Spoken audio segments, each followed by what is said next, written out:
Good evening and welcome to the December 15th of the East Point City Council. Madam City Clerk, roll call, please. Councilmember Shropshire. Councilmember Freely will not be in attendance. Councilmember Atkins. Present. Councilmember Ziegler. Present. Councilmember Cummins will not be in attendance. Councilmember Mitchell. Present. Councilmember Butler. Councilmember Martin Rogers. Present. Mayor Holiday Ingram, we have a quorum. Thank you so much. Tonight, our invocation will be by Reverend Walter Mobley of the Victory Baptist Church. Please stand and remain standing for the pledge to the flag.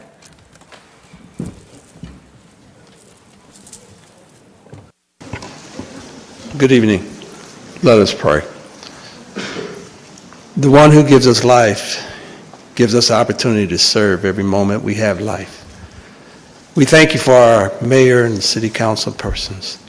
We thank you for the employees who serve the citizens of this great city. And we pray your blessings upon us even during this time of struggle. But we know that this is a time of blessings. Now we pray your blessing on this meeting.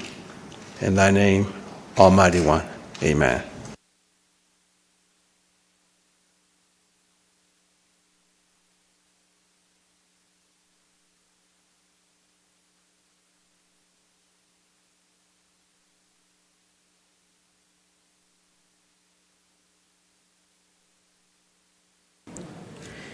Our Sergeant at Arms this evening is not Captain Robinson. Sergeant. Lieutenant Turple. Thank you so much for your service. Can I get adoption of the council agenda? So moved. Is there a second? It's been moved and properly seconded. Any discussion? All those in favor? Aye. All those opposed?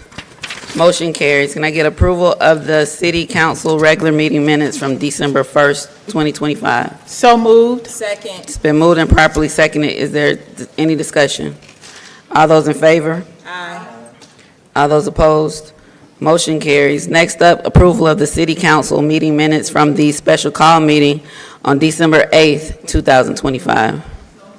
Second. It's been moved and properly seconded. Any discussion? All those in favor? Aye. That's 3. All those in favor? Aye. All those opposed? Motion carries. We are now at the public hearings. I'm going to turn it over to Attorney Cornwell to read the zoning rules for the 2 zoning public hearing matters. Thank you, Madam Mayor. Public hearing procedures. Before adopting any change to the zoning maps or text of the zoning ordinance, the City Council shall hold a public hearing following the public hearing by the Planning and Zoning Commission where a recommendation was made on the petition. Public hearings before the City Council shall be conducted as follows.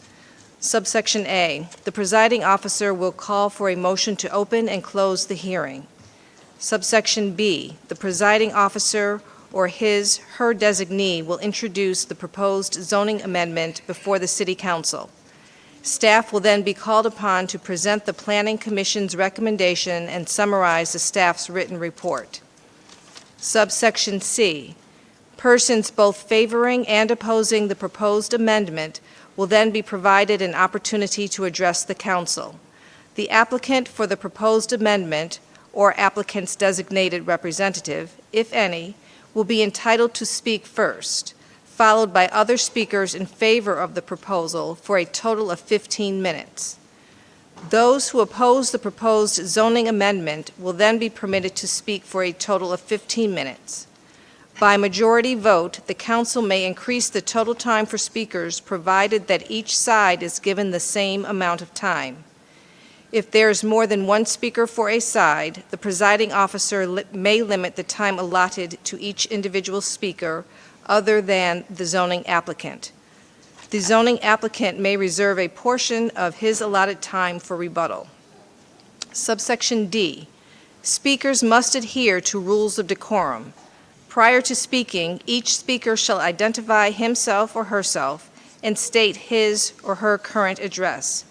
Each speaker shall speak only to the merits of the proposed zoning decision under consideration, shall address remarks only to the council, and shall refrain from making personal attacks on any other speaker.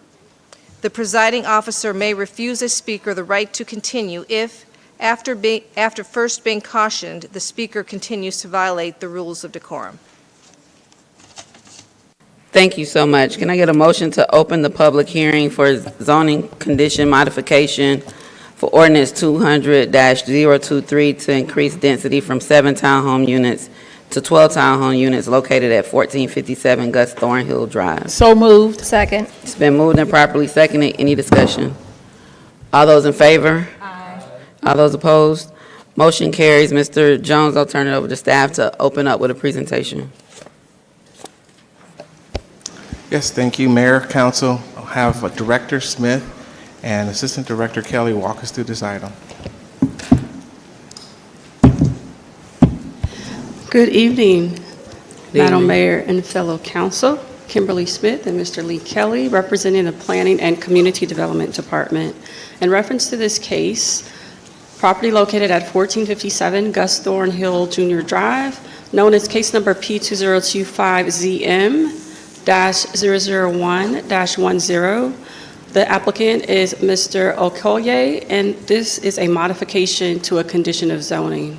The applicant is requesting a modification for ordinance 200-023 to increase the density from 7 townhome units to 12 townhome units. The current zoning of the property is RT, and that will not change. The current land use map designates this area as a redevelopment neighborhood, which allows 4 to 8 dwelling units per acre. The size of this property is approximately half an acre at .5596 plus or minus acres. The typical zoning districts in this land use designation is R1, RL, R1A, RT, and R2 and R3.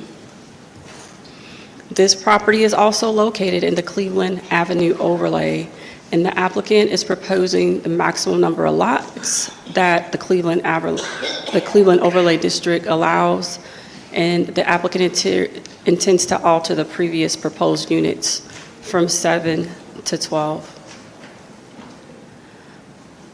This is a copy of the ordinance that was approved during the initial rezoning, and it shows condition number 4, which is what is before you today. They are wishing to strike condition number 4 and add no more than 12 buildable lots. Planning Commission recommended approval. Staff also recommended approval. With the input that staff received last week, we have added conditions number 6, and I'll read it for the record. The applicant shall submit a revised landscaping and shall submit a landscaping and exterior lighting plan demonstrating enhanced landscaping and improved lighting conditions for the subject property. Said plan shall be submitted to and approved by the Planning and Zoning Division of the Planning Department prior to the issuance of any building permits and shall be fully implemented prior to the issuance of a certificate of occupancy. All required landscaping and lighting improvements shall be installed and thereafter maintained in good condition for the life of the development. That's the end of staff's report.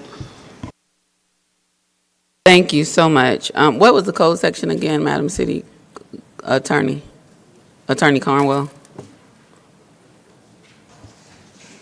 Yes, Mayor, For the public hearing? it is section 10-2219. Okay, thank you. You're welcome. At this time, Madam City Clerk, you can start the clock, and the applicant can open up the comments. And so is the applicant here? Yes, the applicant is present.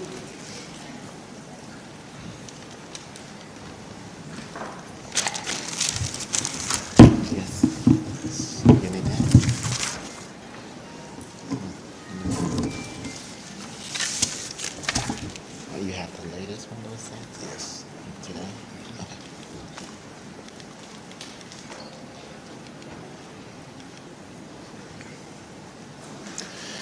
All right. Hello, everyone.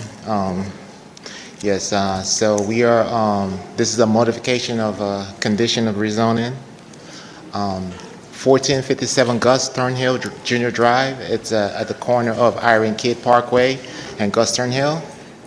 It's half a mile from downtown Martyr in the redevelopment neighborhood land use and also in the Cleveland Overlay District. Zoning residential townhome RT. Zoning modification purpose, specific intent, retain zoning condition 1, 2, 3, and 5, and remove condition 4, which is no more than 7 buildable lots. The reason for this request to remove condition number 4, provide high-end complementary twin homes, beautify the neighborhood, and deliver economically viable projects for buyers. Also improves project visibility, enable rapid phase project delivery. So the effect of this change is to put higher end looking structures and clusters of 2 that look less townhome-like and more like homes. Think of it like 6 homes worth $600,000 built on the city lot. Comprehensive plan amendment. In the comprehensive plan amendment, the future land use, the redevelopment neighborhood, comprehensive plan update 2022, page 78-79, redevelopment neighborhood future land use vision and intent. And it states, while these neighborhoods have traditional urban neighborhood attributes and smaller housing lots, they're currently in need of investment. Future planning will reduce the number of vacant home lots. These neighborhoods include an assortment of houses such as 2-family and multifamily homes. So I want to talk about the treatment of the overlay and future land use. City typically have 2 ways of dealing with overlays. We'll create an overlay that runs over multiple future land use areas, or create an overlay and alter future land use of areas impacted. Sometimes an entirely new future land use can be created to support that overlay. Most overlays effectively set aside land within the future land use area to enable targeted development, while other lands within the future land use designation complies fully with the future land use acreage guides. So over here, the Cleveland Avenue overlay is layered over 4 future land use designation to include the Cleveland overlay, future land use, traditional urban neighborhood, redevelopment neighborhood, regional centers, town center, sub-area 1. The overlays are laws that supersede base zoning ordinance and future land use. Future land use areas are important to city development. However, they are guides and not laws. The base zoning ordinance also, there are laws but are subservient to the overlay ordinance. So in here, we try to reference other projects in the neighborhood. We have the Gateway East Point, which is 101 units, which is at 64 units per acre. We have 1100 Washington, which is 100 units, and they're at 27 units an acre. We have the Wagon, which is 89 units, and they're 25 units per acre. And the Sterling Village, which is 58 units, and they're 14 units per acre. And these are all in the overlay. These are all overlay developments. And then I skipped on the Norman Berry, which is 138 units, and they're at 23 units per acre. So I stated, so based on that, so the future land use guide versus the overlay project. So when those projects that I did reference, their future land use will restrict them to 4 to 8 units per acre. But currently, with their current, what they were able to achieve is 20 units per acre, 23 units per acre. The Gateway, the future land use, did restrict them also, 4 to 8 units per acre. But what they were able to achieve is 64 units per acre. And then also the 1100 Washington, they achieved 27 units per acre, even though the future land use restricted them to 4 to 8 units per acre. And so does Martin Street as well. 4 to 8 units per acre, but the overlay, they achieved 21 units per acre. So the twin, so what we're trying to do, in our new design right now, it's the feasibility of the new design. What it does is it allows us to create projects within a price range of in the $200 $300,000 range, as opposed to the old design, which was in the $400,000 range retail, which kind of in our present economic environment, it's more feasible with our new design. And with the new design, we can achieve that by we can achieve this price range by increasing the density, and also being in compliance with the Cleveland Overlay District. So this is a picture of what the prior design versus the new design looks like. The prior design had 7 units. The new design is 12 units. The average price on the prior design is $495,000. The average price on our new design is going to be about $289,000. The average square footage on our new design is 2,000 square feet. The old design is 3,197 square feet. So, and this is kind of like how we plan on laying it out on the new design. This will be 2 fee simple lots. The aesthetics match the neighborhood homes, single family or townhome styles. The sites enable 6 building structures. Now, these are some of the projects that we did reference. The Sterling Village Townhomes, and that's the address, has 14 units per acre. The base RT zoning, the lot size is 1,700 square feet, and the total units is 58 units. The unit size is 1,600 square feet, and they're priced at $250,000. Now, Martin Streets, the address, it's 21 units per acre in the Cleveland Overlay District. The total units on there is 8 units. The unit size is 2,400 square feet, and their price is at $325,000. The project average lot size of 2,025 square feet exceeds the comparables. So we are actually bigger in average lot size than what was already done in the past.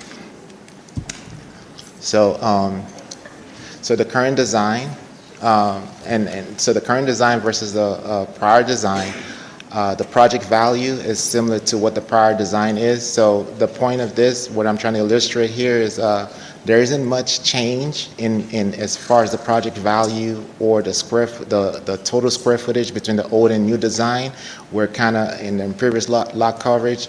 It's kind of close, so there isn't much change with what we're doing. But we're just having more economic feasible project than the prior design. The zoning ordinance, chapter 14, overlay district. This is how, section 10-14006, interpretation violation, enforcement and penalty provisions, conflicts. If the provision of this article conflicts with the resolution or other ordinance, resolutions or regulation, the provision of this article shall prevail to the extent of the conflict. So on this diagram, the overlay district sits above the base zoning, and the way it's interpreted is it overrides the base zoning, implements special standards, provides enhanced development allowance. The base zoning, which is with the overlay sits on top, established is a default rule on the base zoning. Established basic permit use and sets typical density and setbacks. The future land use is more it's not the law. It's more of like a guide. So on that one, let me see. All right, so now the alignment between the overlay and the zoning. So chapter 14, the overlay district, article C, Cleveland Overlay District, section 10-14019, overlay intentions. Where there are conflicts between overlay district regulation and other regulations contained in this code, the overlay regulation shall govern. Where the overlay district regulation is equally restricted with other regulation in the code, the overlay district regulation shall govern. Section 10-14028, overlay townhome development standards. Minimum lot area is 1875 square feet, which is 23 lots per acre. Chapter 2 zoning regulation, Article C, zoning text boundaries, Section 10-2069, RT residential townhome district. Minimum lot area is 3,000 square feet, which is 14 lots per acre. Synergy amongst land use overlay and zoning. The Cleveland overlay is the controlling zoning for this parcel. The future land use map serves as a guide, serves as guidance, but is not regulatory and does not reduce the density or housing type allowed by the overlay. By ordinance, the overlay supersedes the general land use designation. Hence, retaining zoning condition 1, 2, 3, and 5 and removing condition 4, no more than 7 buildable lots, is harmonious with the intent of the future land use in compliance with the overlay. It eliminates all confusion, resolves governing laws clearly as it relates to this parcel. Thank you. If you have any questions, I'll be happy to answer. Thank you so much. You can be seated for a minute. Anyone else who would like to, anyone who would like to speak in favor of the request to modify zoning conditions to increase the density? Sir, you have to clear the podium so someone can come up if they like. Anyone else who would like to speak in favor of the request to increase density from 7 townhome units to 12 townhome units at 1457 Gus Thornhill? Anyone who would like to speak in favor? Is there any?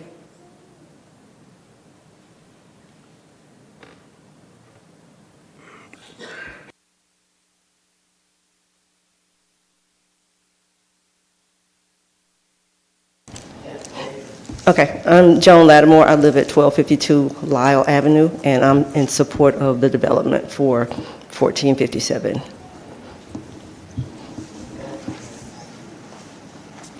Who would like to speak in favor? Hi, yes, I'm Maria Yagney. I'm at 1273 Lyle. I'm in favor, and I believe conditions were put forth. I'm in favor of those as well.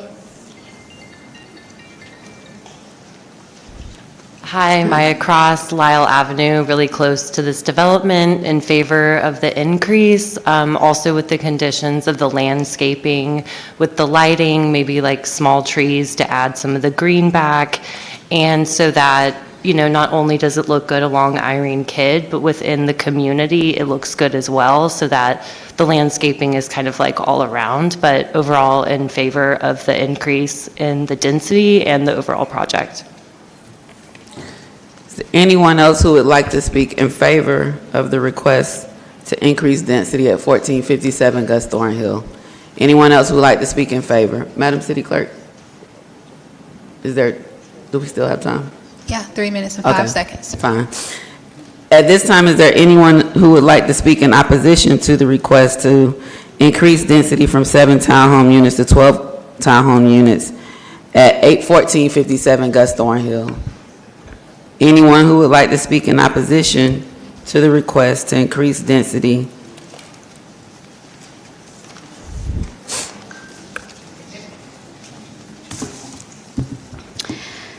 Hello, my name is Michelle Hunt, and I am a resident of the East Washington community. So, I'm formally challenging the recent action of the East Point Planning and Zoning Commission concerning case P20257ZM-001-10, located at 1457 Gus Thornhill Jr. Drive. The commission acted outside of its legal authority by approving a rezoning variance request that improperly relied on the Cleveland Avenue overlay district to override base land use restrictions without first amending underlying land use classification, and failed to recognize that the proposed site plan failed to meet the overlay designs and setback standards. Governing law, Section 10-1011. No variance may be granted for a use of land or building or structure that is prohibited by this ordinance. No variance may be granted that would conflict with the altered stipulation or condition imposed by the Planning and Zoning Commission or City Council. Section 10-1011. East Point Any application for variance request may be reconsidered for a period of 6 months after it has been rejected or denied by the Planning and Zoning Commission unless by the court order or settlement of litigation approved by City Council. Substantive issues, land use supremacy. The base zoning district controls permitted uses. The Cleveland Avenue overlay provides supplemental designs and density standards, but cannot authorize use of densities prohibited by the underlying zoning. By approving townhomes at a density inconsistent with the base land use, the commission effectively granted a variance for prohibited use in violation of Section 10-1011. Procedural issues. The commission initially voted 5-3 to deny the application. Without a proper motion to reconsider, they reopened debate and approved the request. This action violates Section 10-1011, which bars reconsideration of a denied variance for 6 months absent court order or council-approved settlement. Design violations. The site plan submitted lacked critical details. The overlay layout presented. The commission failed to meet design standards under residential zoning in the Cleveland Avenue overlay. Residential zoning, Section 10-2069, requires minimum lot frontage and front yard setbacks oriented to the public street. Townhouse units must face the street to satisfy frontage and pedestrian access. Cleveland Avenue overlay, Section 10-14028. Unit entrances shall be connected to a public sidewalk or a walkway that connects to the public right-of-way. Townhouse developments must provide alleys and rear-loaded garages, maintaining a front yard free from curb cuts and street facing. Section 10-1011 prohibits variances for uses or designs barred by ordinance. Public safety and design intent. Alley-facing units violate CPTED principles, eyes on the street, reducing pedestrian safety and neighborhood oversight. Variance prohibited. Any attempt to approve alley-facing units constitutes variance for prohibited design standard, which is barred under Section 10-1011. Conclusion.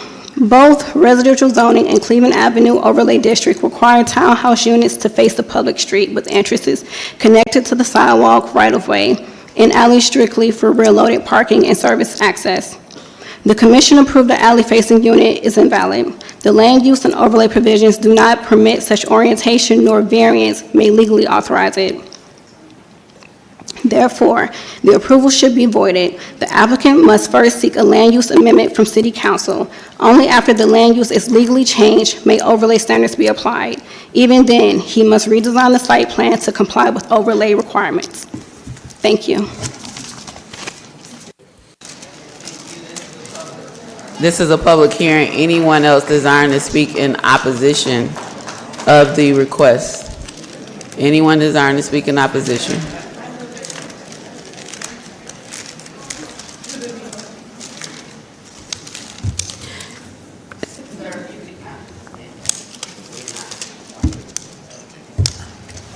Hello.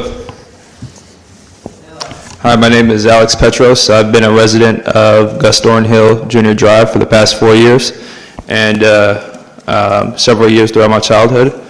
My father has been a resident for over 25 years, and my concerns about this new development is about the character and the integrity of the neighborhood. As this housing developer said earlier, it matches the style of the neighborhood, but in fact it doesn't. The neighborhood is set up mostly through single-family shotgun-style homes, and as you've seen in the pictures that he displayed, it doesn't match at all. Along with that, expanding to 12 units significantly increases more vehicle trips, adding congestion to a narrow street not designed for such volume. There's several kids playing throughout the neighborhood, and that much congestion and traffic isn't necessarily safe for the kids. And along with that, the spillover into the streets, that adds a public safety concern for police officers, ambulances, things of that nature.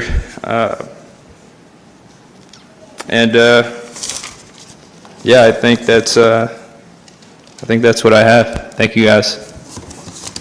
Thank you. Anyone else who would like to speak in opposition to the request to increase density from 7 townhome units to 12 townhome units at 1457 Gus Thornhill? Anyone else who would like to speak in opposition?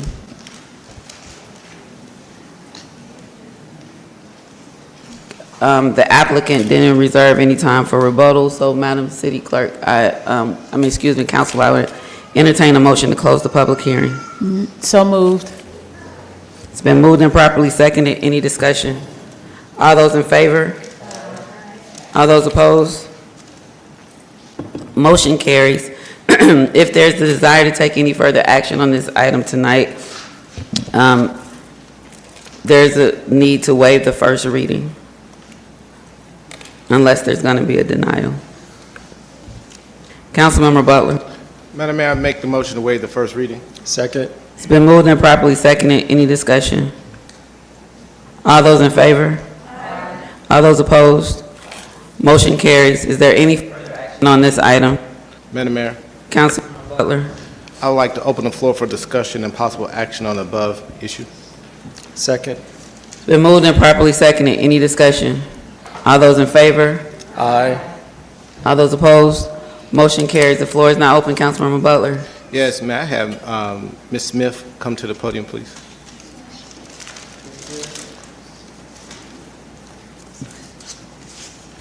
Thank you, Ms. Smith. So, regarding the concerns voiced by Ms. Hunt, could you tell us about the alleyway, the street, and those things that she mentioned that are in our rules that we're violating, or they're not? And could you also talk about the 5-3 vote, too? In reference to this case and some of the items that were talked about this evening, what I heard was commentary for variance petition. This application is a modification to a condition of zoning for a rezoning petition that came through in 2023. In my opinion, the statements were not applicable to this application. In reference to the alleyways and the site planning of the proposed case, that will be taken care of during the site planning and land disturbance process. And based on the conditions that we placed on it, the applicant will be required to adhere to all of the development codes that the city has. So what about the rule where the townhomes have to face the street? As stated, the conditions that we placed on it, the applicant will be required to adhere to all development standards and codes. So does that mean he's going to put in a new street? He hasn't submitted for his land disturbance permit right now. The petition before you is to increase the density from 7 units to 12 units. What about the 5-3 vote she mentioned? The 5-3 vote that she is talking about happened at the Planning Commission meeting, and I would have to have legal to speak on that. I wouldn't be able to answer it. They took a vote, then they took another vote, and so I would feel more comfortable having legal explain the voting process. But based on the information that I have, it was done appropriately. Thank you. Yes, thank you, Ms. Smith, and thank you for those questions, Councilmember Butler. They also helped to answer some of the questions that I had. I heard Ms. Hunt's concerns, and it sounded that they were mostly related to a variance request, which I am assuming is connected to Ordinance 200-023, which was approved in 2023, and that's the rezoning. Was it rezoning in a concurrent variance, Ms. Smith, at that time?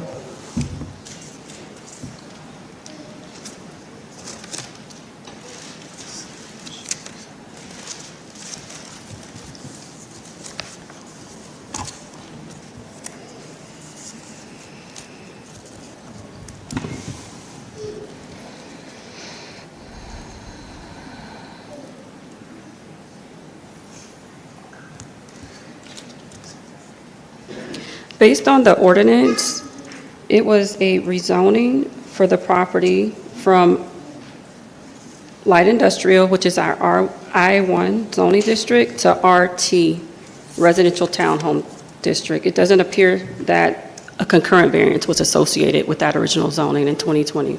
Okay, so that may have been just a completely separate case outside of the rezoning. Based on this ordinance, usually if there is a concurrent variance, it would state that in the record, and it's not stated here. All right, thank you. And I think that all of my other questions were answered through the questions of Councilmember Butler, so thank you so very much. And at this time, I'll yield. Thank you. Yes, thank you. And I know that we had discussed adding in the lighting and the landscaping. I guess that my question would go towards solicitor, interim city attorney, Ms. Cornwell. So do we need to specifically state landscaping along Irene Kidd and Gus Thornhill, or is the way that it's written okay?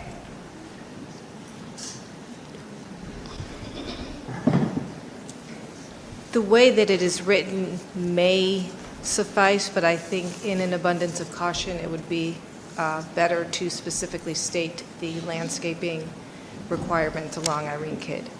Okay. All right, so then, at this point in time, I would like to make a motion to approve zoning condition modification for ordinance number 200-023 to increase the density from 7 townhome units to 12 townhome units located at 1457 Gus Thornhill Drive, with conditions, with amending condition number 4 from 7 to 12, and condition number 6 to explicitly state that the landscaping along Irene Kidd and Gus Thornhill and throughout the community. That's it. Second. Councilmember Butler. Thank you. First of all, I do like the fact that he wants to reduce the price while keeping the size, but the legal and the procedural questions give me pause to support this at this time, especially without our planning and zoning attorney to be here to give us some advice. So I'm just concerned about the voting issue and what legal liability that places, and what kind of precedent are we saying if they're supposed to be a street and they're not building these they're not fronting the street. So those are my concerns with this at this time. Councilmember Atkins. Yes. Hearing Councilmember Butler's concerns around that, Ms. Smith, I think that if you could just correct me if I'm wrong, you were stating that in order to receive the land disturbance permit, that any of those plans would have to adhere to all of the design standards for the city. If it requires that the property faces or fronts a street, that it cannot move forward unless that happens, correct? That's correct. All right, thank you. Oops. Any further discussion? All those in favor? Aye. All those opposed? Motion carries. Next up is the public hearing for rezoning request for property located at 1416 East Vesta Avenue from R1A Urban Residential Zoning District to R2 Two-Family Dwelling Zoning District. Can I get a motion to open the public hearing? So moved. It's been moved and properly seconded. Any discussion? All those in favor? All those opposed? Motion carries. Mr. Jones will open up the public hearing with the overview from staff.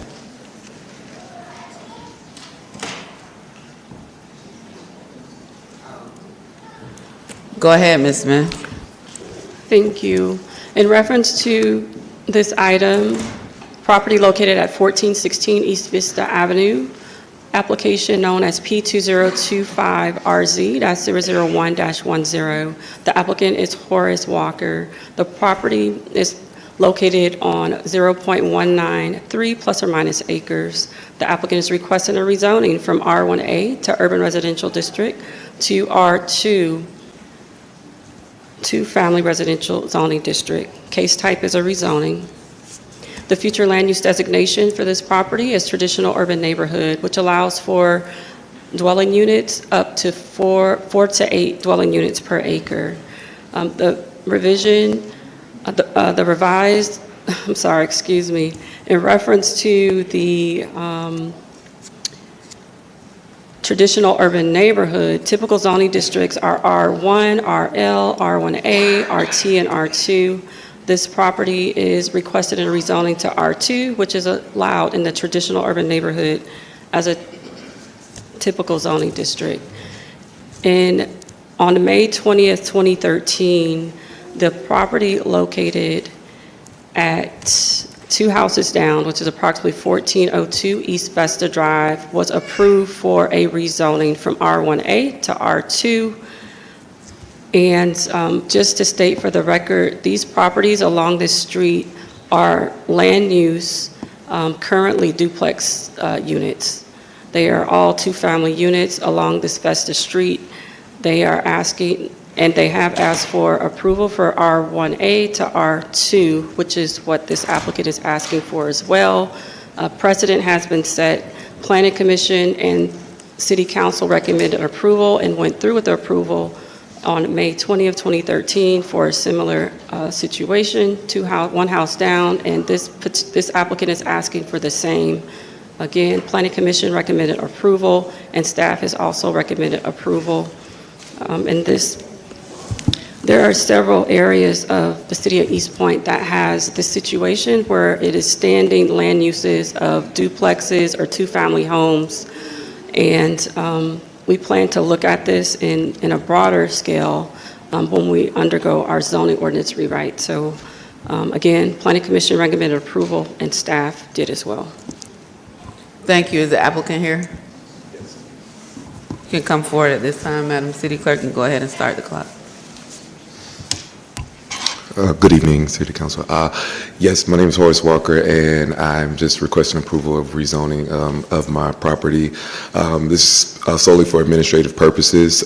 It's a post-closing condition with my lender, and so we're just requesting to get it rezoned to align with what its intended use is, which is a multifamily unit. That's it. Thank you so much for being here. Is there anyone else who would like, you can step to the side, sir. Anyone else who would like to speak in favor of the request to rezone property located at 1416 East Vesta Avenue from R1A Urban Residential to zoning district R2 2-family dwelling? Anyone who would like to speak in favor? Is there anyone who would like to speak in favor? Is there anyone who would like to speak against the rezoning request for property located at 1416 East Vesta Avenue from R1A Urban Residential to R2 2-family dwelling zoning district? Anyone who would like to speak against? Is there anyone who would like to speak against? Can I get a motion to close the public hearing, please? Is there a second? It's been moved and properly seconded. Any discussion? All those in favor? Aye. All those opposed? Motion carries. Is there any further action on this item? Councilmember Shropshire. Madam Mayor, Yes. I make a motion that we waive the first reading. It's been moved and properly seconded that we waive the first reading. Any discussion on that motion? All those in favor? Aye. All those opposed? Motion carries. Is there any further action on this item? I'm looking for the ordinance. Councilmember Atkins. Yes, Madam Mayor, I'm looking for the ordinance at this time. If there's a motion to adopt the ordinance to amend the official zoning map of the city of East Point by rezoning property located at 1416 East Vesta Avenue from R1A Urban Residential Zoning District to R2 2-family dwelling zoning district. Yes, I do move to amend the official zoning map of the city of East Point by rezoning property located at 1416 East Vesta Avenue from R1A Urban Residential Zoning District to R2 2-family dwelling zoning district. Second. And properly seconded. Any discussion? All those in favor? Aye. All those opposed? Motion carries. We are now at public comments. Madam City Clerk, do we have any public comments this evening? We have 15 public comments this How evening. many? 15. Okay, thank you. The public may speak during the public comment section of the agenda. The city clerk shall make the public comment form available in the city hall lobby prior to the start of the meeting. All speakers must complete a comment form and provide a completed comment form to the city clerk between 6 p.m. and 6:25 p.m. prior to the start of the meeting. Subject may include any subject of choice.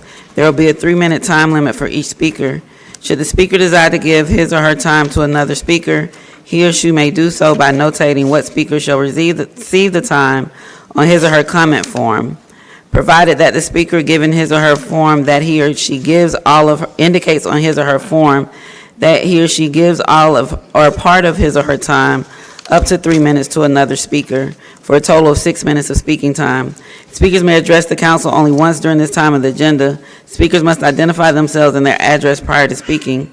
Questions from the speakers may not be addressed during the public speaking section of the agenda. East Point residents will have priority over other speakers.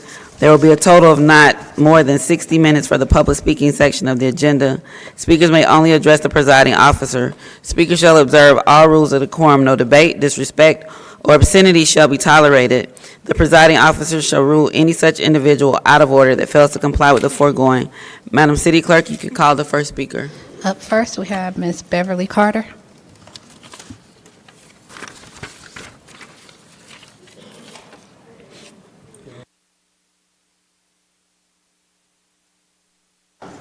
That one? Okay, thank you. I'm here, I understand there is a zoning meeting tomorrow in regard to the ice plant that's going to be, or proposed for Oakley Street, but I wanted to be on record tonight at City Council that there are some important things that we should consider, and I understand that you all are the arbitrators for this matter if it comes to that in regard to the zoning. One of the things is that I think should be clear is who is going to be responsible. Is the owner of the property or is the person that's renting the property? Because when there is a problem, it rests on the owner of the property. The EPA guidelines, the federal and the state guidelines require that they obtain permits. So the question again is going to be who is the owner and who is going to obtain the permits.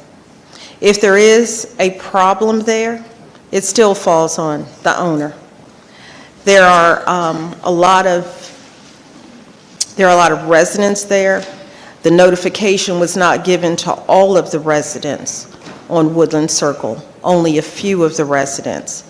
There's also, I believe, a creek or some other estuary behind Oakley, between Oakley and Woodland Circle, and that affects wildlife, fish, amphibious, and also birds that will be, that come into that area.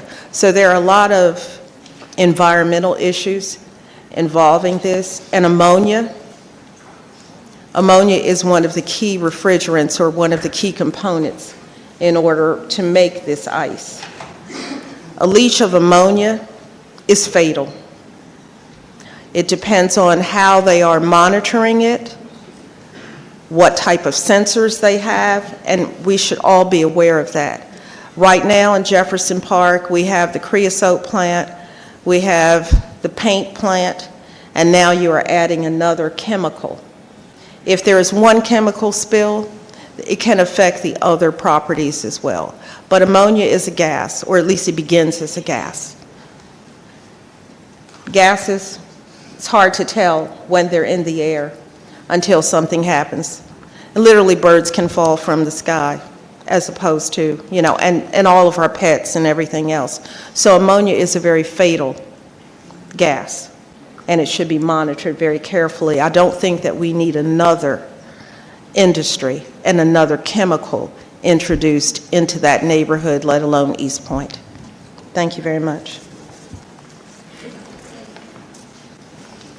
Up next, we have Dr. William Bryant, Ms. Patricia Lovett, and Ms. Phyllis Jackson-Smith.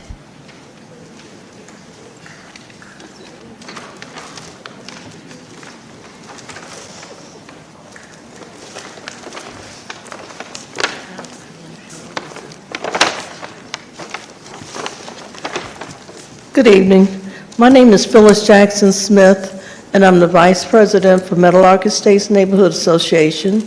And to my right is Dr. William Bryant, the President of our association. And coming up is Patricia Lovett, the Secretary for Meadowlark Estates Neighborhood Association. We are here because we want to acknowledge our appreciation for two outgoing council members, Sharon Shropshire and Joshua Butler, and our appreciation for the unwavering support of the Mayor of East Point, Dina Holiday Ingram. So I will let Dr. Bryant continue. And Pat, go ahead, Dr. Bryant. Thank you so much, and I just want to say my appreciation, my heartfelt appreciation for your time, your attention, and your delivery on everything that we have asked for in Meadowlark. One of the big things that come to mind for me is how diligent you were in working with us to get answers regarding Georgia Power. That was a project that we knew nothing about, didn't have anyone to even call. So Councilwoman Shropshire and our illustrious Mayor Dina Holiday Ingram came forward and did so much. And thank you, Councilmember Butler, for all that you have done. All of your attendance did not go without us knowing that you gave up your time to come and be with us and field questions and answer everything that we asked for. And for that, we show our deepest appreciation. Thank you. We would just like to say thank you to all of you who are leaving us, but you're not leaving us, you'll be here. But we just want to say thank you, thank you, thank you, and thank you. And for the ones who don't know, the audience, our meetings are held every month, the first Thursday of every month. We don't miss. But 1 month, we do not have a meeting, which is in July. But other than that, our meetings are held every first Thursday of the month. And we would like to say to you, Ms. Ingram, Mayor Ingram, Councilman Butler, and Councilman Shropshire, thank you. Thank you. Thank you.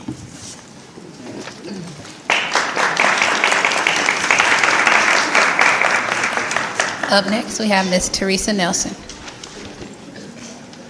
Hi, Mr. Graves. How you doing this evening? In order to speak during public comments, you have to sign up with the city clerk, so I'm going to have her come talk with you. Your form was number 2? Madam City Clerk, did you miss Mr. Graves?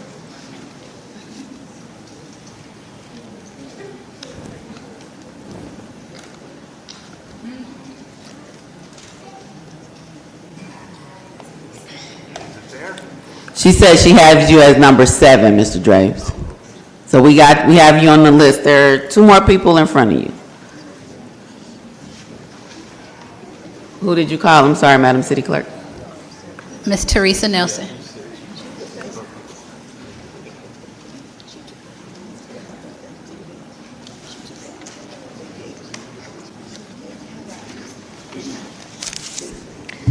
Good evening, Madam Mayor and Council. Teresa Nelson, 1732 Neely Avenue.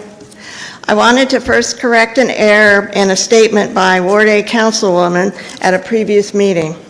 East Point's tree ordinance passed under former council member Johnny Fowler, who served 2 councils before me. I did work on it with planning on the ordinance, which was patterned after the city of Decatur's. It required the planning department to have a list of at least 3 arborists at a reduced rate for citizens to use here in East Point for tree guidance. Having used arborist service myself over the years, the rate I paid was $100 to $150, which was generally high. My neighbor just paid $75 for their report. The cost for tree removal is the big cost. For example, a major tree removal requiring street closure and a crane to remove it away from the house and other property will cost between $8,000 and $10,000. Thus, the arboristry would be less than 1%. However, planning never fully complied with the ordinance, leaving residents confused and seeking assistance. When I was on council, I talked to a senior resident concerned about the process and the cost. I suggested that she contact an arborist. Sorry, people, it's not working.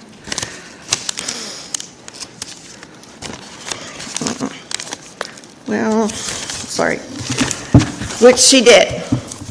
After she had met with the arborist, she called me back, very happy, stating that the arborist was affordable, determined her tree was healthy, and should be pruned at a much lower cost than removal.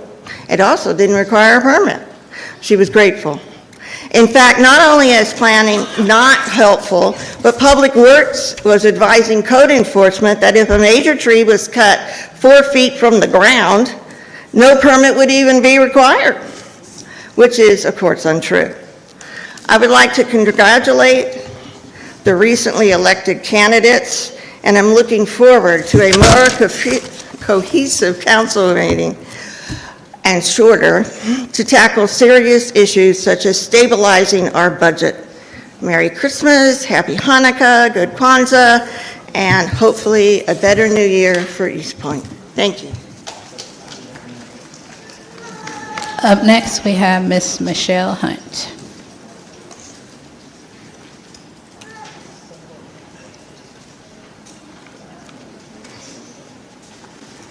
Michelle Hunt? Michelle Hunt. Okay. All right. Let's see, Ms. Sharon Lovett?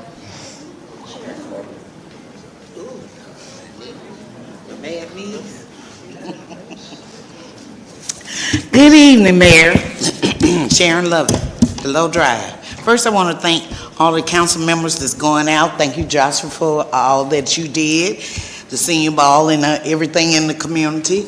And I want to give praise to our mayor, Dina Holiday Ingram, which she started out focusing on equity and inclusive growth. And she led and initiated the local food systems, affordable housing, smart infrastructure, community empowerment through programs like The Point and addressing blight, remember?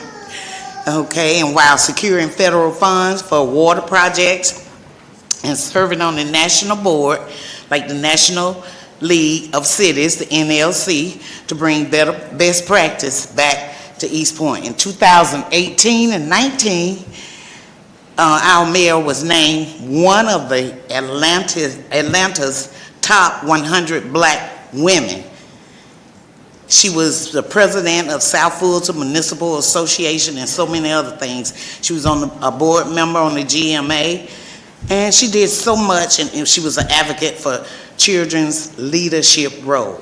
Thank you so much for all the things that you have accomplished. We love you and we will miss you dearly. And for Sharon Shropshire, Sharon has been Ward A council member for 12 long years. She provided solutions to keep East Point financially sound, which led to a Bond A credit. She promoted equal hiring opportunities to East Point residents through the local preference ordinance. She supported additional funding for the worst properties to reduce blight. She was instrumental in the demolition of dilapidated apartments on West Woodbury.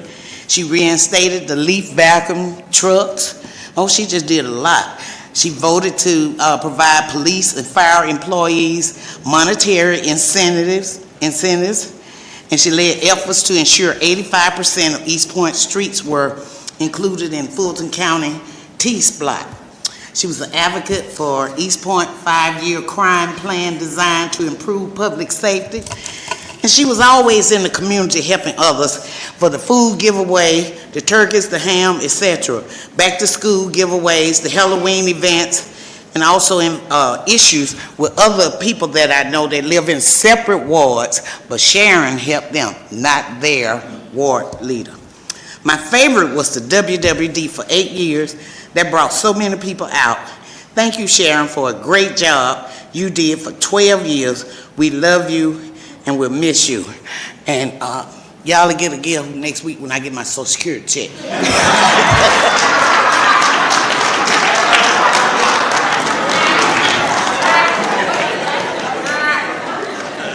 Make sure it's not over $25. Up next, we have Dr. Sandra Foster.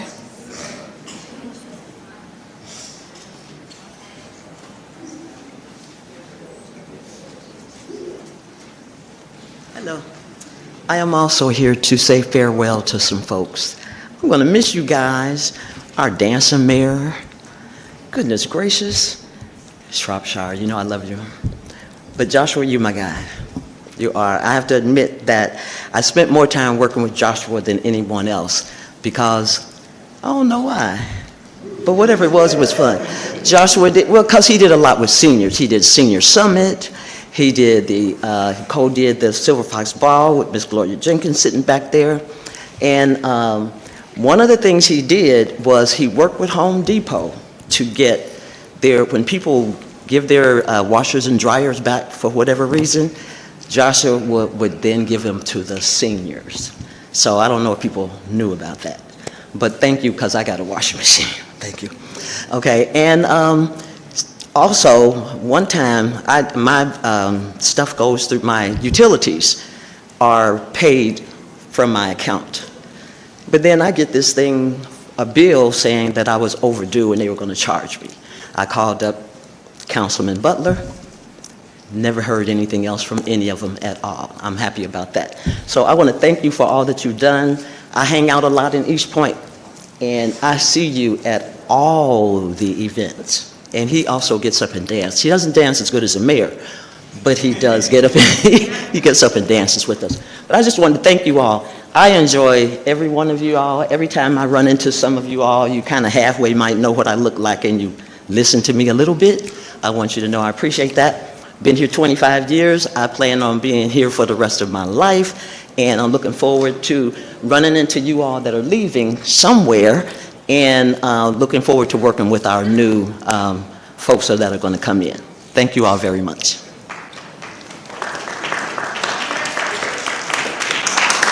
Up next, we have Gordon Draves. Mr. Draves, it's your turn.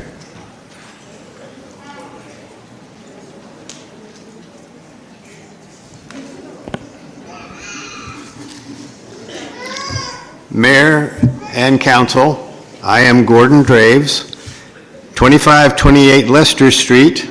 I've been there for a third of a century, 33 years and 4 months and counting.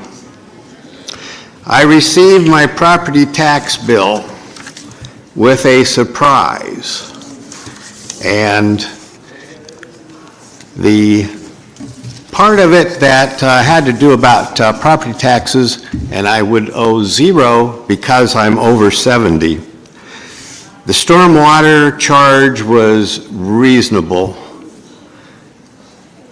but the reason I am here tonight is about the blighted property fee of $6,648.72. I don't believe that is reasonable. It is about 10 times the amount I had paid for the last 2 years of about $660. I spent over $20,000 in repairs on the house, which was built in 1900, 125 years ago. I thought those repairs would get me out of blighted status.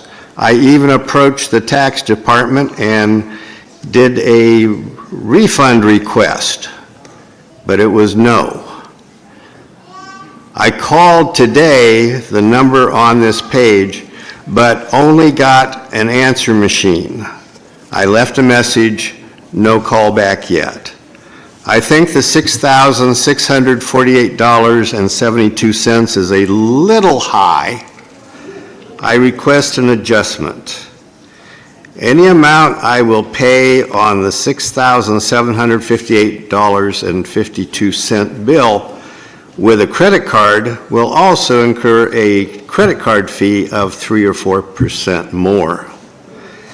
Because of my limited income, $967 per month, owing about $15,000 on those credit cards to pay for repairs, please consider adjusting the blighted property tax fee. Warning to others, the blighted property is a big deal in East Point. Thank you, Mayor. If you have any questions. And I'd like to thank Ms. Shropshire and Mr. Butler and you of all for your service to the city of East Point. Thank you very, very much.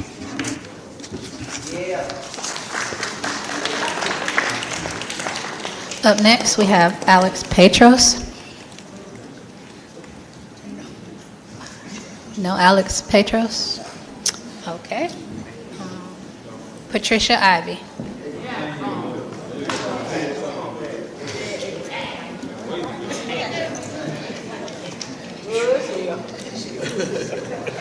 Good afternoon, everybody. Good afternoon. Some people know me and some people don't. But I've been out here a long time, like 36 years. So I done seen the good, the bad, and the ugly. I've seen it all. So I am here to thank. My name is Patricia Ivy, and I live on DeLow Drive. I just wanted to say thank you to Mayor Holiday Ingram, Dina Holiday Ingram, and to thank Councilwoman Sharon Shropshire. They have really been extra in the city of East Point. They are true servants, true heart servants, and they love this city. And I just want to bring up a few things that Councilman Shropshire has done. Let's start with Women's Wind Down.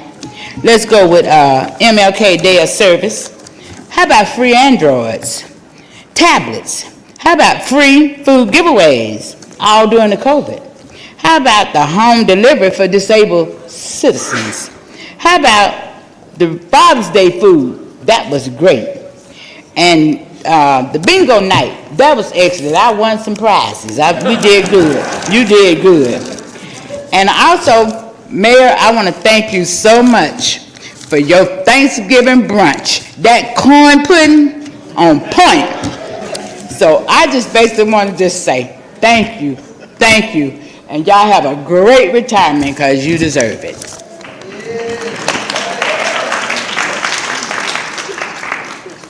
Up next, we have Patricia Ivy. That was Patricia Ivy. Mr. Greg Fann. I won't be like Sister Ivy, but I will come tonight to just say I want to thank you, Sharon. You and I have worked together for many, many years, and I want to thank you for your dedication and your commitment to the service. And sometimes people don't appreciate you until you're gone. And after you're gone, then they'll appreciate you. They'll understand your work and your labor of love.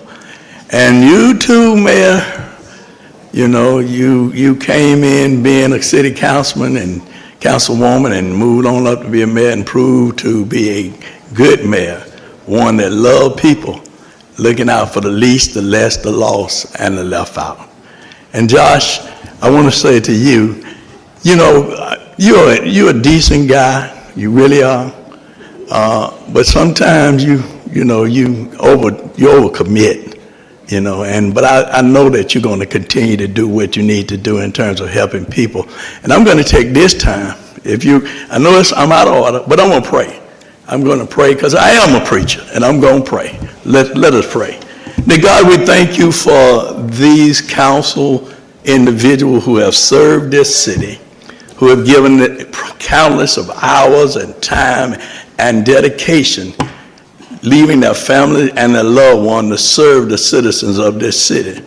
God, we ask you to keep them in the hollow of your hand, help them to still be committed not only to the city of East Point, but to this country, to this nation, for we are in the turmoil, and we need strong and committed leadership. And for that, we said thank you. In the name of Jesus, we pray. Amen. Up next, we have Ms. Dorothy Hall.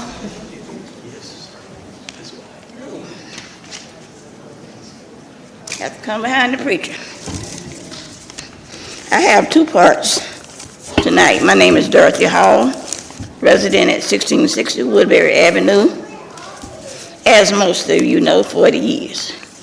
So that doesn't tell how old I am, though. First part is, whoever sent this to my address, the current resident at 1660 Woodbury Avenue, I would like to say, next time, please put a return address so I can return it to the sender. This was a negative play on other people, and I'm not about that. I'm about being sincere and the improvement of East Point City, where I've lived for 40 years. I've always been taught, if you don't have something good to say, don't say nothing at all. And this is one of the things I hope in 2026 that more people will learn to work together positively for all people. As my second comment for the mayor, Sharon Swapshire and Joshua Butler. That's what they did. They worked. Even though Joshua and Sharon is city council at large, I live in B. We've had different changes in B of assigned councilman. But each time that I called Councilman Butler and Sharon Swapshire with a concern, they was right there with a smile on their face and a solution to the problem. That's what we need more when we serve in the community. They both have a heart for seniors, and they do the welfare check, the check to make sure that we're doing good. I've had calls or stopped by from them. I don't mind you stopping by as long as you're not stopping by with no mess. I'm about positivity. I was brought up that way, and I learned that the way you treat others is the way that you care about yourself.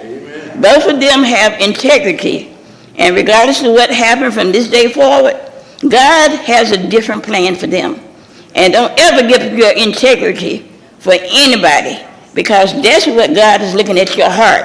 And your heart says a lot about you in the work that you do for the senior citizen, the young folks, and we need to get on board and get some things straightened out in this city.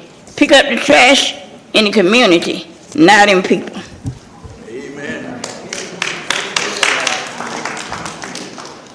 Up next, we have Sana or Sine. Sorry if I mispronounced it. Sana. Sana. Sine.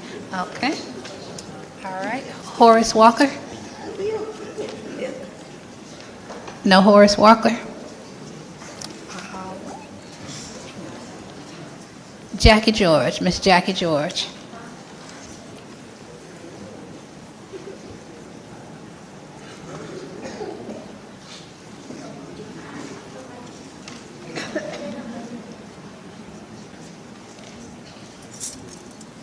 Good evening. My name is Jackie George, and I live at 2357 Ridgecrest Lane, East Point, Georgia, and I've been there for about 43 years. So at this time, I'm not going to be long. I just want to say thank you, Mayor Ingram. Thank you, Councilman Swapshire, and thank you, Councilman Joshua Butler. I will say, and I have to put this in here too, Mayor Ingram, my sorrow. So thank you. But I also want to thank, whenever, I know everybody's speaking as a whole, I want to speak from my personal experience.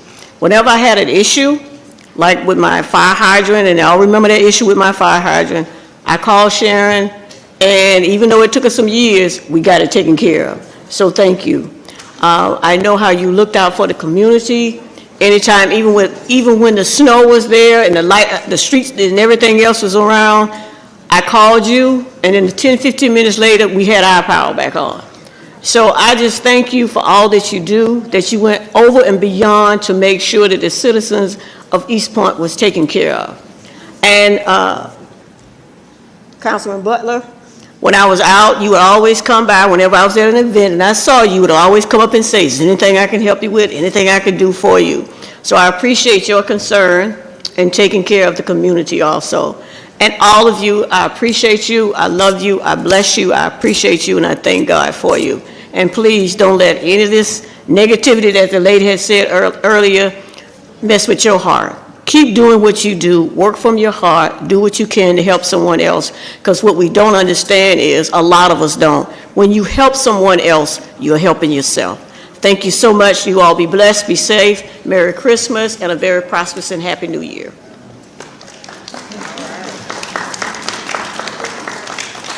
Lastly, we have Ms. Miriam Taylor.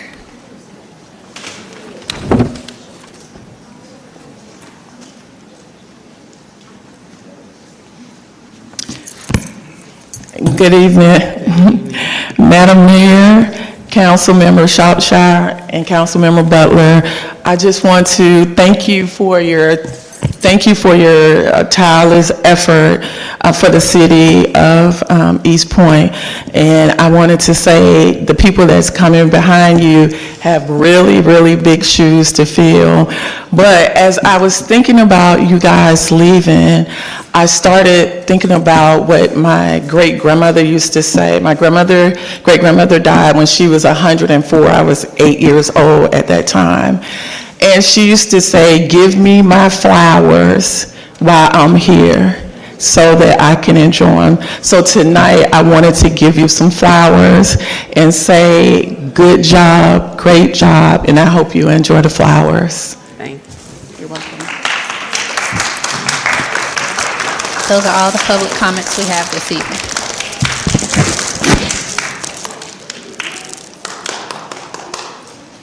Thank you.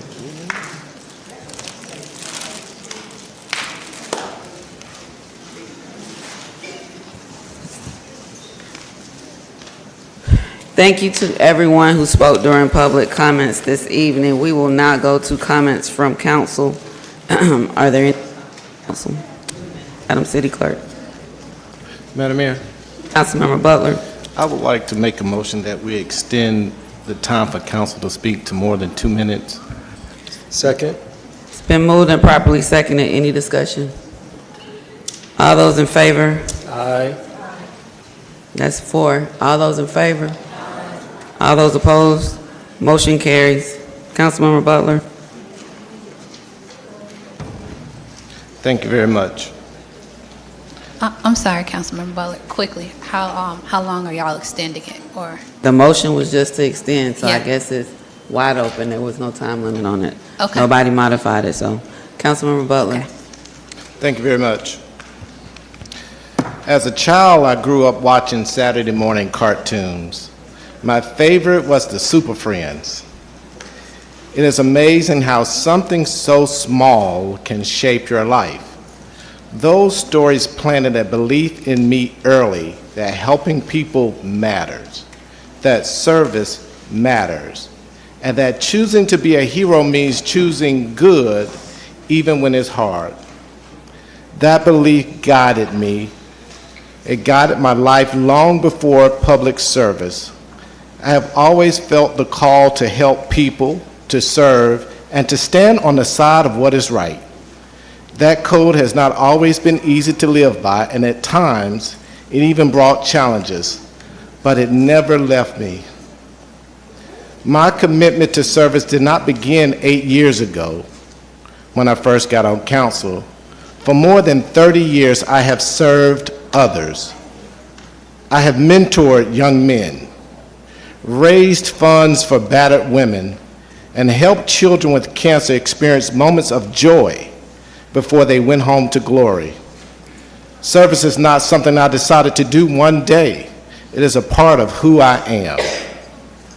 8 years ago, I entered public service with optimism, believing that we all wanted the same thing, to help people and to build something better together. While that was not always the case, the experience taught me invaluable lessons about leadership, perseverance, and clarity of purpose. I have learned that perspective can shape how we see our actions, but truth has a way of revealing itself over time, and clarity always rises above confusion. Through it all, I am not discouraged, I am grateful. To the great people of East Point, thank you for the honor of serving you. Thank you for your trust, your resilience, your belief in something better. This chapter has shaped me, strengthened me, and sharpened my understanding of what leadership truly requires. I share these words drawn from an unknown author and from Henley because they reflect and are a reflection of today. The world is still here, and so are you. For the record, I never had a moment of doubt. I knew you would find a way. You always do. I hope in time you can see this life was not some quirk of fate. This was your calling, your destiny, a destiny that touches every living thing. Like it or not, we are masters of our fate. Nothing is written, and our cause, however righteous, pales in comparison to the impact of our effect. Any hope for a better future comes from willing that future into being, a future reflecting the measure of good within ourselves, and all that is good inside us is measured by the good we do for others. We all share the same fate, the same future, the sum of our infinite choices. One such future is built on kindness, trust, and mutual understanding. Should we choose to accept it, driving without question towards a light we cannot see, not just for those who we hold close, but for those we will never meet. Out of the night that covers me, black as a pit from pole to pole, I think whatever gods may be, for my unconquerable soul. In the fell clutch of circumstance, I have not winced nor cried aloud. Beyond this bludgeoning of chance, my head is bloody, but unbowed. Beyond this place of wrath and tears looms but the horror of the shade, and yet the menace of the years shall find me unafraid. It matters not how straight the gate, how charged with punishment the scroll. I am the master of my fate. I am the captain of my soul. I remain committed to the future, not just for those I know and love, but for those I may have never met.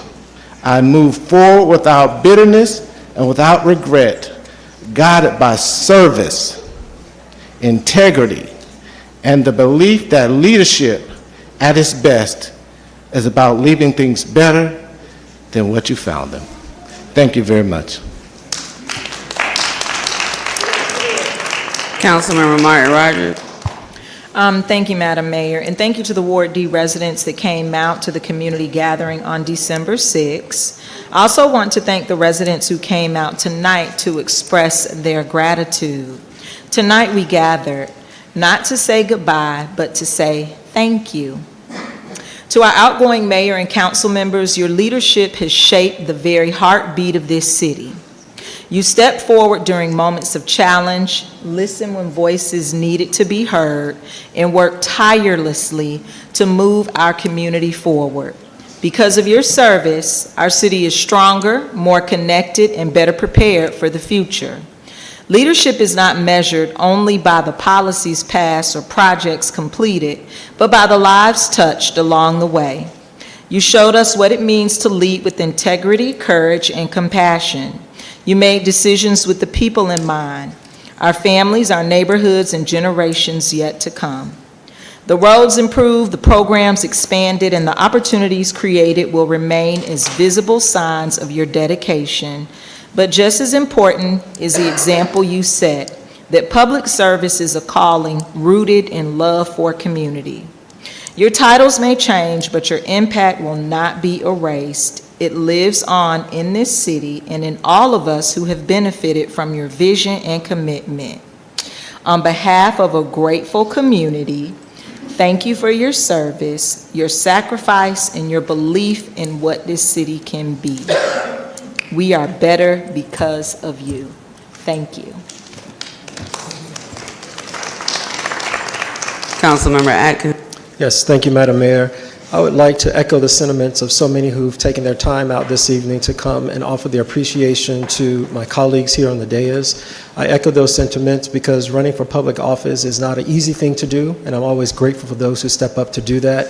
It requires a tremendous amount of sacrifice, a tremendous amount of time away from family and other things that you enjoy doing, and so I'd like to thank my colleagues for giving of themselves to serve the city. It is greatly appreciated, and I just wanted to say that to Councilman Butler, our mayor, Mayor Holiday Ingram, and also Councilmember Shropshire. Thank you. Thank you. Councilmember. Thank you. I was gonna wait till after the presentation, but I guess I'll go ahead on and say what I got to say.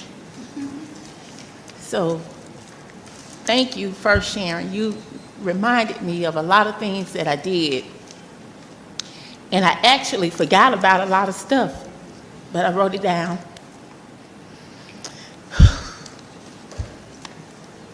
It's okay.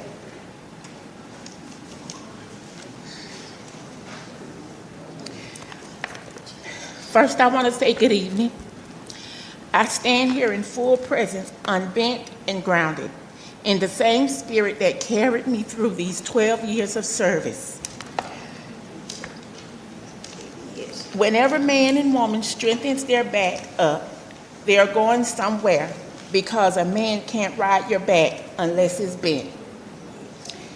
In the rooms where some expected my time to be short, I endured longer than their expectation, accomplished more than their prediction, and established a legacy their efforts could never erase. And those who anticipated my fall lived long enough to witness my endurance and to understand that my back was never bent. Across the 12 years of my commitment was simple: to serve this city with integrity, intention, and impact. And the work reflects that. I supported raising the starting wages to $20 an hour. Introduced the blighted property tax ordinance to hold neglected property owners accountable. Advanced a public-private partnership providing rent-free housing for police officers in high-crime areas. And that's also the fire department as well. Facilitated installing to parks cameras to eliminate, tag and reduce vandalism and deter crime. Championed legislation to curb street racing and restore the corridor safety.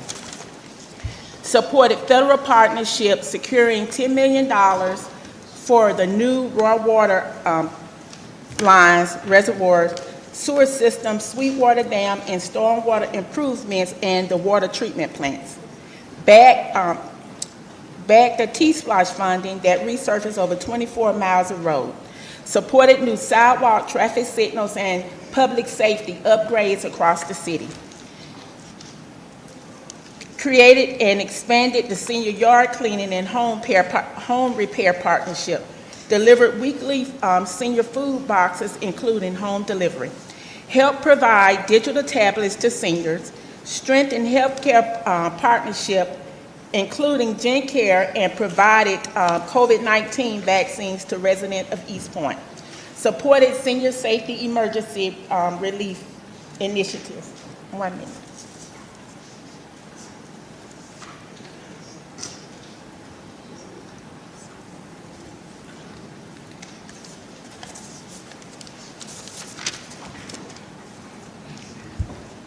Partnered with Tri-City School to support youth engagement and leadership.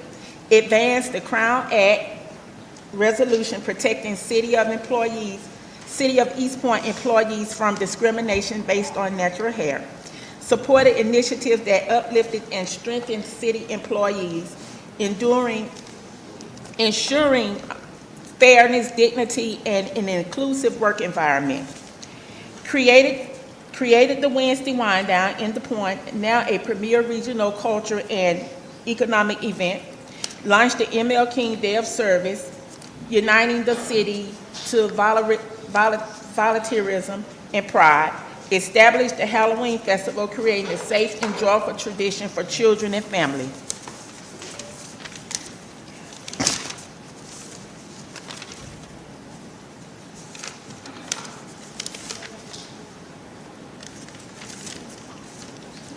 And strengthened partnership to spotlight East Point 33 neighborhoods as a center of culture and investment.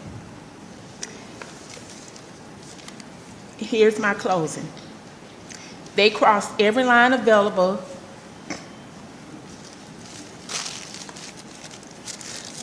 They crossed every line available to them thinking it would shake me. But all it did was reveal exactly who they were and exactly who they were dealing with. I watched every lie, every whisper, every stunt they were bold enough to try. And let me say this clearly. Nothing they attempted ever revealed a weakness in me. It only revealed the limits in them. They feared a woman they could not. They feared a woman that could not bend. They feared a voice that they could not silence. They feared a presence that they could not control, and they feared, and that is why they feared them, and that is why they moved the way they did. While they scraped for tactics, I stood for work. While they reached for gossip, I reached for results. And when the noise fades, and trust me, it will, my legacy is the only thing that will still be standing. This is the part they cannot rewrite. This is the part they cannot erase. And that is the part they will never have the power to touch. Like Maya Angelou said, still I rise, not because of them, but because they did whatever they had, because they did, because nothing they did would ever stop me. Thank you.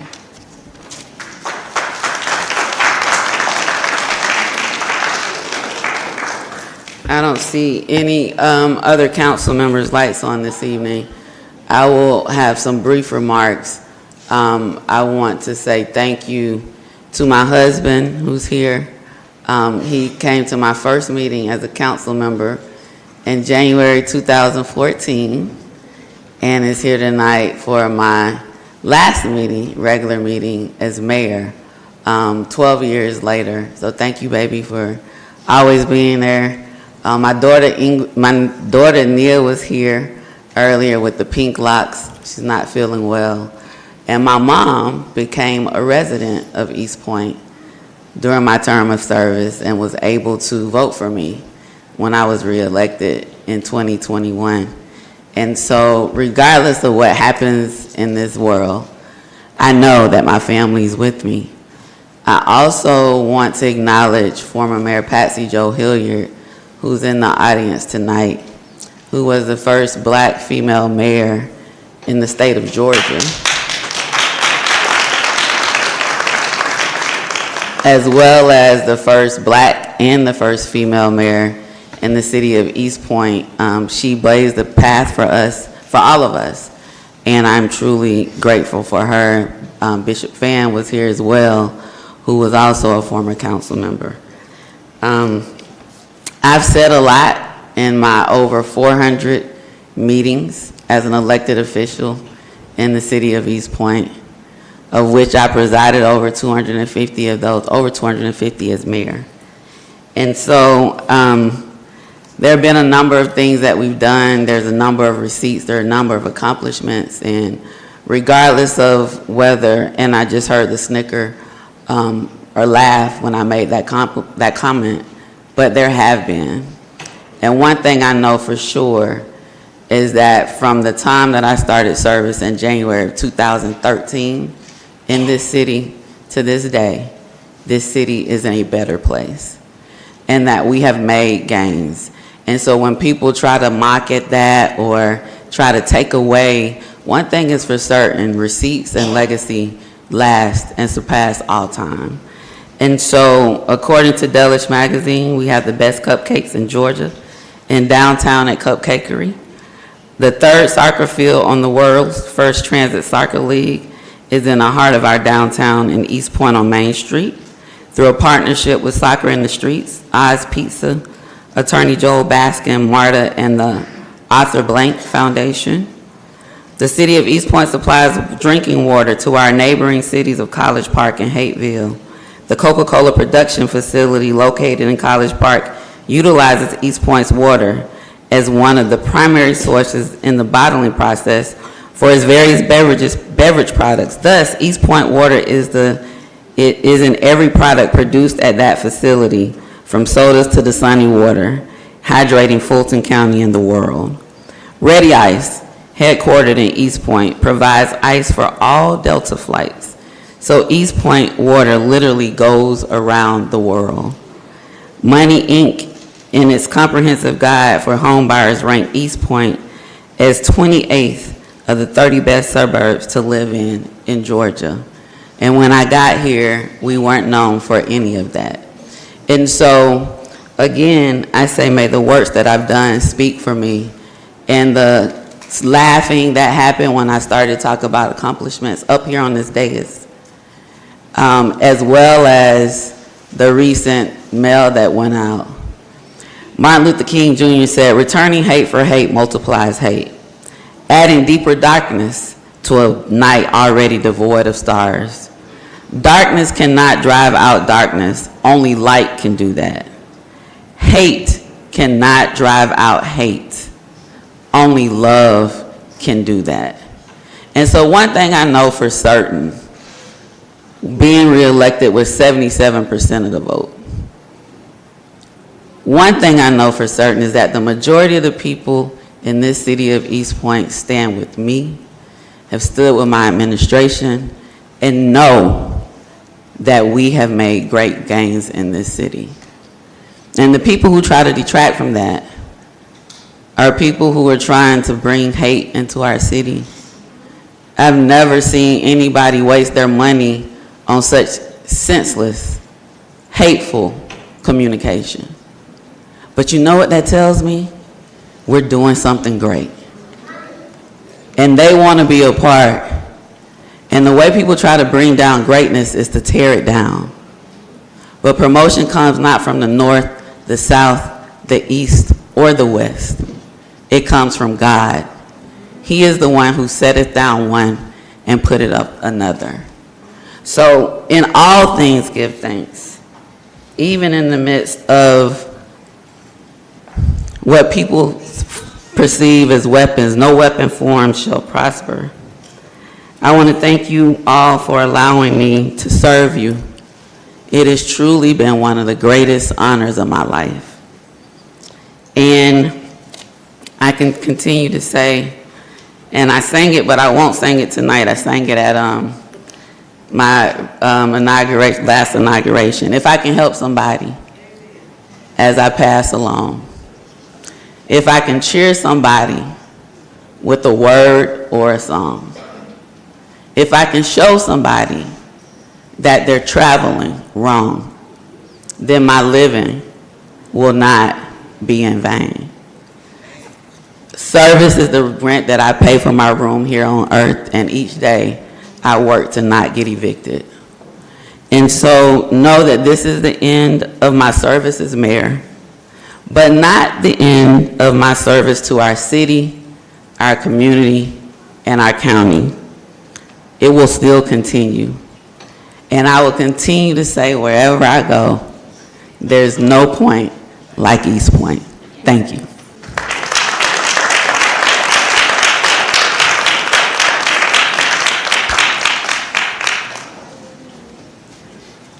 At this time, we will go to, I know we have our youth here, so I'm going to recognize our youth before we get to our adults, because they have been patient. When they were in the room, the applause was a little bit louder, because I think they were keeping themselves active, and we greatly, greatly appreciate them. And so I always say there's no point like East Point, and our 10U and 12U flag football team, girls flag football team, represented us so well at the state. So I'm going to turn it over to our Parks and Recreation Director, Shalord Pinkett, to share with us and recognize our youth. Right. All right. Thank you, Mayor and Council. Thank you, Mayor, for always keeping the focus on our young people and some of the success they've had in the field of sports. Tonight, we're bringing forward our young ladies that played in Jackson County a few weeks ago, our 10U and 12U division. 2025 marked our first year of offering an all-girls flag football league. Typically, I brought our boys in the past who've gone on to play in the nationals, but our girls have actually competed very well nationally. We won the actual first GRPA state tournament in 2024. And our girls competed in the GRPA state tournament for 2025. I'll let my assistant director talk about some of the challenges we had. These girls were very perseverant. As you can see, they're tough. They hung in here tonight with us. Some of them was probably asleep, but we have a great group of young ladies, great coaches that we'll speak on in a little bit. But I want DeJuan Anderson to kind of come up and kind of talk about some of the conditions these young ladies played under. Good evening, Mayor and Council. Thank you all for y'all service. It's always a pleasure to come before you guys. On tonight, it's real special for us because our Title IX sports is growing in the city of East Point. And that's an amazing thing as people nationally try to grow and get to the spot where we're able to cater to our girls and our boys at the same time, having sports 360 degrees year round. I just want to give our parents a round of applause for these young ladies.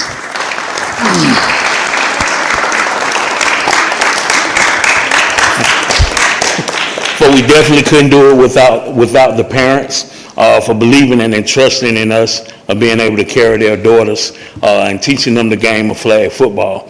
Also, my coaches, Coach JC, come on up, Coach, and Coach Jashari. Coach JC has been pivotal with our girls. We started out with flag football back in 2017, and we were doing just co-ed. So there's a few girls sprinkled in. I think as of 2 years ago, we started to put all-girls team together to play in our boys flag football league. So that was amazing. And just last year, GRPA started doing all-girls flag football. And as you know, we won the first state title for girls flag football on last year. We took one team down, that was 10U. So we went back down this year, and this year for East Point was our first year doing an all-girls league. So the girls got to play against girls all year long.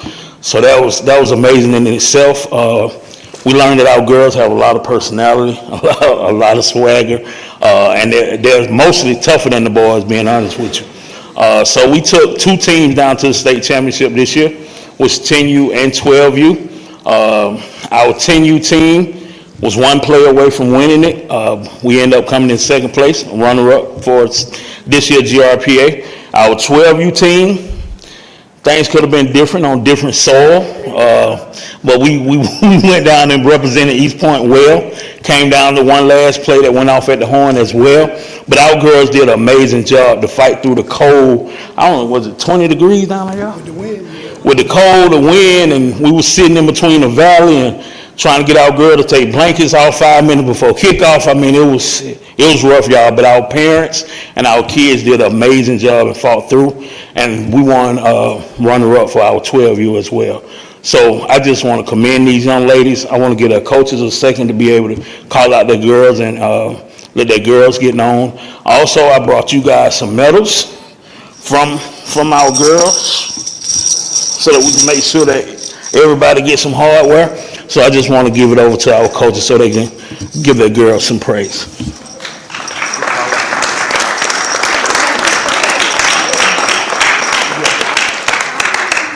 All right, good evening. Again, I'm Coach JC. I led the 10U girls team, and I'm just going to call them out now. We'll go. So we'll start with Ariana from 10U. Just going to stand over there. Milan.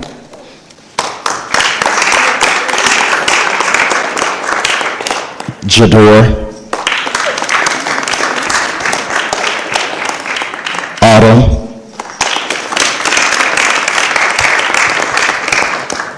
Carmen, Chloe, and the rest of the young ladies that couldn't be here tonight. Just want to give a shout out to them as well.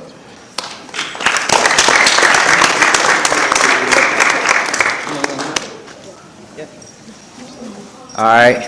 I had the 12-year-olds, the gang, you know. These are my folks right here. First, we got Carter. We got London. We got Gabby. We got Chloe. We got Noah Elise. And we got Z. And also, we have our assistant coach, Coach True, right here.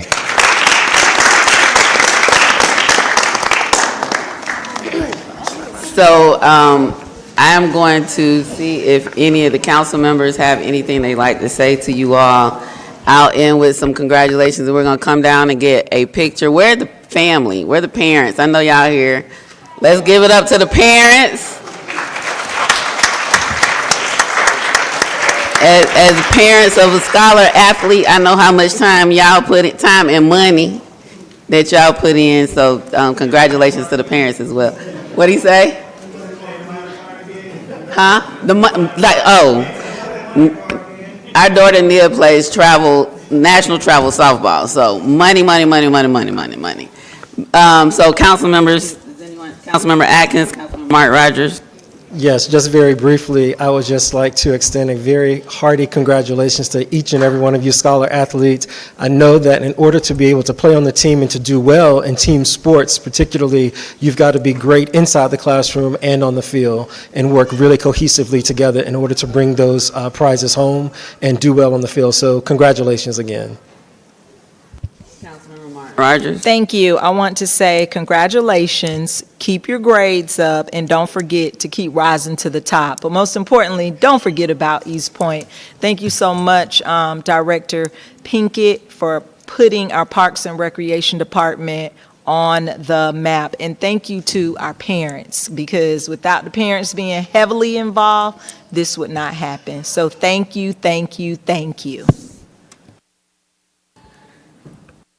Anyone else? Young lady. So I was getting real-time updates when y'all were down there in the cold, and I wanted to make sure that I let you all know how proud I am of you. I told Director Pinkett to let you all know that I'm proud of you. I'm proud of the way you represent the city of East Point. Because of you, I can keep saying there's no point like East Point. And as hard as you play on the field, I want you to play that hard off the field. Make sure those grades are good. We have scholar athletes, right? Because we always got to have stuff plus sports, right? But I'm really proud of you. It does my heart proud to be able to say that our girls went to state, not just regionals, state. We number 2 in the state of Georgia. It's 537 cities in Georgia, if y'all didn't know. That's big. And so the way that you're doing big things now, know that big things popping, little things stopping, it's going to keep going the older you get, but make sure you keep putting in the work on and off the field. And remember the little people. You know, when y'all get my age or get a little bit older, you might have to take care of me. You know what I'm saying? Y'all make sure I have a good community to live in, a place where people love each other, respect each other, and then care for each other. So thank you all so much. Congratulations again to the youth and to your parents. We appreciate you, and keep bringing it home and keep showing everybody why there's no point like East Point, okay? All right, we're going to go take some pictures.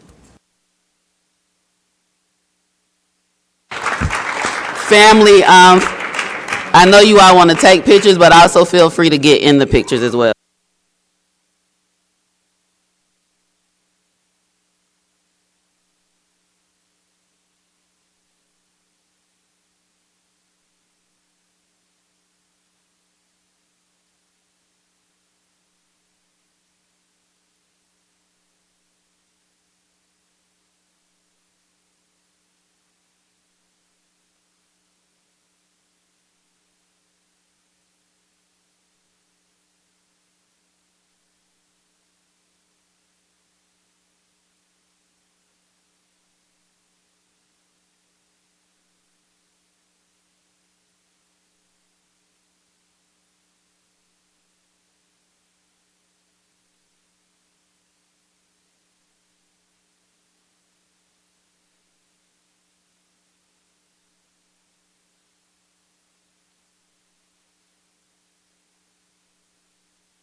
All right, so the young ladies do an amazing job because they have amazing coaches. Right.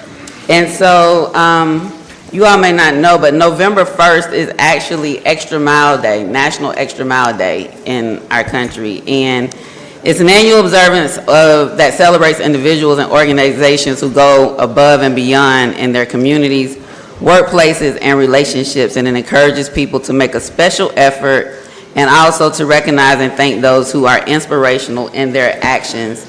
And so I'm going to turn it over to Director Pinkett again, because we have some amazing volunteer coaches with East Point Parks and Recreation. Volunteer. These outstanding coaches embody what it means to serve their teams and community selflessly, and through their example, they are shaping the next generation of athletes and leaders. These coaches have gone above and beyond to make a lasting impact on our athletes and community, and their dedication, positive energy, and commitment to teaching life lessons through sports make them true extra mile change makers. So I'll turn over to Director Pinkett. All right. Thank you. And well said. A lot of times you hear us talking about our hashtag best record in the world, but when you really think about what we're faced with, it's actually kind of amazing when it comes to Parks and Rec. We can do all of the planning, promoting, passing flyers out, but without having volunteer coaches who do this for free, none of this stuff would go. Obviously, we're here tonight to celebrate our girls, but our coaches put a lot of time in everything that we do. A lot of our coaches, the mayor found out, they actually coach 2 and 3 sports. Some help out with our education programs, but we cannot do this without them. I'm going to show a quick video of the actual day we did the celebration at the flag football game. It showed how our coaches really appreciate it. Mayor Ingram, we definitely appreciate you for acknowledging them. Like you said in this speech that you said, they're doing this for free, and they pour into our youth every day, all year. We're always calling on them, and they always show up for us. So at this time, I want the coaches to come up, all the coaches that are still here, and I'm going to play the video from the day of the ceremony.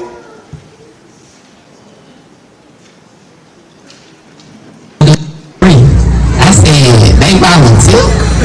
It was like, yeah, and some do more than one sport. I was like, whoa.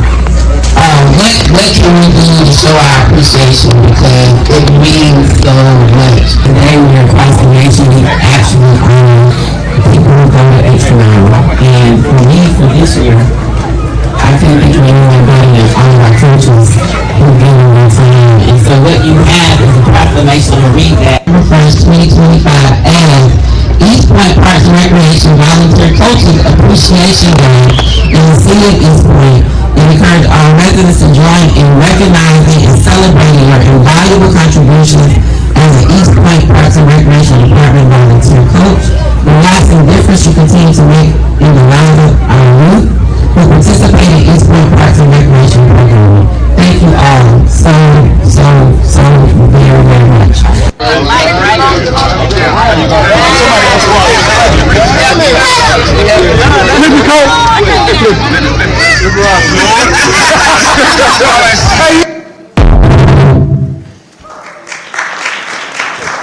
He told me y'all do this for free.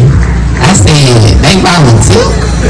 He was like, yeah, and some do more than one. Nothing beats a jet. Y'all do this for free.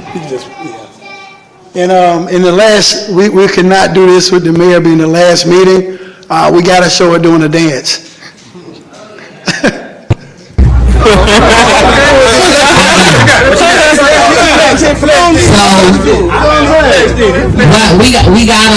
want to flex? We can flex? Okay, flex.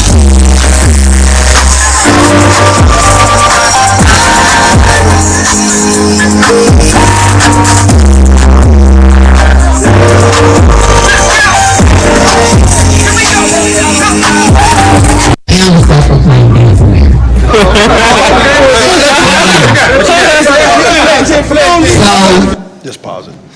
So as you can see, one of the things that we strive with our program in general, we like to make it like a home.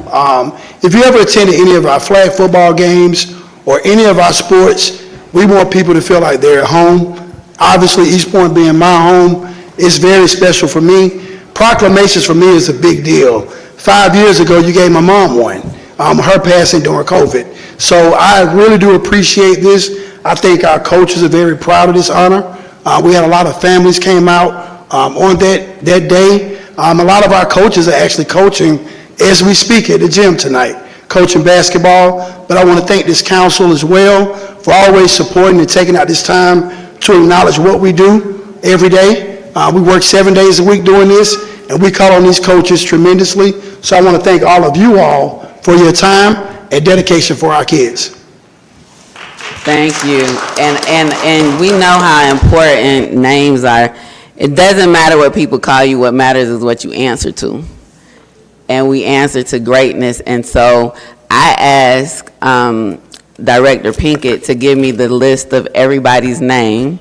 And Madam City Clerk, I want all of these names included in the record, because it's important that we recognize and say thank you for volunteering. And hopefully we can work on that. Hopefully we can get some stipends in the budget for our coaches.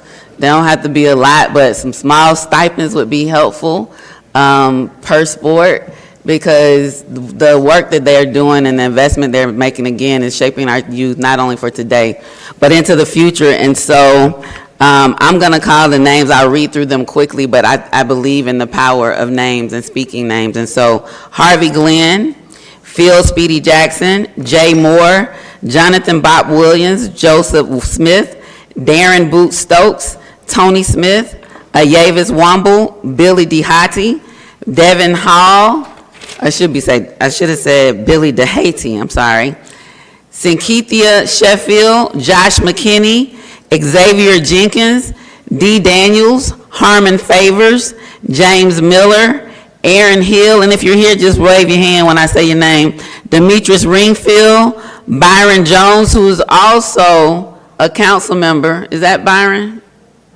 No, I'm sorry. Byron Jones, Jeremy Hewley, who am I thinking about? Brian Jones, that's what it is. I'm sorry, I got distracted. Ray Wilkes, Akeem Scruggs, Darius Williams, Nathan Turnipseed, Naeem Wilson, Sean Finney, Dontavius Bacchus, Evan Parker, Naporo Rowland, Edward Simmons, Zach Wolf, Troy Williams, Josh McKinney, Jarrell Rowell, Jeffrey Dewberry, Rashard Green, Terrence Cosby, Brian Johnson, Torian Knott, Rayshawn Harmon, Cecil Myrick, Rashad Francis, Gabby Karuki, Calvin Milbury, Justin Henderson, Quentin Green, Sherrod Cook, Sean Hurd, Robert Smith, Samuel Young Jr., Dre Moulton, Darius Lyons, Dontavius Williams, Jerome Green, Dontarius Dorsey, Rod Williams, Douglas Hendricks, Rashad Francis, Jonquill Christopher, Rashard Blake, Simeon Hendricks, Kelly King, Sean Vernon, Chandra Roberts, Dalen Scott, Henry Ward, Jashari Anderson, Tajasha Gordon, and Corey Russell. Let's give it up for our volunteer coaches.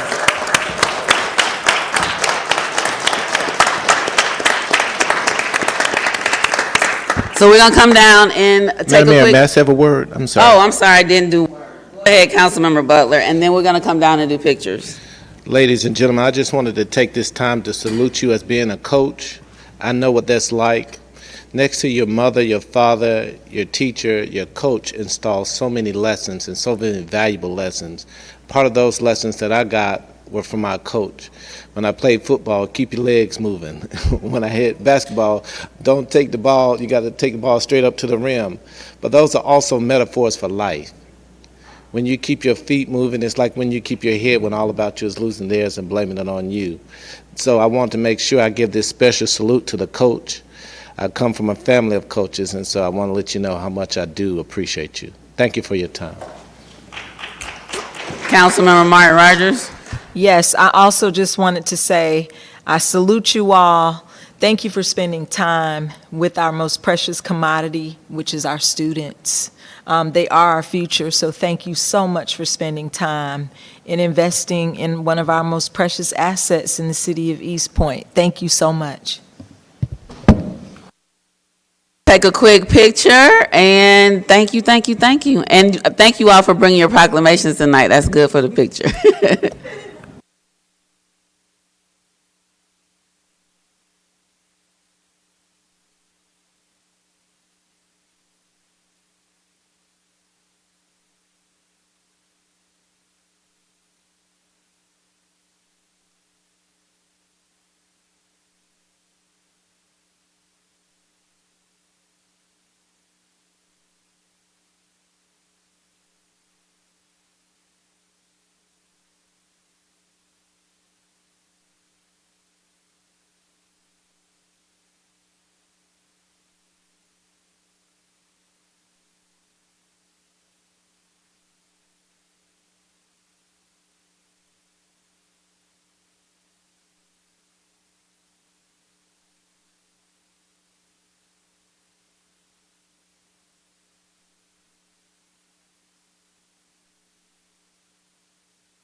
Is a Rising Warriors Foundation proclamation for Prince Anthony Walker. I'm going to turn it over to Councilmember Martin Rogers first to open. Did they leave? I don't know. Are you here? Oh, you're here. Okay. Where did Dee go? She in here. Okay. Somewhere. Councilmember Martin Rogers. Yes, Rising Warriors Foundation proclamation for Prince Anthony Walker, who has gone all the way to the Olympics.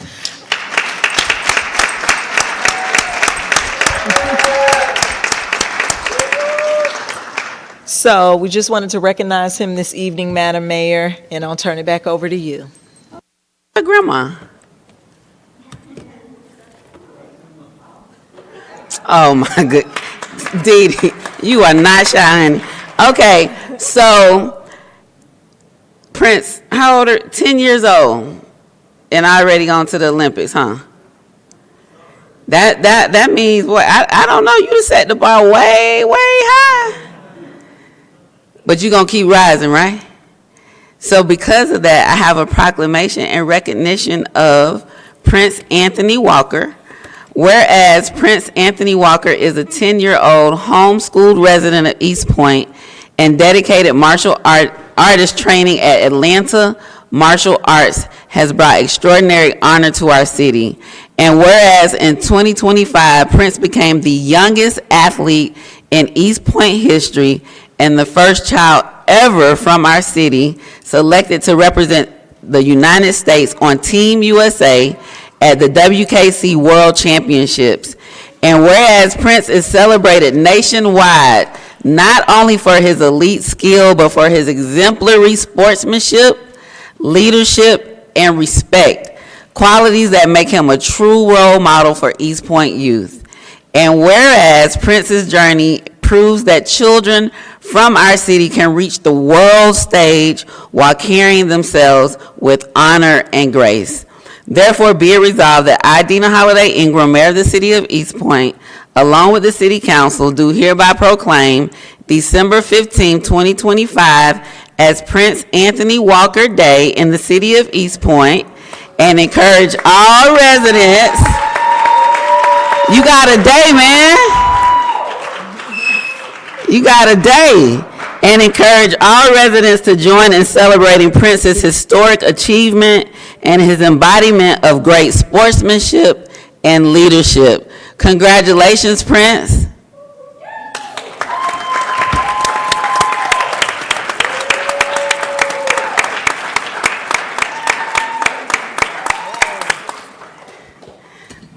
So since you don't be on the world stage, that means I know you're probably not shy. Would you like to say something? Maybe not. Say, I'm still 10 years old. Press the mic, press that button right there. Prince is one that's short for words. Okay, he so just show it. He's here to He's walking smile. like he talking. I got it. He just show it in action. Well, congratulations. Does anyone from council want? Go ahead, Dad. I just wanted to thank you guys and everyone in the city of East Point for this, and also Grandma. She's wonderful. And not only that, I would also like to show our teammates that also went with Prince. Come on up, come on up. They had to work really, really hard for this. Like, after they go to practice, they go to another practice. They have privates, they have to do like boot camps, and they traveled all year long, like from here to Orlando, and they went to Worlds this past October, and they knocked them out. They really wowed everyone. I love it. What's the welcome teammates' our names? team. Tell us the teammates' Come on, names. you guys share your names. Say your name. Heaven Ross, Heaven Ross, Malachi Walls, Malachi Ross. How old are you? 8. I'm at 9. 9? Oh, you just turned 9. I know. It happens to me too, but my numbers are a little bit higher. It's a little bit high. How old are you, Heaven? 10.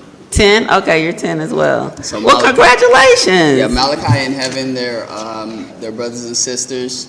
Malachi is actually a 3-time world champ. Whoa. Yep. So congratulations on that. Wow, this is amazing. I think this is a first for me. I haven't known champs this young. Not world champs. We're breaking records. You're absolutely breaking records. Okay, well, Councilmember Buck. Yes, I didn't get a clear understanding what sport. Karate. Oh, point fighting karate. Point fighting karate. I'm sorry? Point fighting karate.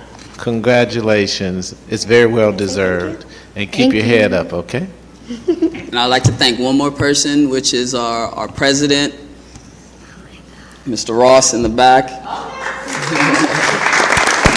He's our Rising Warriors president.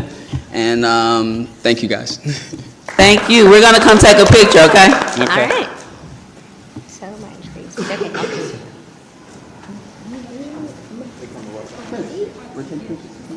Okay. Can't believe you got nervous like that.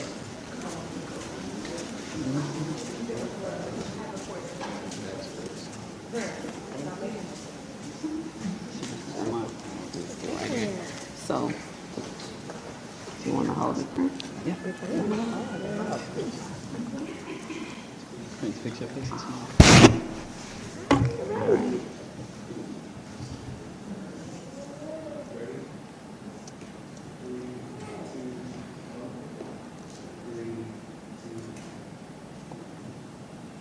To the right, we go to the right. Look right. And then we're gonna look left. So our eyes aren't crossed. Okay? Can we just do one more with just you guys and Prince? Yes. Councilman Prince. Congratulations, Prince. Good job. He said smile.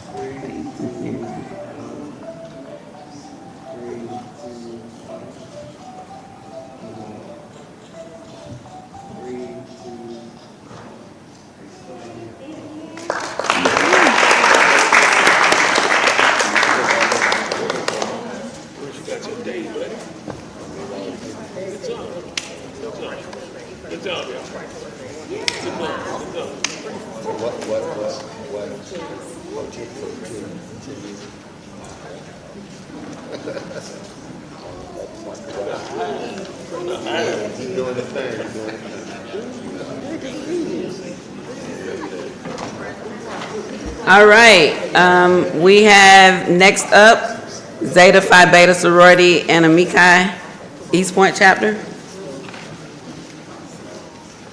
I'm Shropshire. They're coming.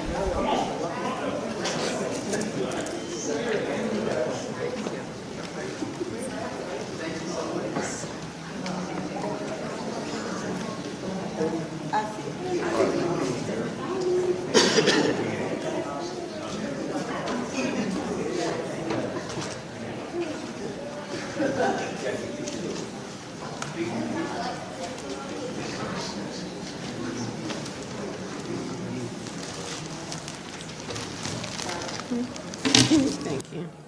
I wrote it right. Where are they?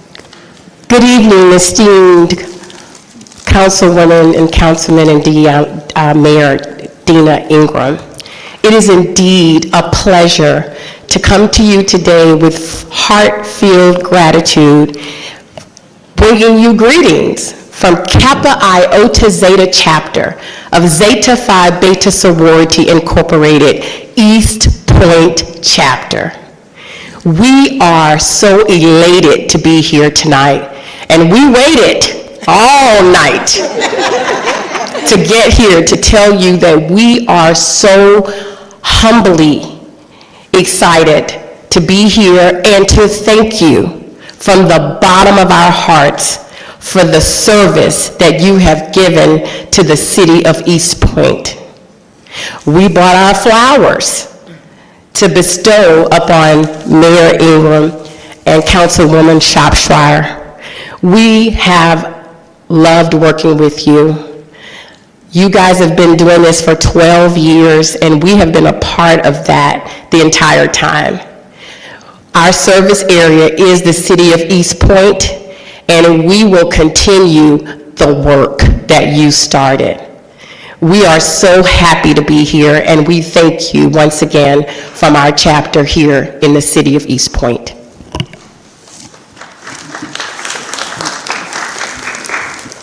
Greetings.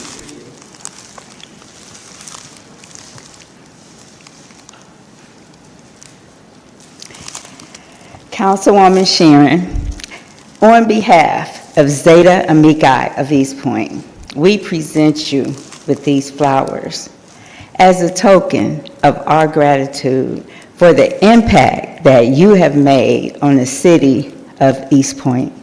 Whenever we needed you, you were there to support us. We thank you for your leadership and your support. We would like to wish you blessings and success in all of your endeavors, and thank you for your service to East Point.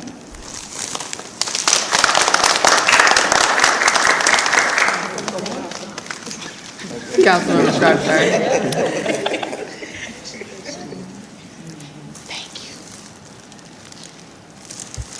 I am going to ask for personal privilege to go down and take a picture because I am part of the Zeta Phi Beta Amici. Yep, I mean, I think we all can. They came Everybody dressed so can. nicely tonight. Exactly. I just wanted to say that I feel like at every event, I know it might be one or two here, but like literally everything we have in the city, I always see women in blue and white. And I want to say thank you so much. It does not go on. I don't care what it's food drive, Wednesday wind down, if we're just having something out here for the kids, the Halloween, I mean, whatever we have, Zeta Phi Beta, Zeta Iota chapter of Zeta Phi Beta Sorority Incorporated and Zeta Amici are there. And that has definitely helped us be able to serve our community. And I know that as a part of the Divine Nine Sisterhood, that the work never stops, that you all will continue. I just want to say thank you. I have seen you here with us for 12 years, and we greatly appreciate it. And I know you will be here into the future. So thank you so much for being here tonight.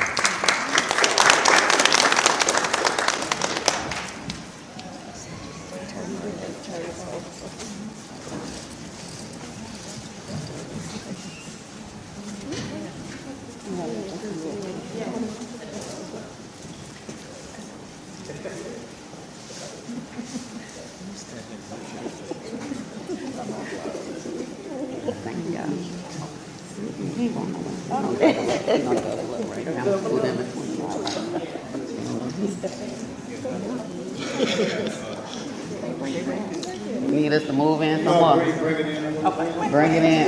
Now the Sigma want to start talking. He been quiet all night. Now you want to tell y'all what to do. He's a Sigma. Now he want to tell y'all what to do. We good? I'm good. I got on heels today.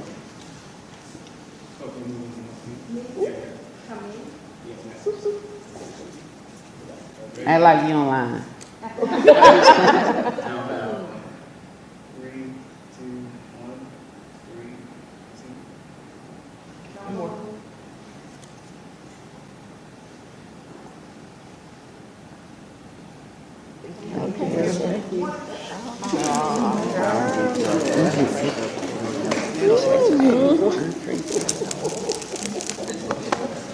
I love y'all for mixed job. Where you gonna be?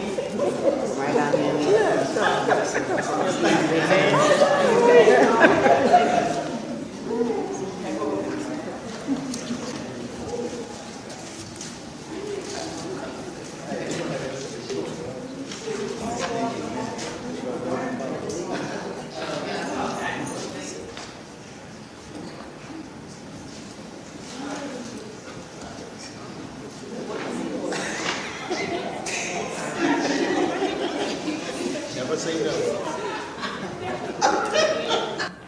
I'm going to turn the next one over. Is this from the city manager or the city clerk? Who was city manager? Mr. Jones?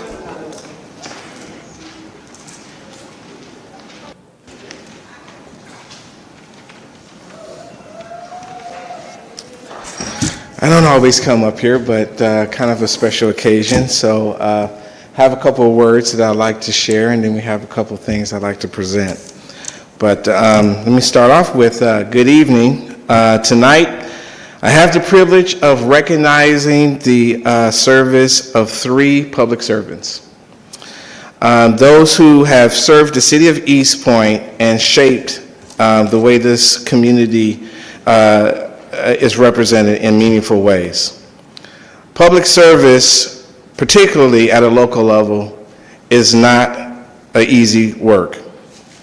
Often it's personal, it's highly visible, and frequently thankless.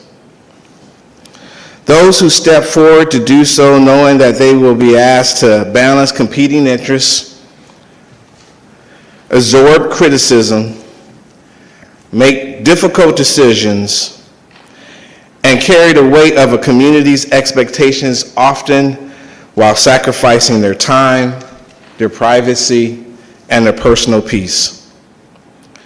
I would argue that democracy does not begin in Washington, D.C., or Atlanta. That democracy actually starts here at City Hall, in City Council chambers, in neighborhood meetings, and in conversations that are sometimes uncomfortable, but always necessary. Each of these individuals we recognize tonight chose to step into that arena, give of themselves in service of this city. First, I'd like to take a moment to recognize Mayor Dina Holiday Ingram. Mayor Ingram has served the city with deep passion, an unwavering commitment. She cares profoundly about East Point, hence her moniker, "There is no point like East Point." She cares about its people, its neighborhoods, its future. Everyone who worked closely with her knows her leadership is rooted in conviction and a strong sense of responsibility for the residents who have entrusted her in this role. While leadership is rarely without tension, I want to be clear that any differences that I've had while working with Mayor Ingram has always been grounded in a shared desire to bring what is best for East Point to reality. Mayor Ingram has never lacked passion. She has never lacked courage. She has stood for her beliefs, even when doing so is difficult. And she has consistently advocated for the community she loves. Serving as mayor requires resilience, strength, and an enormous amount of personal investment. Mayor Ingram has carried that responsibility with seriousness and resolve.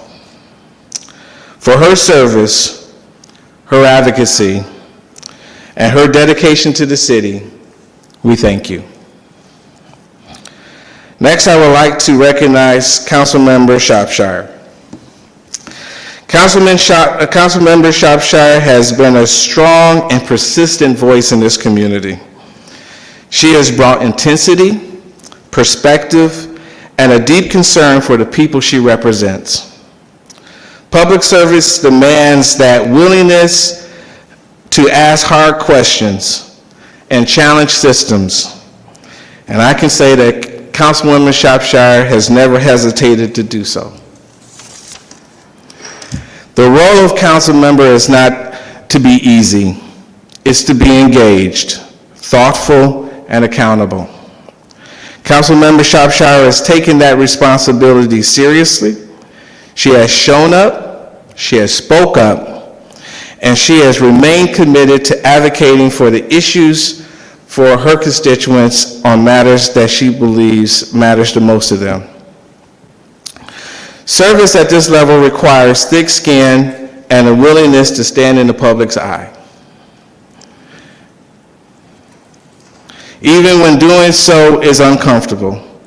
For her dedication, her energy, her service to the city of East Point, we extend our sincere appreciation.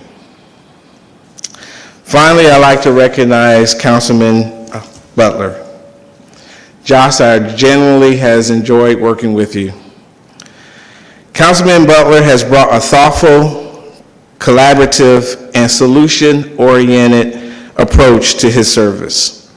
He consistently has demonstrated a willingness to listen, engage, and work through complex issues with professionalism and respect. His demeanor, preparation, commitment to good governance has been evident in all of my workings with him. Public service benefits greatly from leaders who understand that progress often comes not from volume, but from clarity, consistency, and trust. Councilman Butler exemplifies this type of leadership. His service has made this organization better. His contributions will be felt long after his term concludes. Josh, thank you for your partnership, your integrity, your dedication to East Point. You'll be missed. So in closing, I want to emphasize this. Public service is not about perfection. It's about commitment. It's about showing up even when the work is hard or the meetings are long. It's about weighing the needs of many while still holding compassion for the individual. For each of these leaders, they have answered this call in their own ways. And on behalf of the city of East Point, the city manager's office, its staff, its residents, and might I say its future, we extend our sincere gratitude to Mayor Ingram, Councilman Shropshire, and Councilmember Josh Butler. Thank you for your service, your sacrifice, and your willingness to lead. Thank you for what you have given to this dear city of East Point. So I have a couple of things that we have got together as tokens that I'd like to ask each of you to come down and receive. I'll start with Councilmember Shropshire, if you don't mind.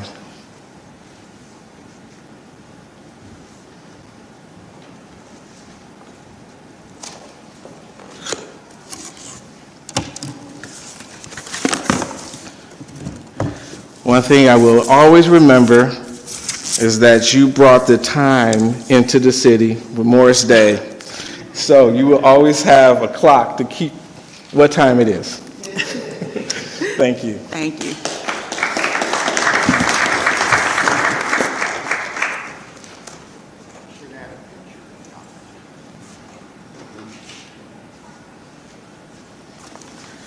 Councilman Josh Butler, would you mind?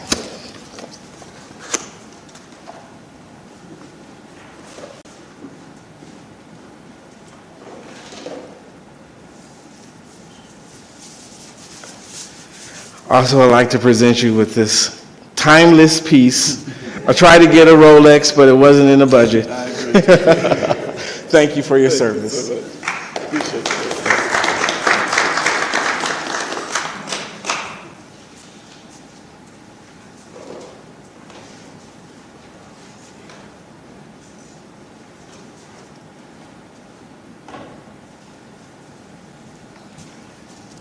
And Mayor, would you mind joining me? Make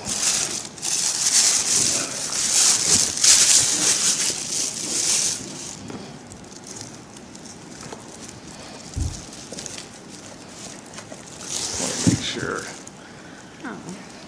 Present you this in recognition of your service. Thank you so much. Well, thank you.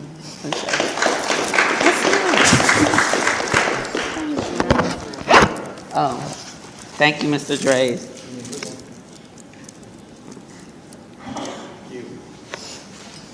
Thank you. And you came in blue tonight. I did. My wife is.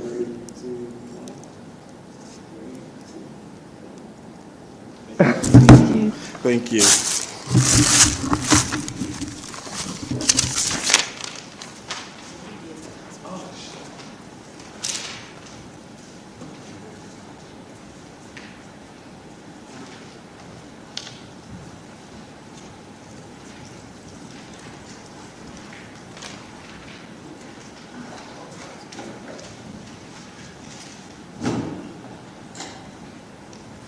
All right. I think we cleared the house with all the presentations. So let's get to the business. Do we have any committee reports tonight?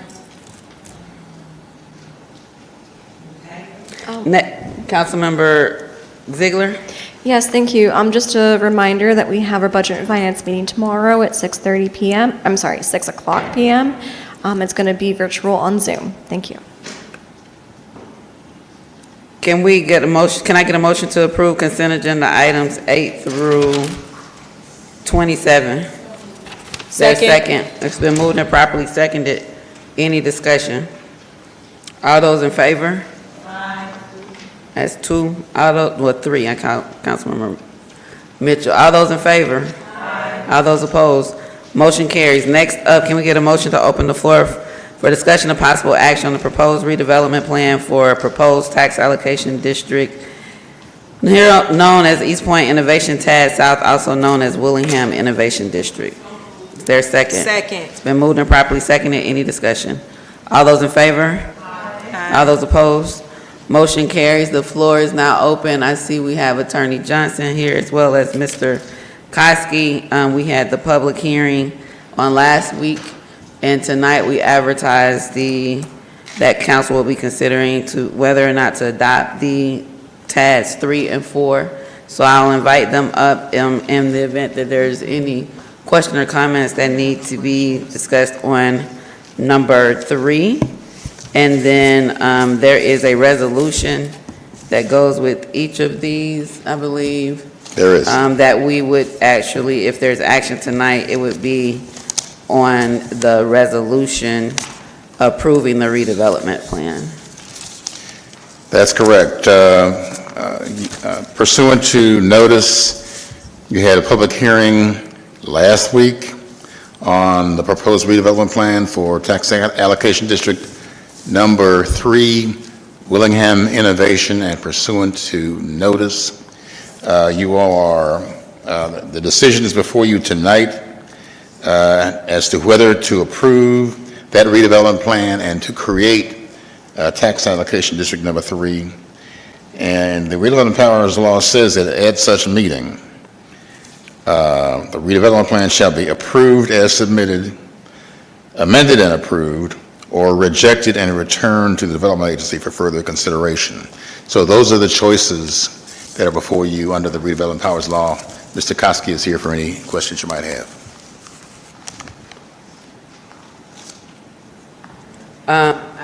Councilmember Atkins. Yes, thank you. I was not present last Monday for the public hearing, but I was able to watch it this past Saturday. I did have a few questions about the TAD, particularly the South TAD. I sent those questions in. There had been an opportunity for us to ask questions of the consultant. We discussed this in our work session back in October. And the city attorney did send out a request for questions. I sent those in on, I think, November 20th, if I'm not mistaken. And I'd not gotten a response from those. And then also, based on the redevelopment plan that was sent to us, also by the city attorney, I had a few questions of the redevelopment plans, and I sent those in, and I hadn't gotten a response of those either. One of the main questions that I had was about the boundaries, and particularly the hotel district. If I recall correctly, during the work session back on October 13th, I had asked if the hotel district was included in the boundaries. Mr. Koski said he thought so, but he wasn't sure. When we received the request for questions, I wanted to ask that question again, but I did not receive a response from that, met the deadline by 5 days. And then when we got the proposed redevelopment plans, I saw that it wasn't, and so I asked the question again. So I know that in the public hearing, Mr. Koski stated that we have about 0.7% until we reach our 10% cap of the digest. But my interest in the hotel district being in that, other than the percentage in terms of meeting the cap, were there other reasons why we wouldn't be able to look at alternatives to make sure that that would be included in the boundaries? I'm very interested in that because I look at the work that Hakeville is doing to our east. I look at the work that College Park is doing to our west. And I also considered the fact that a lot of the hotels that were built along Bobby Brown, they were built back from the street because of the out parcels, and they were to be restaurants there that have yet to come. I also think that that particular part of the city has a great opportunity to attract visitors and tourists, particularly wedged between the world's busiest passenger airport and then downtown and a lot of the sports facilities. And the neighborhood directly adjacent, Egan Park and even Martell Homes and East Washington, making it really become a destination. So other than the 10% of the digest, where we've got, according to the public hearing, 0.7% left, were the other reasons why this would not be included in the south boundary. So I will let Mr. Koski respond, and I thought he did respond to your question, saying that if I misunderstood, I apologize for that. My understanding is a portion of the hotel district is included, particularly the vacant parcels that you're talking about, that, you know, where the hotels are set back from Bobby Brown, that vacant parcel is within the boundaries of this TAD. There have been some questions about whether we might consider TADs for other parts of the city, particularly along Washington Road, where there is no TAD right now. And one of the reasons that room was left within, that we didn't go all the way to the 10%, is so that those parcels could be considered next year. But I will let Mr. Koski respond to further. Yeah, I mean, I think that pretty much sums it up in that there were a lot of instructions, I guess you could say, at the beginning of this. Number one was really focus on the vacant and vacant land and empty buildings. So in terms of trying to determine which portions of the hotel area should be included, that was the priorities given, was the lowest value buildings in the area, in the land that was vacant. So, there was never a boundary of a hotel district that was presented in this. So we included the parcels in the hotel area of town by Bobby Brown that are meet the criteria of the rest of the Willingham district, of which we did go closely with the LCI. So the LCI was another guiding document, the Willingham LCI. And so we really focused on a lot of the redevelopment that was noted in the LCI plan as well. So all of those things together with having to make some hard decisions about that 10% cap all factored into that. And the discussion, we were willing, happy to entertain additional comments from other counselors at the public hearing, and we didn't hear any other initiative about any other parcels to be added or excluded. So I think that, is the totality of how the decisions were made about any particular parcel in the hotel area.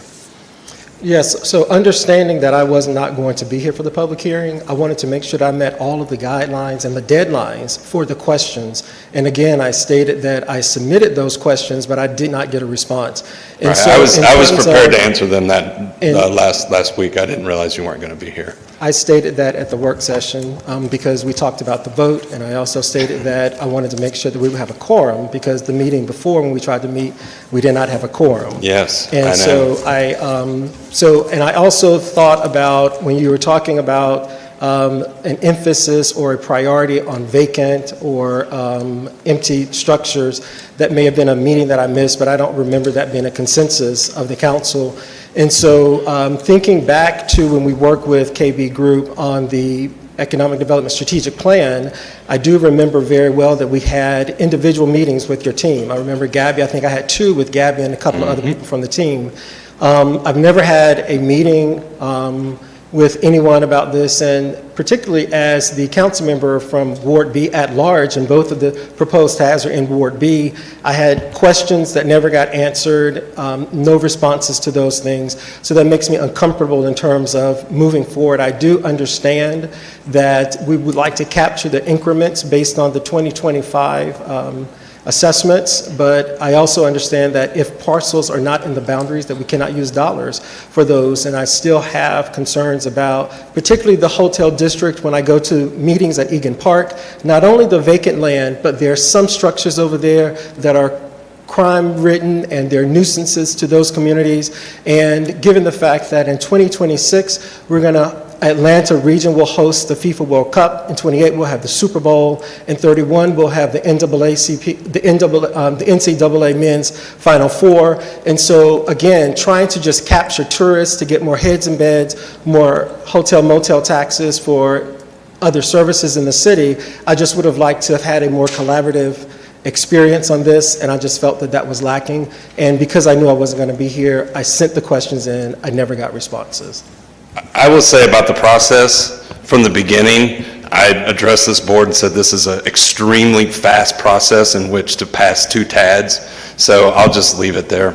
Yeah, and I appreciate you also mentioning that. I heard you say a couple of things. You said that this was fast-tracked and that it was a bit unusual, and so I do appreciate that. So I don't know whether the council would permit a response to those questions at this point. Well, or Mr. whether that's Kosky even said he was appropriate. prepared to answer them last week, so if he was prepared to answer them last week, he should be able to answer them tonight, right? All the parcels that you had in the emails that were sent, I wasn't in the chain of command, communication command. I wasn't emailing with anyone up here. So all the parcels that you were asking about are in the TAD. The parcel that I asked about also was the hotel district, and it's not, according to... Okay, sorry. The particular parcels that you're asking about are in the TAD. The hotel district, as we said, we made some decisions. So I don't have the printout of the emails. I could pull them up. If you would prefer, I can pull up the emails and we can go through line by line.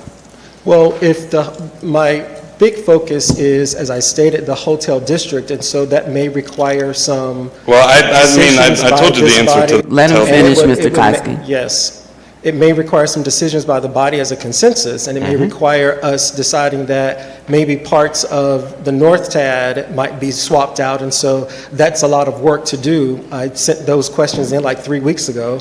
I don't know if I want to do committee work at this time, but with just... I can't... Kosky, let him finish. More collaborative. I think maybe there was a miscommunication in how the chain of command was going to go, because I feel like I'm being blamed for not addressing your answers. I'm not blaming you. Okay. Not at all, Mr. Kosky. All I said is that there was an email asking for questions. I sent those questions in, got those in with 5 days before that deadline. I also reviewed the redevelopment plans and I sent in questions. So I didn't blame anyone. I didn't blame you for that. I'm just simply stating the fact that I did ask questions well in advance so that we could get responses and then have discussions here. So I wasn't blaming you, so I'm sorry that you took it that way. Madam Mayor, if I could jump in. So just for some context, so if you recall, when this all started, I met with Charles and Mr. Kosky, well, Attorney Johnson, sorry, and Mr. Kosky, we met, and out of that meeting, we presented to you guys an idea. That idea included hotel, it included the Sylvan Road, it included stuff down Willingham, because we were tying in the Willingham corridor study that had occurred a couple of years ago, and it just made sense that it would now try to come into fruition through this tab. At the meeting, however, it was introduced that we go somewhere north along 166. And so then that's how we then split in 2 TADs from feedback we got from this body at a work session. And you're right, there were opportunities for this body to send in questions. I got questions from 2 of you, from Councilman Atkins and Councilman Butler. both sets of questions was forwarded to the team, for which there's like 10 emails in response to the questions. I got Councilman Atkins' question on 11/21, was forwarded to the team on 11/22. And I think what occurred, because Councilman Butler chimed in on the same thread, that it just got all mumbled in there together. I certainly don't think there was an intention not to consider your request for the hotel role to be included.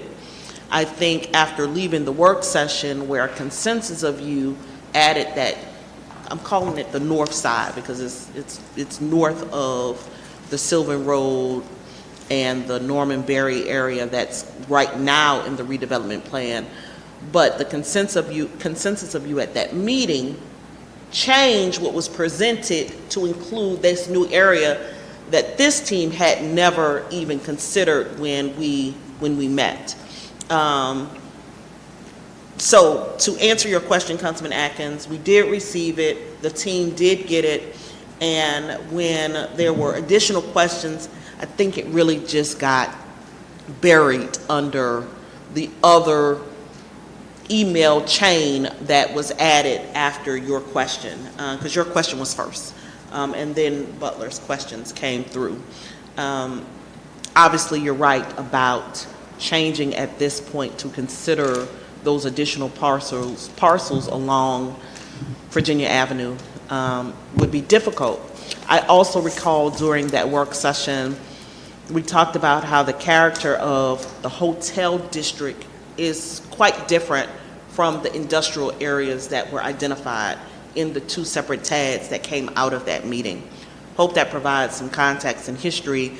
But yes, you did send it in, we did receive it, and we've got a whole list of emails that sought to address it, but it looks like it did get buried, and we apologize for that. And so I was under the impression that we had responded to your questions.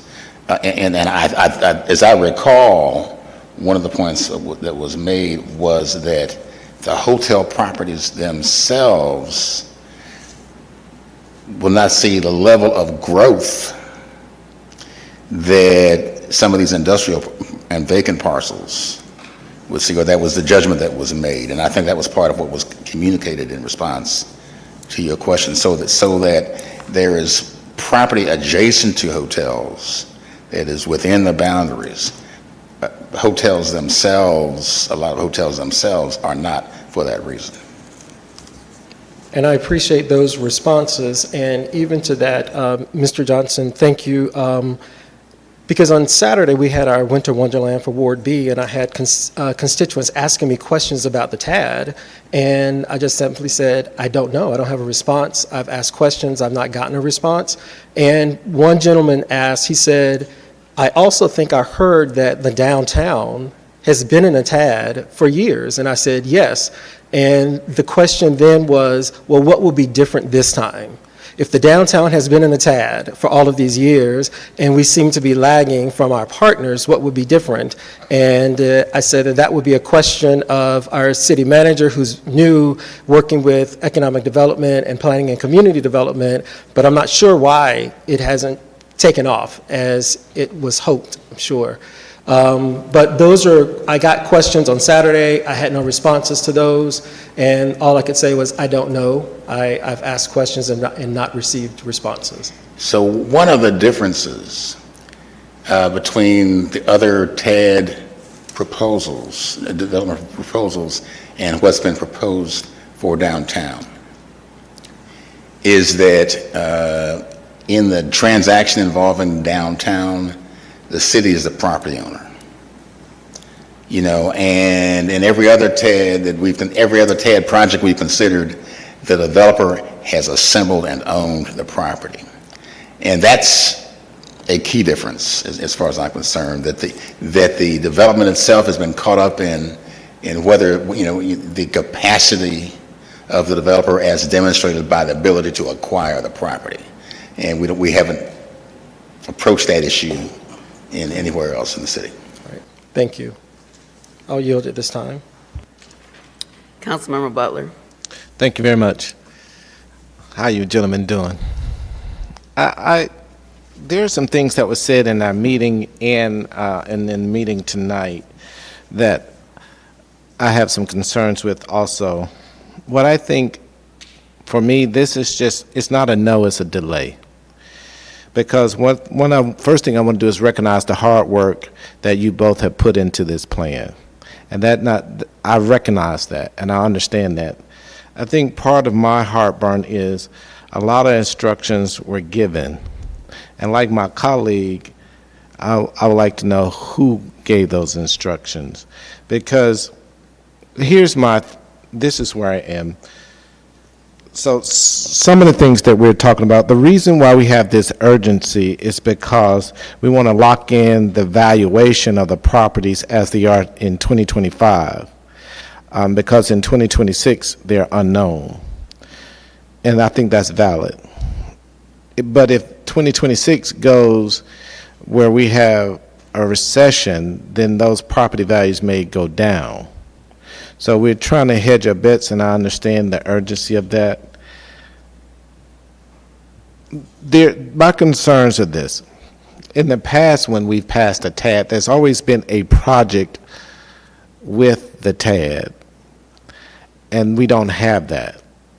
So we have the outlining of some areas, and my second concern with that is that we're running our TAD up to 9.3%, where we only have 0.7% available. In my estimation, in order to really spur economic development, it is my opinion that it would be easier to attack some of those shopping areas where we can improve those areas and really spur development from that area.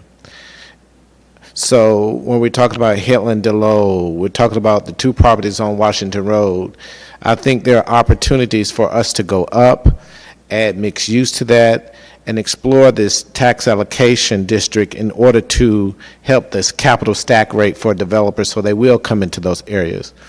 Because one of the sites that we have identified is in the SNA recycling, and my question and my concern is that they may not have an incentive to redevelop. And so now we are tying up what potentially can be allocated for another TAD with a property that won't be developed because they've been there for several decades. And they may not have any incentive to do that. So those are some of my concerns with what we have. I think that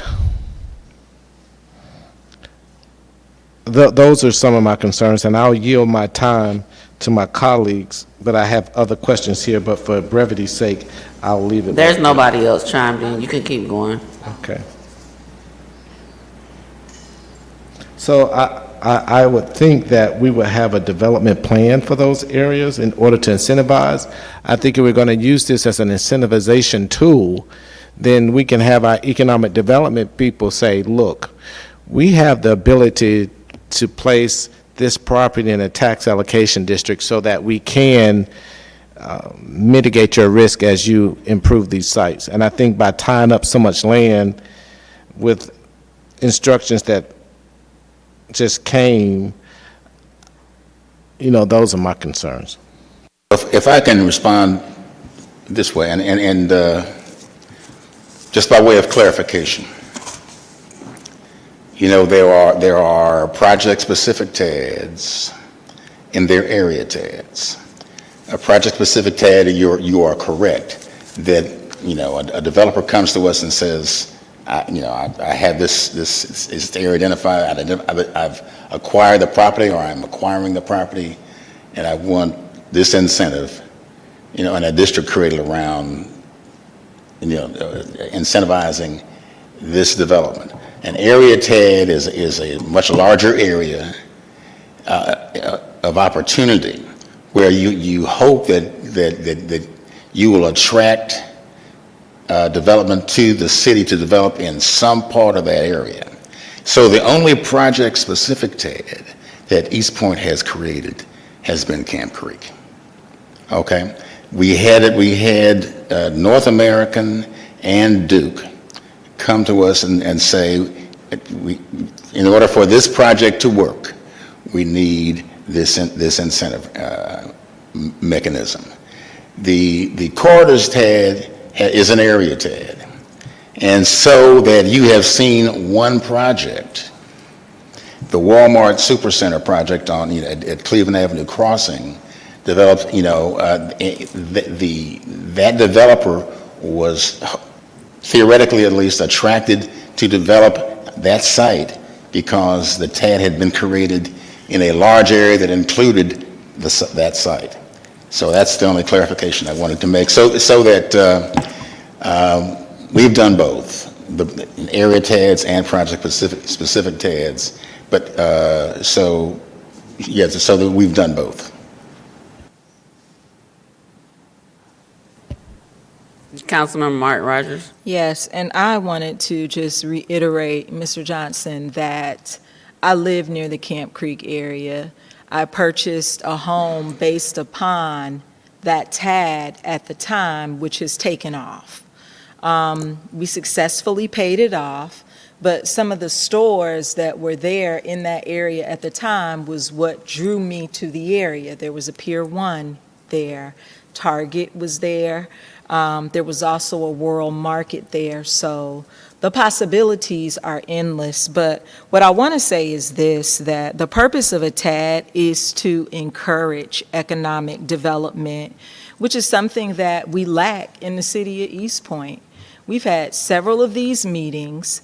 I, as a working professional, if I can find the time to check emails before going to work and immediately when I leave work, and I'm always sending a follow-up email, am I not, Mr. Jones?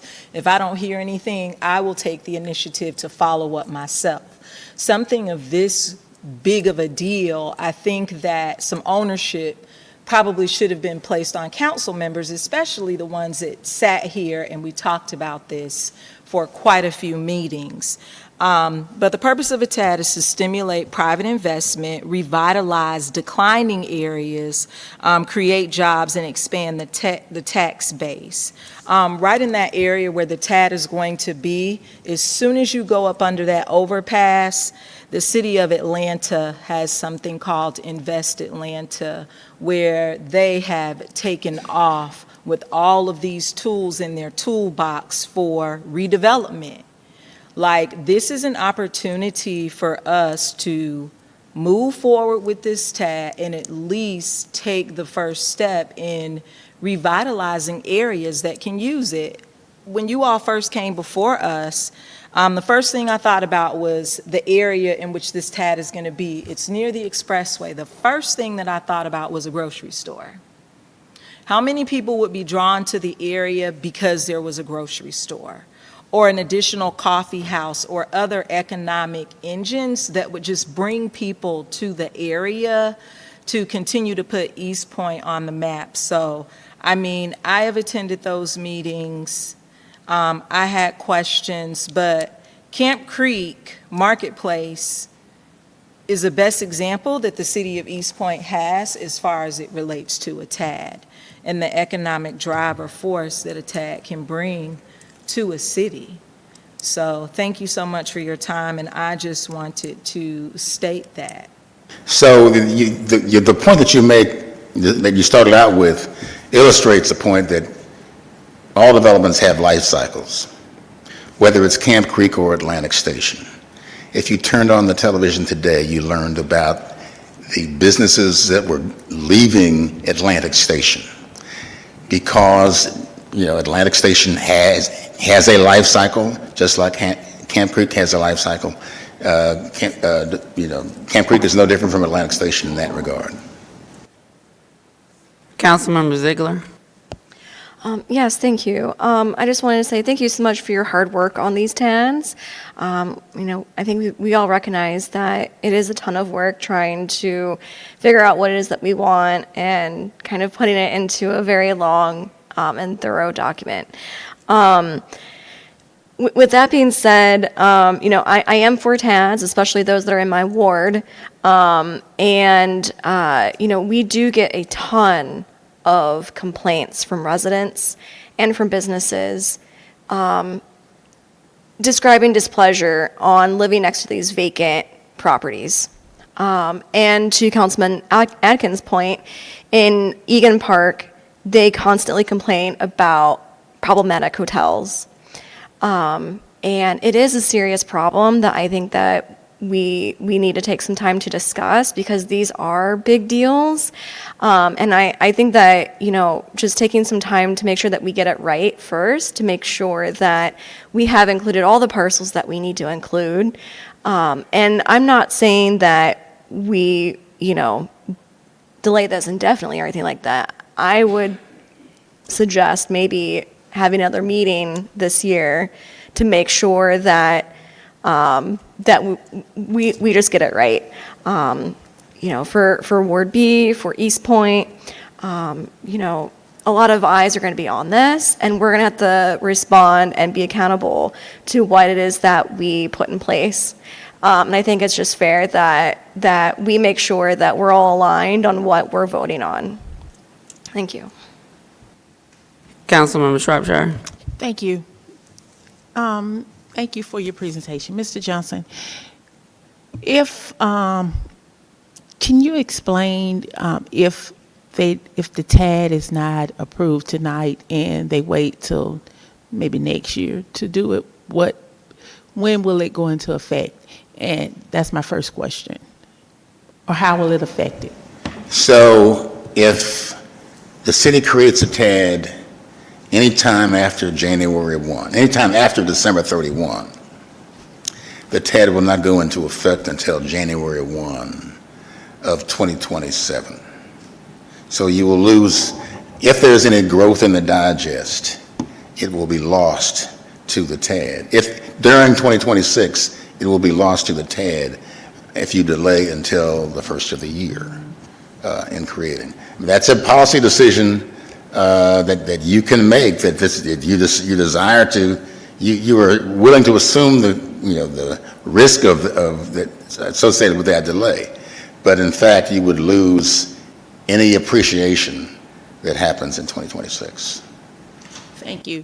So basically, what we're doing is just doing a TAD, so when business come, like say there might be a potential business for, and I get them mixed up, the north and the south. What is that property?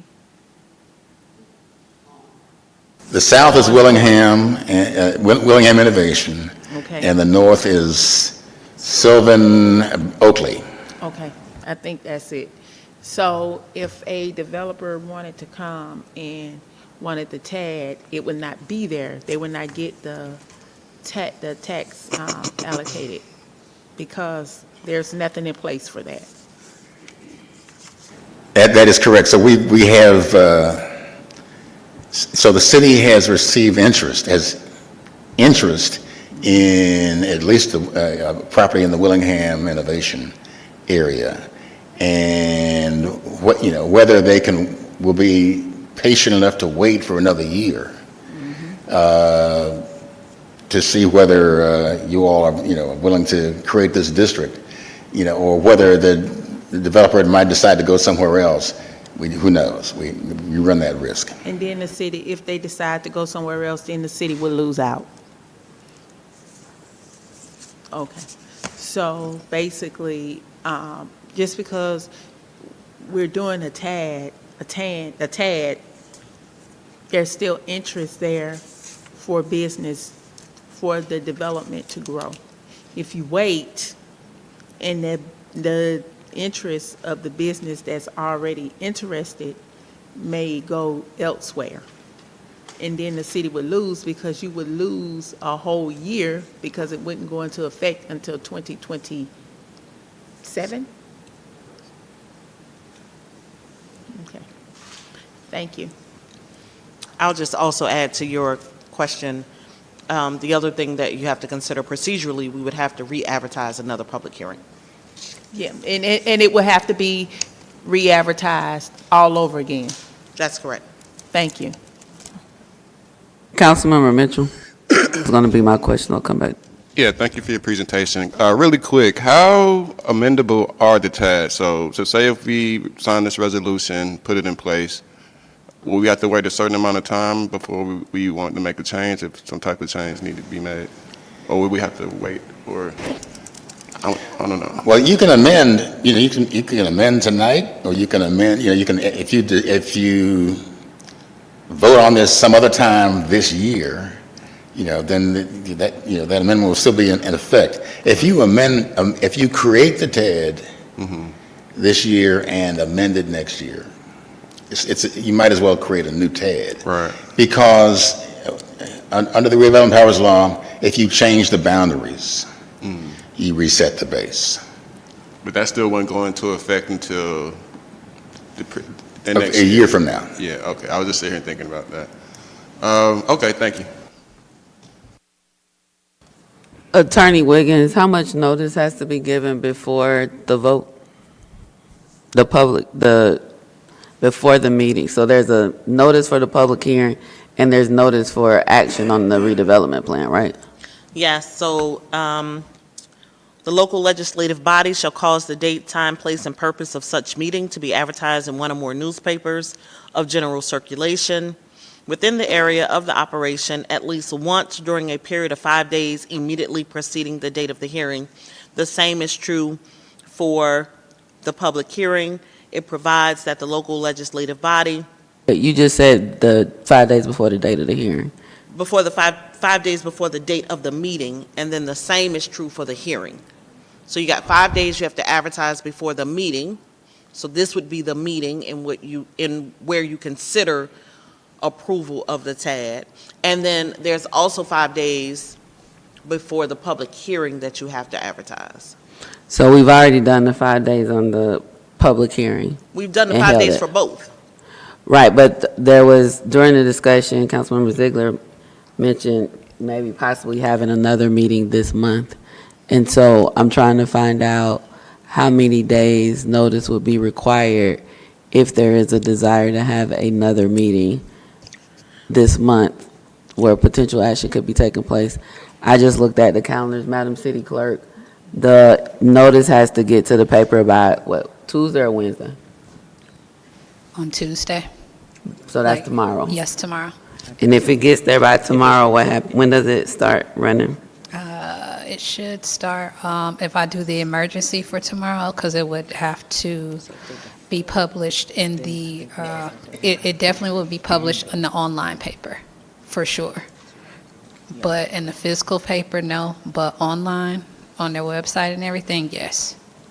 If I do it tomorrow morning. So if you do it tomorrow morning, when does it get published? Oh, it'll be published online the following day, because the South Fulton Neighbor comes out on Wednesdays. So it would be on Wednesday, the 17th? Yes, ma'am. When would the hard copy go out? I will have to pay for 2 separate ads. The hard copy will have to go out the following week. So the online would go out on the 17th and the hard copy would go out on the 24th? Yes, ma'am. Does the law distinguish between online and hard copy? Let me research that, but let me clarify what I said. So if you guys reject it, then we have to start back from public hearing. It doesn't say about deferring, right? So if you defer it, then I think we can start back at the 5 days just to re-advertise the meeting. Does that make sense?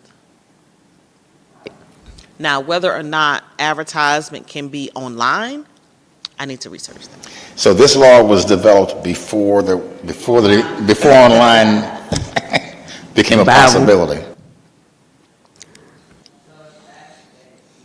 5 days before the hearing? One more time? If it has to be hard copy and it goes in, it would start running on the 24th And 5 days would be 24th, 5th, 6th, 7th, 8th, 9th. To do it, the earliest would be the 30th or the 31st. So. I don't know if people are traveling. Let me ask the lawyer here. 5 days is less than 7. And there's the statute in Title I that talks about counting days. I think it doesn't say business or calendar. Okay.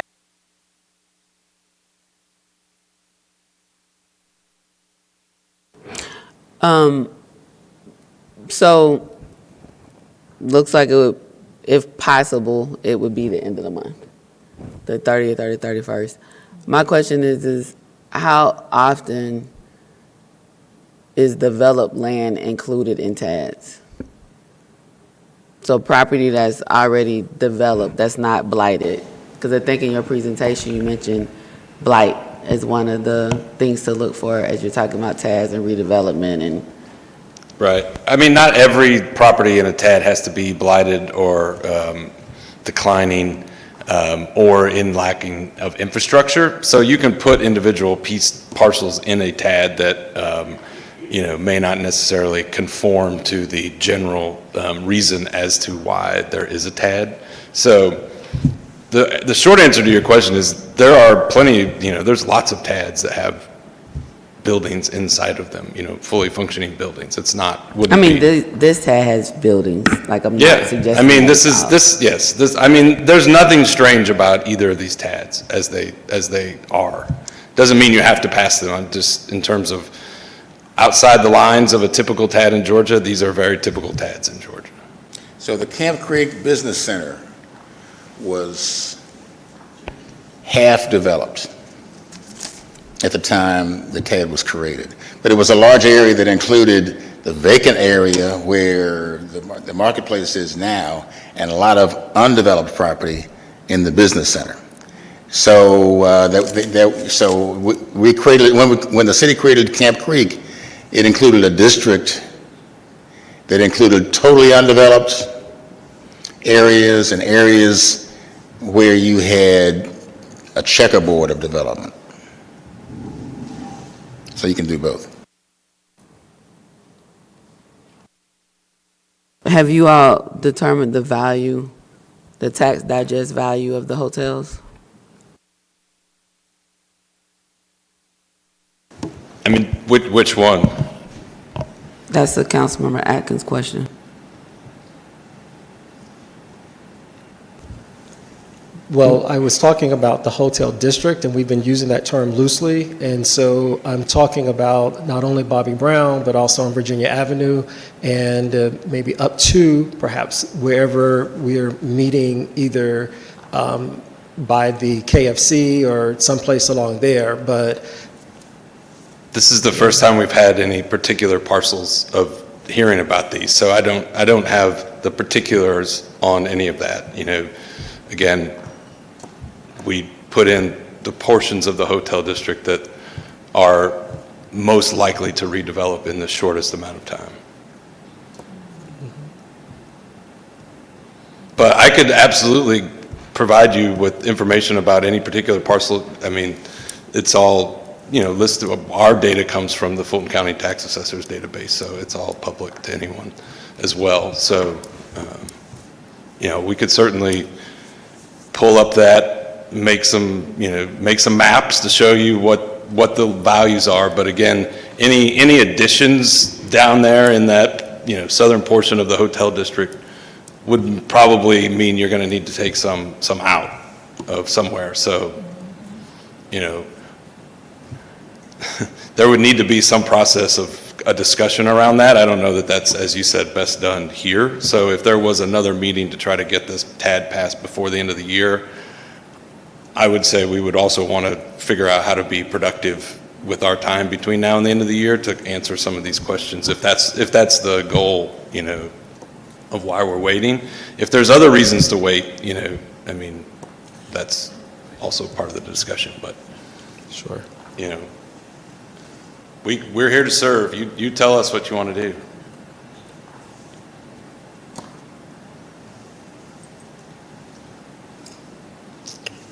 Well, my mic was on to answer the question about the hotel district. In terms of process, there seemed to have been a process already established, so I don't know how you want to alter or change that. I'm amenable.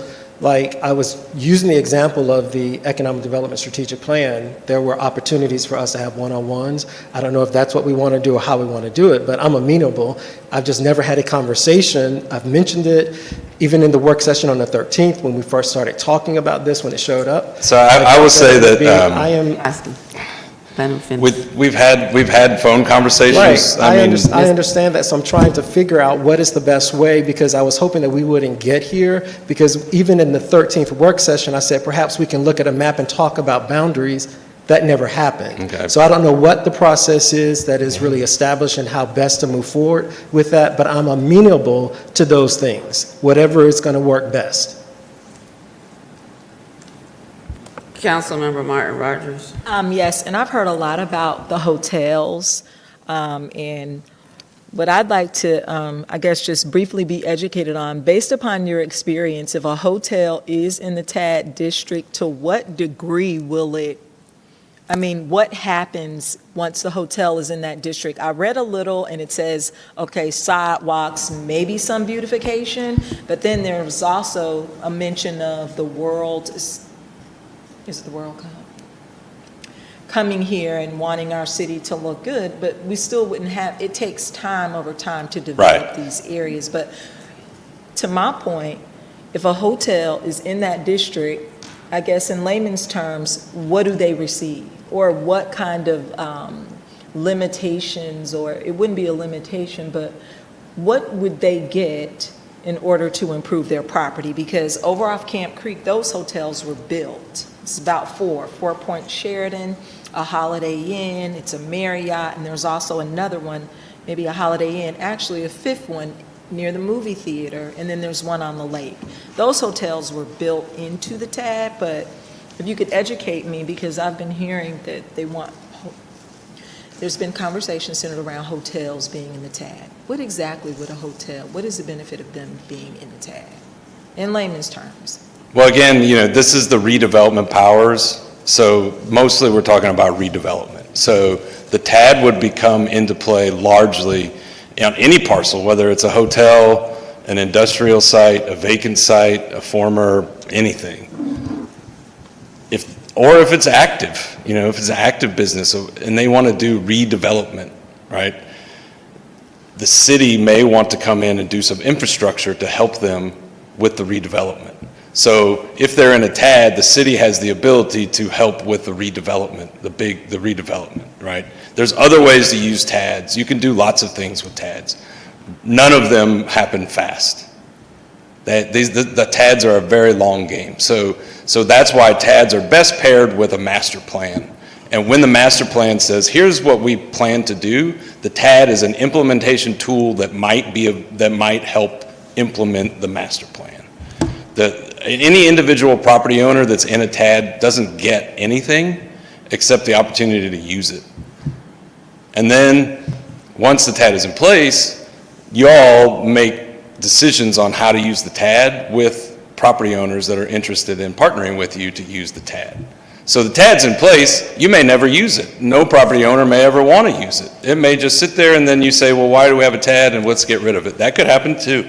But if the idea is that it is a tool to help bring along private sector redevelopment by using the city's property taxes to help them pour that money back into their property. Okay. So let me just add to the answer to this. If you're talking about the area where the movie theater is, and the hotels adjacent to the movie theater, those are in the city of Atlanta. I know that. They're in the Princeton Lakes TAD. And I think they came along after the Princeton Lakes TAD was created by the city of Atlanta. And likely, and I don't know the details there, but it's likely that if any TAD funds went into that development, it went into the infrastructure supporting that development and not the development itself. So at the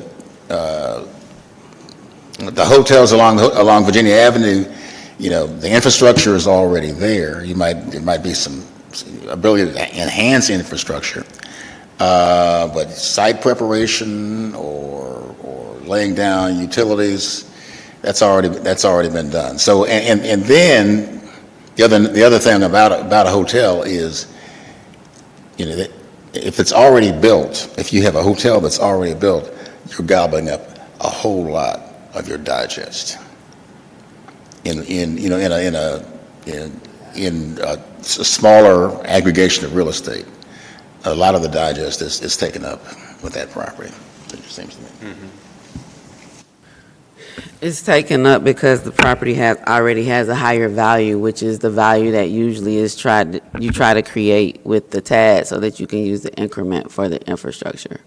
And so there's a couple things. You mentioned implement the master plan. The Willingham Corridor Study has the hotel district as a hotel district, right? Does it include any additional density, like, if a hotel wanted to include condos or some more density on that site? Does the Willingham Corridor anticipate anything additional to or changes to the existing hotel district? I mean, I couldn't quote a particular page or line from that, but I can tell you real estate economics would tell you that if you're going to redevelop any of those parcels, particularly the ones that are set back from the street, it's going to take some increased density. Like either you're going to need a lot of increased density and some amount of subsidy, maybe from this TAD, or a lot of subsidy from this TAD and maybe not as much density. I mean, there's just a lot of economics that you can play around with once you have this type of tool on the table. But it is just a tool. It only allows, to do certain things and of a certain size. It can unlock things that the market can't do by itself, is really the idea. And that the market generally isn't attracted to in blighted areas or areas that are underdeveloped. That's the idea of a TAD. Yeah. So during the discussion, there's come up about possibly having another meeting before the end of the year. I've heard the comments that people are amenable to trying to see if this could work by then. I think there are a couple decision points. We are discussing TAD 3, but there's also TAD 4, that's the Sylvan Oakley area. And that area was an industrial area that is included in our strategic economic development plan. Also, Impact Event Center, Impact Church, has other vacant areas on the land that they own that they're looking to do mixed-use development on with some senior housing or some retail, as well as potential additional conference space. Right now, the Impact Event Center is being used to try to help get more heads and beds and working with our East Point Convention and Visitors Bureau to fill that void that we have right now. So there is talk of, and plans, there's presentations that the church has had about the development or redevelopment of that industrial site that they are planning. So that's in the Sylvan Oakley area. And then that's 4. I know we're not on it, but I'm just talking about there's decisions that we have to make. So the question is, 1, do we want to continue to try to have discussion to see if this can be done before the end of the year? If so, the meeting would likely have to be on the 30th or the 31st, since when the law was created, there wasn't online newspaper, which means they probably didn't anticipate the 5 days being that, unless the lawyers look at this between tonight and tomorrow and tell us something different, it would need to go.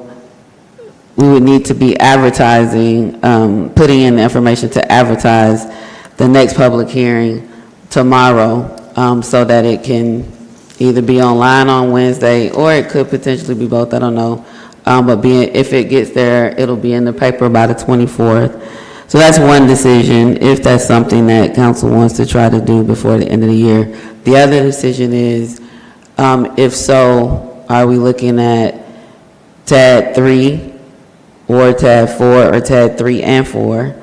So that when the discussions are had between now and the next meeting, if that's the council's desire, we know what we are planning towards. But if we're talking about adding already developed hotels that have higher tax digest, that's likely going to impact, of course, the number of parcels that can be in all of it, because it's going to drive the numbers up. So then it'll possibly impact the south and the north as to which properties will be included. And so those are the, I guess, still opportunity of discussions to decide tonight. And I'm not sure which one you all want to tackle first, whether or not, I mean, I guess it's whether or not there's a desire to try to get this done by the 31st is the first question. And so I'm looking at Councilmember Ziegler. She's nodding in the affirmative. Councilmember Shropshire. Yeah, I mean, we would have to have a special call meeting, but the first is whether or not there's a desire to try to get this done on or before December 31st. I know, I'm polling right now. On this side, is there a desire to try to have this done on or before December the 31st? Okay, so since that is the desire, then that means we need to calculate the time so that they can go ahead and do the notice for the deferral. We're not making the decision tonight. We're deferring the decision to a future date. City attorney says we could do that without going back to the public hearing. So that's decision number one. And then two would be, and maybe just in an abundance of caution, still advertise for 3 and 4 so that we don't make, because we're not ready to make that decision tonight. So now that I think about that. Yeah. No, because decisions made in 3 could impact 4 or vice versa. So the consensus is, or I guess, do we take a action motion to defer to a future date, and then that way that would already call the special call meeting? Madam Mayor. Councilmember Butler, I'll come to you after Attorney Wiggins answers that. So I am actually hesitant to have you take any action, so it's not deemed a rejection, which would trigger a new public hearing. Okay. So we just need to reset the hearing on the decision? reset the meeting for the decision. Let me just think about that. I'm researching something now. I'll come back to you. Okay. But, Mark Rogers, did you still have something? No, my question. For Butler? Madam Mayor, my concern is that we may not have a quorum for a meeting on the 30th or the 31st. People may have already started to make their travel arrangements. Okay, let's go with that. Who's out of town? Well, we don't have the other people here, too, to tell us. Right now, we wouldn't even be able to have a meeting if we didn't have quorum. So we have 7 people here tonight. If 6 of the people here tonight can be here in the future, then we would have quorum. So who's not available if the meeting is on the 30th or the 31st? So we got 1, 2, 3, 4. We still have 6 if we do that.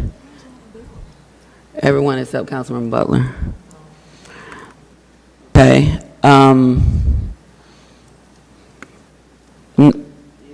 Councilman Butler, Attorney Wiggins, did you find what you were looking for? Yeah, I get it. You'll make sure we have coverage. And Attorney Johnson will be here. Oh, will you be here? Mr. Koski is looking. But Mr. Attorney Johnson, could you do it without Mr. Koski? I can make myself available. I can talk about the law, and I mean, we're anticipating facts. that there'll be more conversations with Mr. Koski and the team between now and then. I think that Mr. Koski will be available for consultation in the interim? I will say that we're very busy this week, so there's not a lot of time for consultation, and our office is closed between Christmas and New Year every year. None of our members work, so we won't be available to anyone between Christmas and New Year. Oh, so you're not available for us to have further decision to make this happen? I'm available between now and December 24th, Oh, that's a week. Okay. but we're busy, so we'll have to, find some time.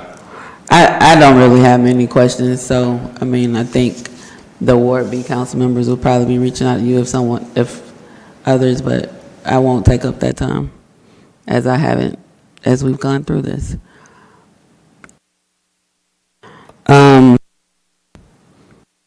Wiggins. So I found a code section, it's Title 36, Section 80-29. It talks about electronic postings of legal notices. And so that's what I'm reading, so I think I'm close to some guidance on what's allowed when you want to post online. Initial reading through it, it doesn't appear that an electronic posting could supplement a posting in the paper. It cannot? Exactly. Needs to run in the paper.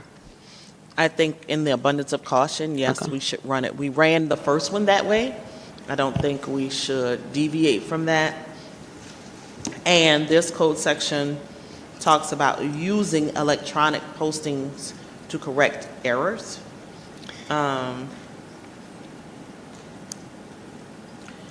It talks about, in any case, when a county or municipality is required to publish a legal notice in the legal organ or other newspaper of general circulation, such notice may additionally be published by posting on a website or on a common statewide website. It says additionally, and it doesn't even mention the electronic website of the paper. So I would read that to say you've got to do it in the hard circulation. Madam But I would say this, that rather than two events, two different dates being advertised, No, we're going to decide on one. it is possible to do the public hearing and the vote at the same time. Correct. At the same meeting. You could No, we're advertise it that she way. just said we just have to do the meeting. We don't have to do the public hearing again. If it were rejected, you would need to start back from public hearing, but there is not a rejection of it tonight, I don't hear. No. I hear it's a deferral of the vote, which will leads me to whether or not it makes sense, again, out of the abundance of caution, to re-advertise the hearing and the meeting and to have it on the same night. Oh, I see what you're saying. That's what Okay. Mr. Johnson was trying to say. Madam City Clerk, is there a way to expedite publishing in the paper? I The will- hard copy? I know that the South Fulton neighbor comes out on Wednesdays, so Can I say something? if I were to publish it Tomorrow. You have to get it to them tomorrow. it won't be in there, in the physical paper. It won't be in the physical paper on the 17th. It will No, it'll on the be there physical paper on the 24th, On the right? 24th, correct, yes. In the South Fulton neighbors, our legal organ and AJC is back up, right? Yes, ma'am. Okay. Councilmember Shropshire? Thank you. When we vote on that, does it specifically say the South Fulton neighbors? So the What it says is AJC the backup. the So could it publication of general circulation within the city. So could it be published in the AJC? That's the backup. I don't know their publication timelines, like if it's better or worse than our South Fulton neighbor. But again, I caution you to deviate from how we published it the first time. So as not to appear as if we're trying to circumvent any rules. And I do believe the South Fulton neighbor is our legal organ, which is synonymous with the paper of general circulation, I would opine. The other thing is that I just want to be very sure that we are clear that the action or the reason for the delay is because we want to include, we want to change out the parcels. Is that accurate? We want to consider changing out parcels. And so we are making that decision based on the assumption that the consultant will be available to do that. He said he's busy, he can make time, but we may come back and not have something new to consider.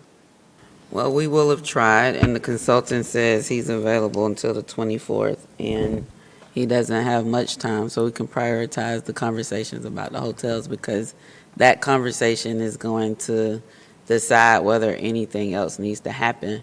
I mean, if the value of one or two of those properties pushes this over 10% with or without other parcels, right? Like, I don't know what the value of those properties are, but those seem to be, and Mr. Koski said tonight, in hearing from Councilmember Atkins, I was about to call you every last name but Atkins, Councilmember Atkins, they're clear the Virginia Avenue hotels down, Bobby Brown and Virginia Avenue hotels. So that's Hilton, Hyatt, it's probably about 6 or 7 of them, Sonesta.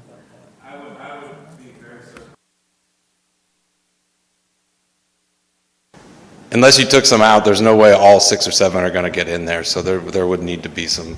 But I would also say that some of those are not worth putting in the TAD. It'd be a mistake from a TAD perspective. So you all can have that conversation, and I think it's starting with what is the value of the ones that potentially could be in, like have the conversation of what might make sense. It'd be great to prioritize which ones and why they want to be in there. Do we have any guidance on that tonight? Oh, I see. Ziegler. Yes, thank you. So, I know that we're a little tight on the tax digest, and so we're trying to figure out what the boundaries should be, and where should we take properties from.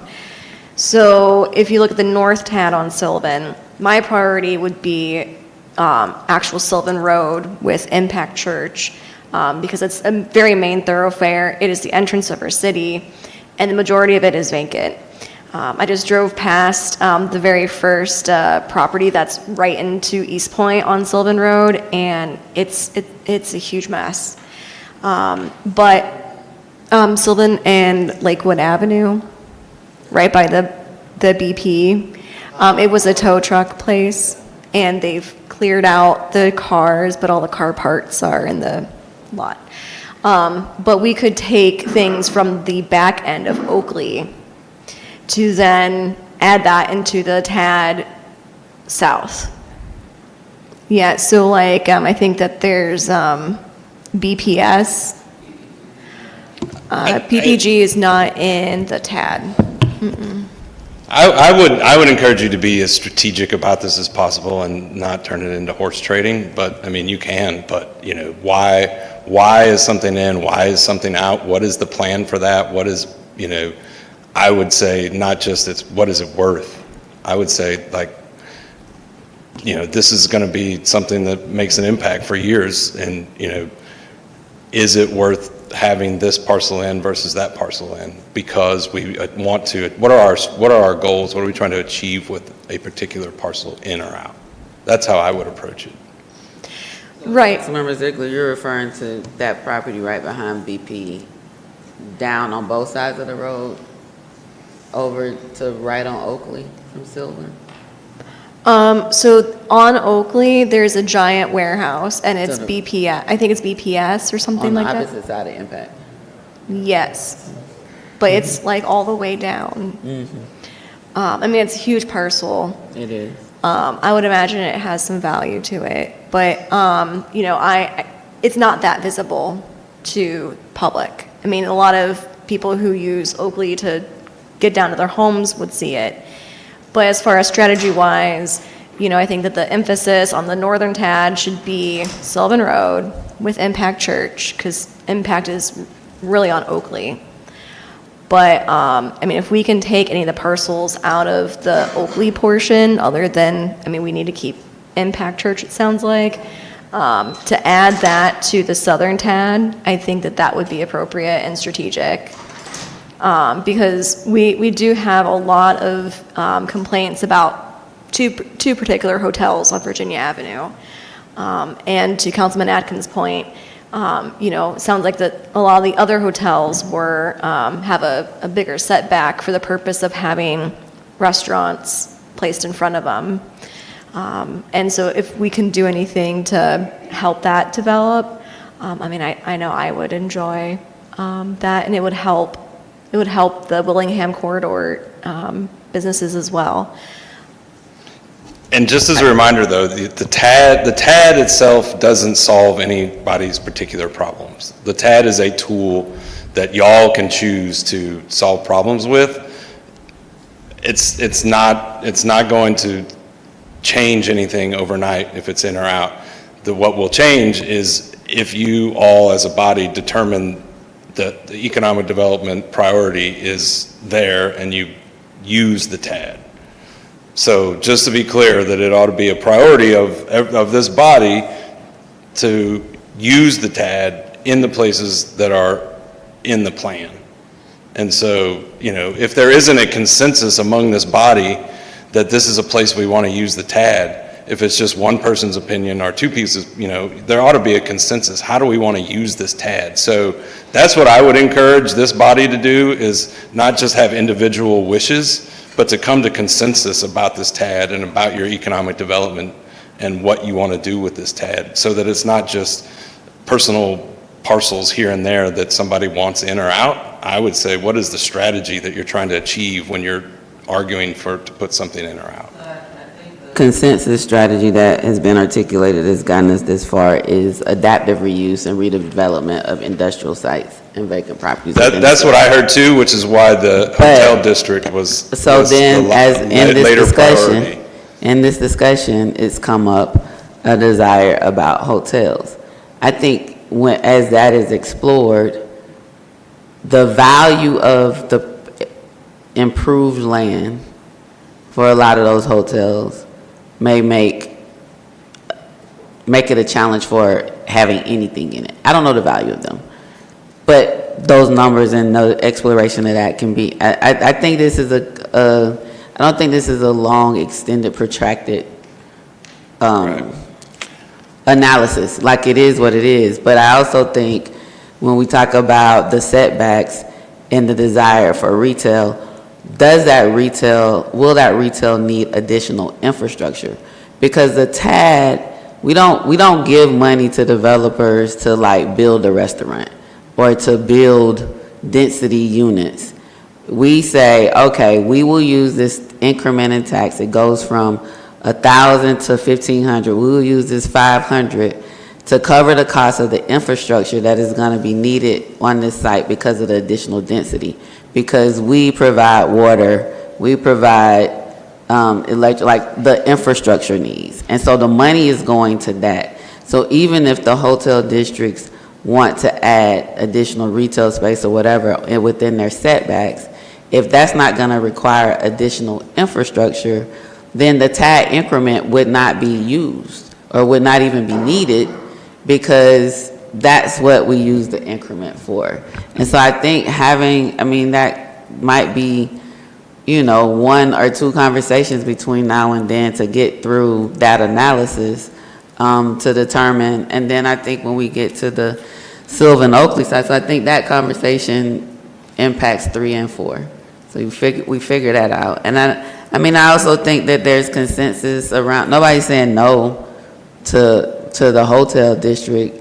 It is what is going to accomplish the goal, right? Right. And where is additional infrastructure needed such that tax increment could be used? Right. And those were the decisions that we made that are represented in the plan today. Correct. And so, but I think what we don't have here tonight is what is the value of those hotel properties such that we can make the analysis of why they are not included and whether or not they need infrastructure. And if you already have that, sharing that with Councilmember Atkins would be helpful around that. I think we are closer than we think.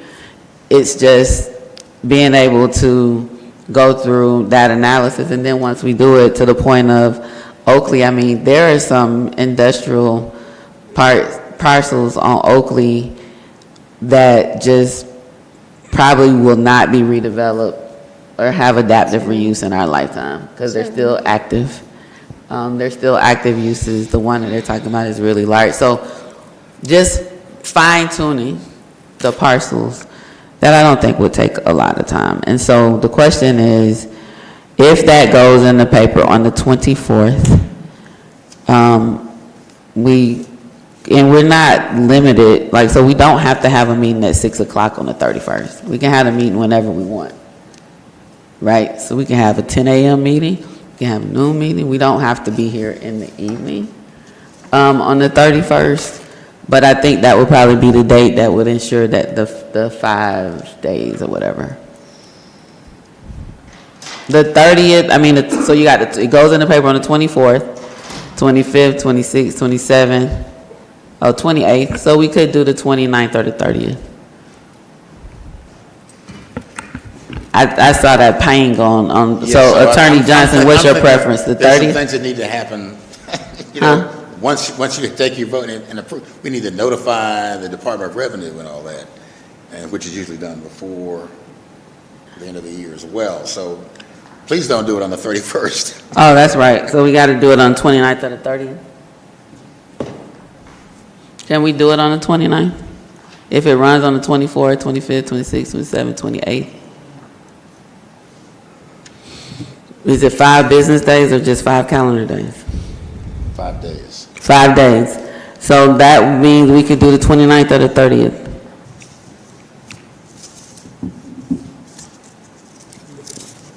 Yeah, preference on day. The 29th is the 5th Monday. 30th is that Tuesday.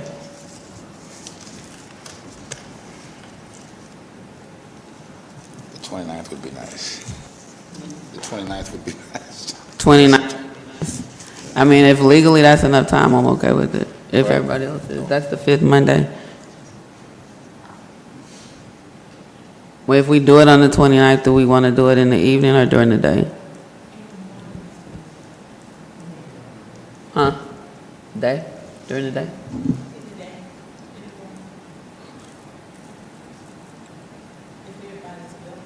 Huh?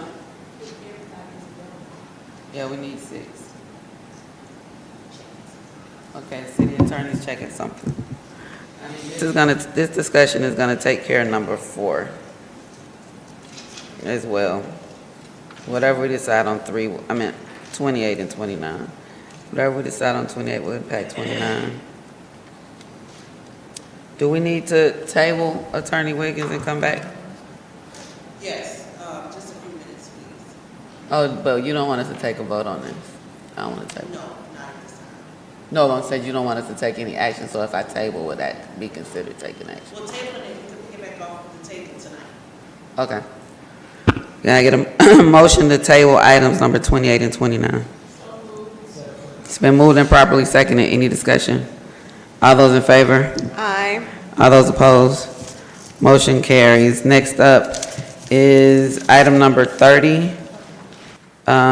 This is from East Point Power. 4 bucket trucks. I feel like this was on the work session agenda. Did we not say consent? You remember why? I don't have my notes with me tonight.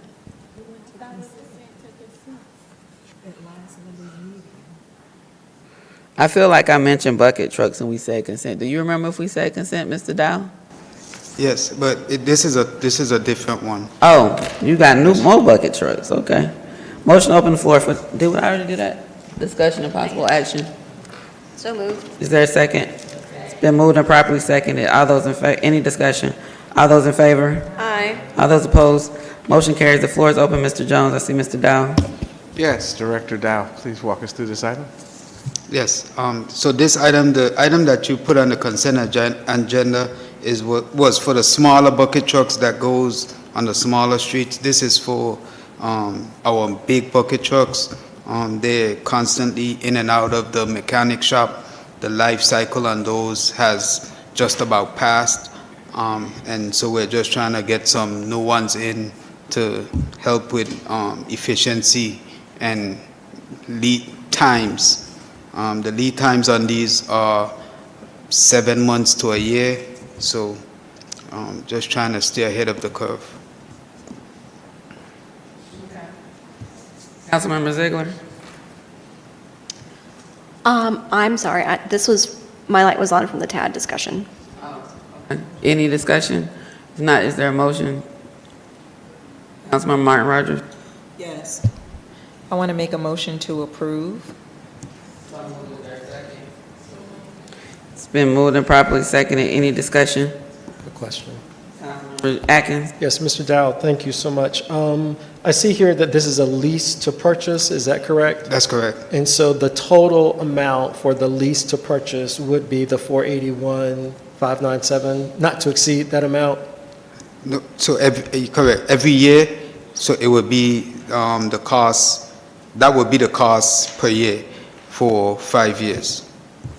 So this is $481,597 times 5.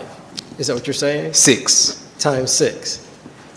Four bucket trucks and 2 of the pole trucks to dig. So a total of 6 trucks, Correct. okay? And that total over 6 years is then what? I think it's like 2 point something. I don't know that math out my head, but it's in the. Okay. So these are about $500,000 each? Yes, because it's 6 trucks, 6 years at $489? I don't think it's $500,000 each. Yes. Right, for 6 years. Right? Right, and there's 6 trucks. And so the 6 years and 6 trucks? 5 years. It's 5 years, 6 trucks. 5 years. Okay. Yeah, because I was asking how many trucks? And then we would own them? That's correct. Okay. So that is about $416,000, $417,000 each for those. Sorry, I didn't hear your question. Yeah. It's 5 years and 6 trucks, so each truck is about the cost of a year. Okay. Yes. That's what I needed to know, is what we were paying per truck. Say that. I was asking that question to figure out what we were paying per truck. Got you. Okay. All right. And the lifespan is about how long? The lifespan is about 10 to 12 years. 10 to 12 years. Okay, thank you. We're paying about $401,331 at this number. It's not quite, because the 2 digger derricks, the pole trucks, they're more than the regular bucket trucks. But Average, if yes. we divided it all up equally. Yes. Yeah, about 400,000. Any other questions? Oh, her light's on from earlier. All those in favor? All those opposed?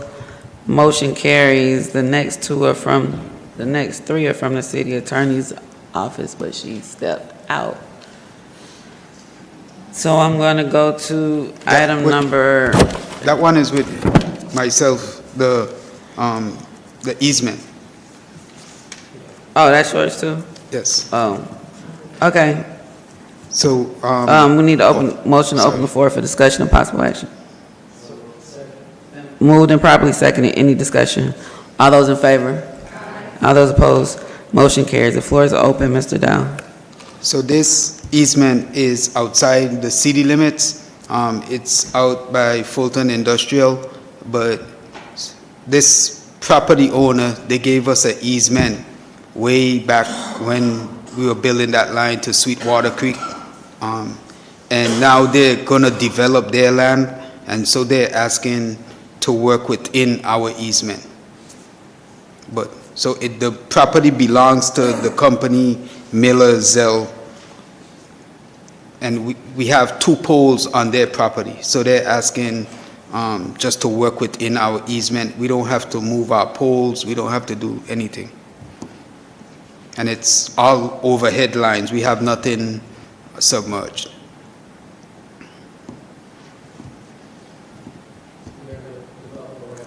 Yes.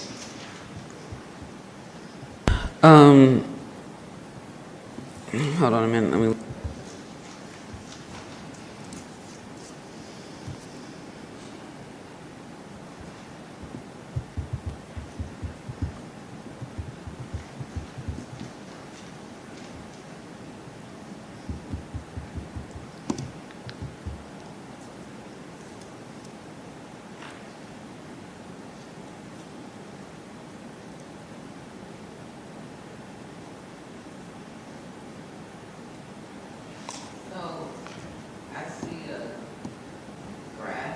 Online.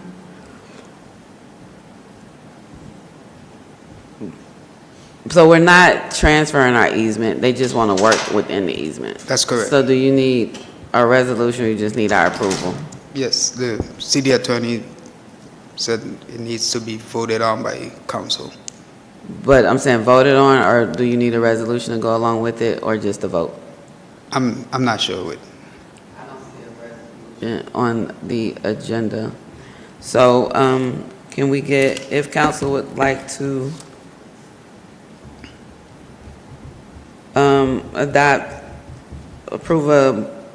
make a motion to approve work within our easement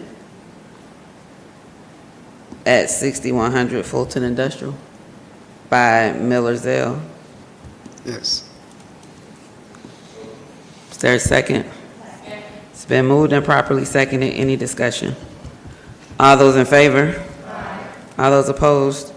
Motion carries. Planning and zoning, North City Attorney are in right now.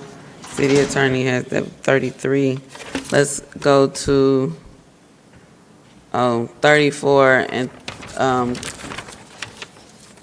Councilmember Butler. Yes, Madam Mayor, ordinance was submitted to the city attorney. Need a motion to open the floor for discussion. I'm sorry, I and possible apologize. Madam Mayor, I'd like to make the motion to open the floor for discussion and possible action on item number 34. So moved. Is there a second? It's been moved and properly seconded. Any discussion? All those in favor? Aye. All those opposed? Motion carries. Councilmember Butler. Thank you, Madam Mayor. Ordinance was submitted to the city attorney. And basically what it says is that any resident over the age of 75, their power will not be automatically turned off without someone giving them a contact call. And if you have paid on time for 60 months, then your power will not automatically be turned off. I don't have it in front of me, but I'm gonna try to pull it up so I can read it.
It says, would you like for me to read it, Madam Mayor, or what would you like for me to do? So, I see the email chain and the response from the city attorney actually indicates privilege. communication, so I don't know if everybody can look at their phones to read it. I know that I should try to read it out loud, but it deals with what was discussed on the record at the work session about age discrimination and strict scrutiny test. Does not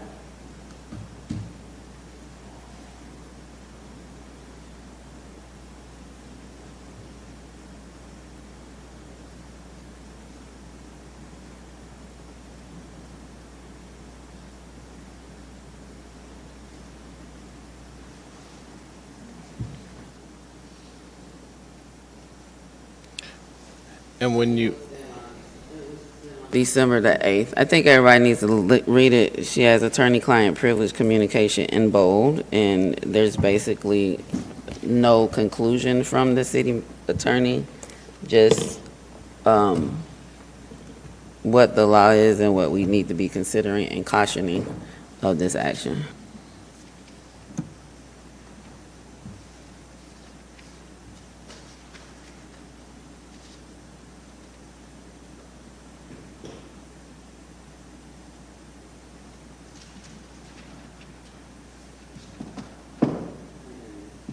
Also not in the form of an ordinance that the city adopts.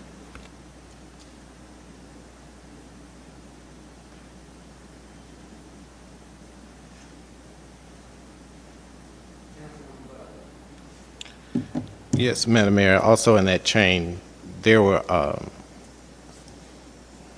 examples as to why this would not be applied to what she said, and I do have the ordinance here, so. I don't have the ordinance. I don't see it in that email chain. See if it's online. It's not online either.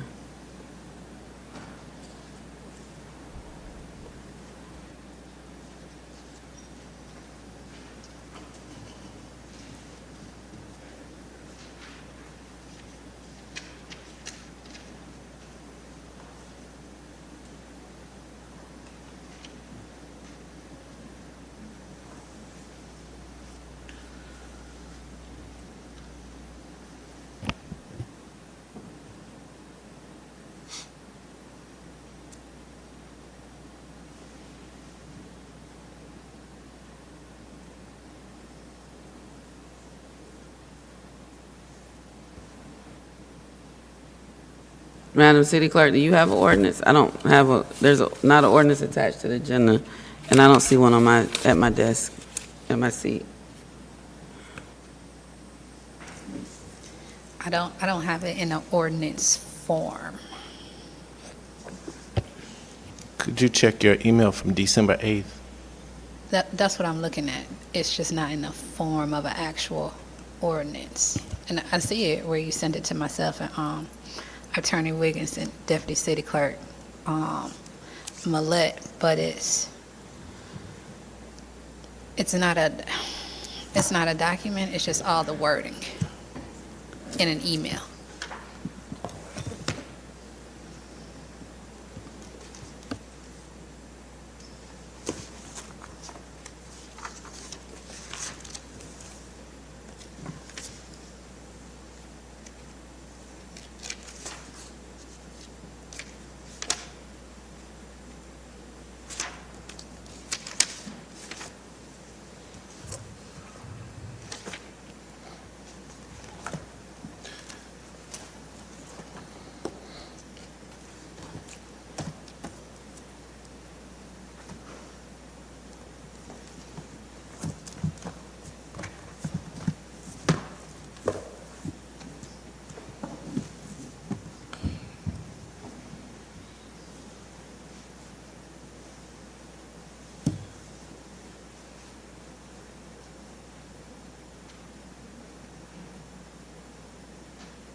Excuse me, Madam Mayor, do you want me to go look for Attorney Wiggins? Butler, you want me to go look for Attorney Wiggins? Yes, I mean, that's the only thing we could do, I guess. What'd you say? Yes, I'm fine with that. Okay.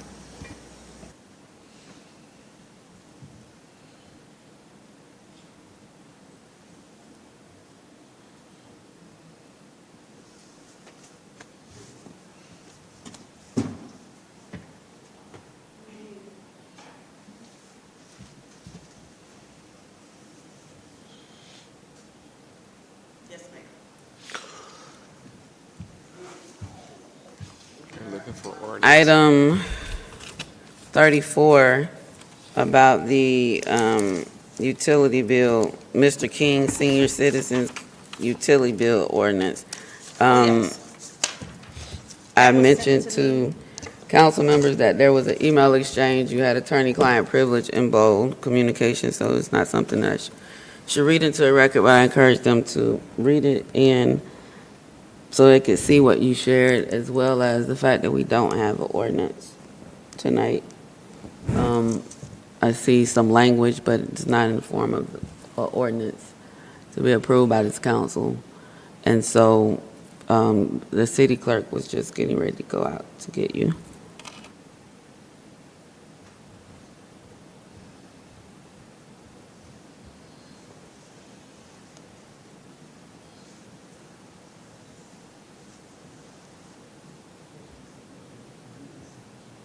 That's Councilmember Butler. I mean, nobody else is in, so it's Councilmember Butler's item. No one else is in.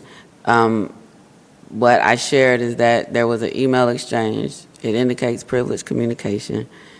There's not an ordinance attached to the agenda. We don't have an ordinance that's been provided to us tonight for consideration and adoption. There is language in the email, but it is not in the form of an ordinance. Madam Mayor, I will say that Councilman Butler did draft an ordinance and sent it to myself and the city clerk's office on December 8th. I did review the ordinance, but you're correct, it did not get added to the packet.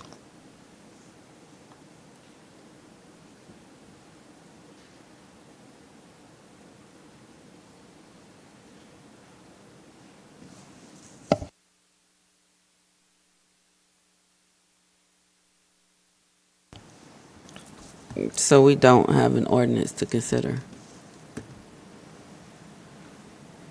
I'm just asking. I mean, Madam the Mayor, city there was clerk a- is still in here. We don't have an ordinance in front of us. Like, I mean, I got time, but I don't see Councilmember Butler. Yes, Madam Mayor, our ordinance was submitted to be included in the package, and I'll enter that into the file now. Ordinance number to be determined, an ordinance to establish utility... Hold on, Councilmember Butler. Before you start reading it, city clerk, do you have it? Can you print it? Did you send that to me, Councilmember Butler? Because I don't. I'll send it again for you, so it'll be at the top of your email. That's the email I'm looking at, December 8th at 11:22 p.m. Yeah, that's what I just told them earlier.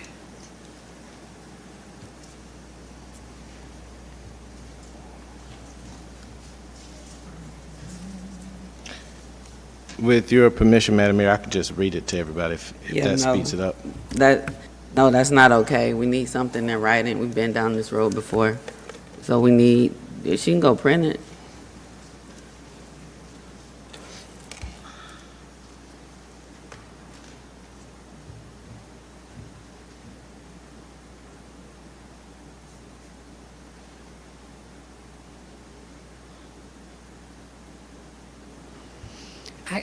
Y'all need me to go ahead and print this off, the copies of the email? So Okay. you can do the email. I'm looking for an ordinance. On the agenda tonight is an ordinance. I don't see an ordinance in this email, but it's possible that we weren't included in the email that had the ordinance in it. I don't see an ordinance.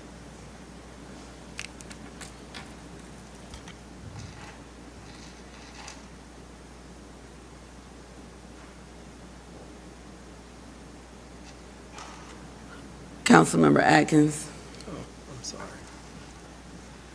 I just had a question. I believe that Councilmember Butler, I think a big part of your effort in this is to assist seniors, correct? And there's this whole 60-month provision, and it would only benefit them if their bills have been paid 60 months without cutoff, correct? Well, that would be in addition to, so if you're not a senior citizen and you have a good payment history of 60 months, then you wouldn't get automatically turned off either. Right. So there are two benefactors. So if, I don't know what's in the ordinance, but if we could drop all references to age, so that it doesn't interfere with protected classes, would that be a better approach, Madam Attorney, for us? So the email that the Madam Mayor was referring to was just about narrowly tailoring any action of this body whenever you're going to use protected class as a reason to include or exclude, that your reasons must narrowly tailor the exclusion or the inclusion to fit some governmental interest, right? And so Councilman Butler will have to articulate what that compelling governmental interest is, and the decision would have to be by you guys that this ordinance is the strictest way that we can achieve that goal. So if the goal is if the compelling governmental interest, and I'm not saying it is one, but if the compelling governmental interest is to make sure seniors have utilities, right? How can we make sure of that? Like, what can we do as not a wide open something, but what can we do to make sure that we achieve that goal?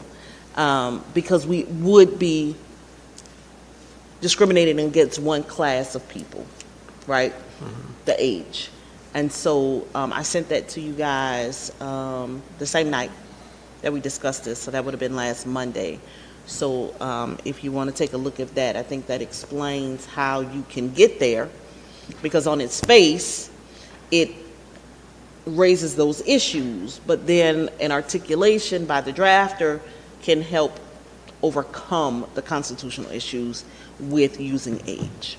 So in this, what I'm reading from Councilman Butler, it also says, and long-term on-time customers, which would include others outside of the age of 65. So with that language, then does it address the issue of age as protected class? Because it's anybody who's a long-term on-time customer. Right, so you don't have that same challenge as you do with age. Right. Because being a good paying citizen is not a protected class. Right.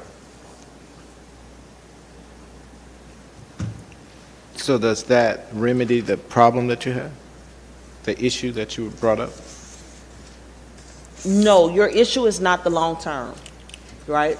The long-term customer who pays well, no issue. There's no issue there. The issue is whether or not this body can articulate what the compelling governmental interest is to only include seniors as the folks that can get the 30-day grace period and get the one phone call, the courtesy phone call, as written in your ordinance. So here's some of the things that I articulated. And if you make it everybody and take out the senior part, then your ordinance doesn't need an explanation. So here's some compelling government interests that may make this satisfactory. The first one would be a public health and safety Residents age 75 and older face significantly higher risk of hospitalizations or death when utility power is disconnected, particularly in extreme heat or cold. Courts have consistently recognized that preventing serious harm or death is a compelling government interest. Number 2, protection of vulnerable populations. Age-based classifications, especially for seniors, are not treated as suspiciously as classifications based on race or sex. Federal and state programs routinely provide senior exemptions, senior utility relief, senior targeted welfare programs, recognizing that older citizens represent a vulnerable population with unique health and financial challenges. Another compelling government interest is preventing displacement and medical emergencies. Disconnection of electric services for elderly residents often trigger emergency medical events. Welfare checks are costly public safety responses. Reducing these incidents serves both as public safety purposes and physical responsibility interests, which courts have also recognized as compelling.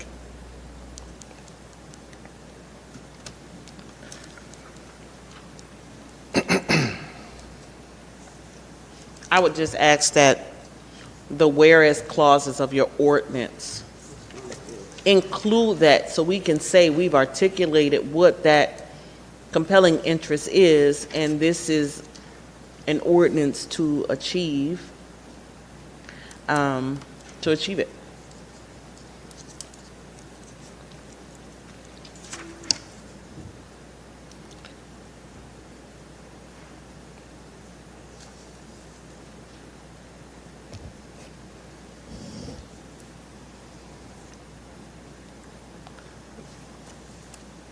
So, Madam City Attorney, what is the proper procedure to have this included in the ordinance so that we can go ahead and ratify this today, if there's a vote of council?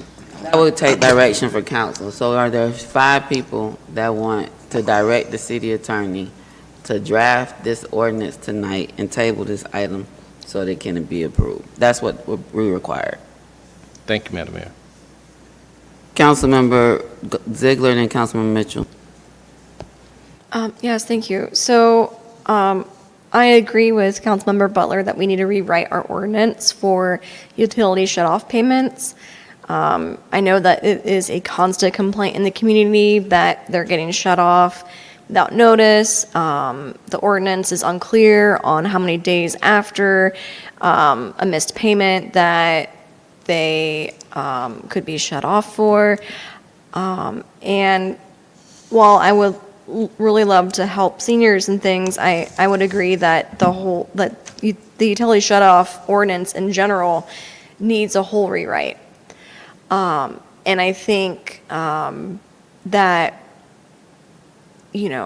including everybody in that conversation would be really good. I think that we had talked about this a couple years ago or so, when I first got on council, and how we really need to have a more humane policy, not just for seniors, but for everybody, and seniors would be included in that. So that I think that we should take a holistic approach, because this issue does affect everybody, and that includes seniors. Thank you. Councilmember Mitchell. Yeah, I yield. I'm looking at something real quick. Sorry. You're the last one in. And so what I've heard is there seems to be, I haven't heard from 5, but including everyone or the 60-month payment history, I mean, not having one late payment in 5 years is a lot to just get a phone call. But I don't know if they get 30-day grace period, but yeah, that's the senior. I'm not sure. Any resident on-time payment, they get a 30-day grace period too. So it seems like there are 2 things. Consensus that there should be something done, and that we should look at what we do as it relates to people who pay on time and being disconnected without notice. But the age limitation or restriction is where it seems like there's some pause. Also, the current ordinance does not have the whereas clauses regarding whatever compelling interest there is to solely look at people based on age and not as a whole. So what I don't hear is consensus around 5 people that are well ready to move forward with age. But there seems to be a desire to look at just what we do overall and how we disconnect residents, and maybe the 60-month payment history without a 60 months without a prior missed payment for a 30-day grace period. But I think, if people generally pay, I don't know, and Mr. Jones, you may be able to answer this. Has there been discussion about inclusion of a courtesy call, albeit it could be an automatic call? Like you set up some, what do you call it? You set up what do you call it when you make a program do something? You set up a algorithm that automatically calls people to remind them. It could be an auto call. Well, we hadn't explored that. It's certainly a possibility. We would probably, the closest thing we have is people volunteering to have email updates and things of that nature. So I'm not sure if by having an account, a phone number comes with it or not. If it doesn't, we would have to do some type of outreach. But it's possible. It just may take a little lead time to get the program set up. Yeah, I think every account has a phone number, and there's a shutoff list. And so if there's a way to put the phone numbers into the system the day before or 2 days before you're going to shut it off, such that a system, the automated system, it doesn't require man hours, calls people, and even if they don't answer, they'll probably end up with a voicemail, right, from the auto call as a courtesy reminder, maybe 2 days before, 3 days, whatever that is, so that it's just built into the system, that people are, like, everybody's getting reminders because of a number of challenges we've had from shifting the systems. I saw another email, somebody said, I don't know if it was an email or social media post, where they're like, we weren't behind, we had a zero balance, but we still got cut off, and then we had to pay reconnection. So there's challenges there. Is there a way to build into the system an automated call 72 hours before shutoff or something, like, which wouldn't require man labor? And I know when we encountered those challenges before, that was before we had the cloud-based system. So I think we'll have some abilities to do that a little easier this time around. But we can certainly explore that and have a strategy on any timelines or any kind of additional investments that would take to get that.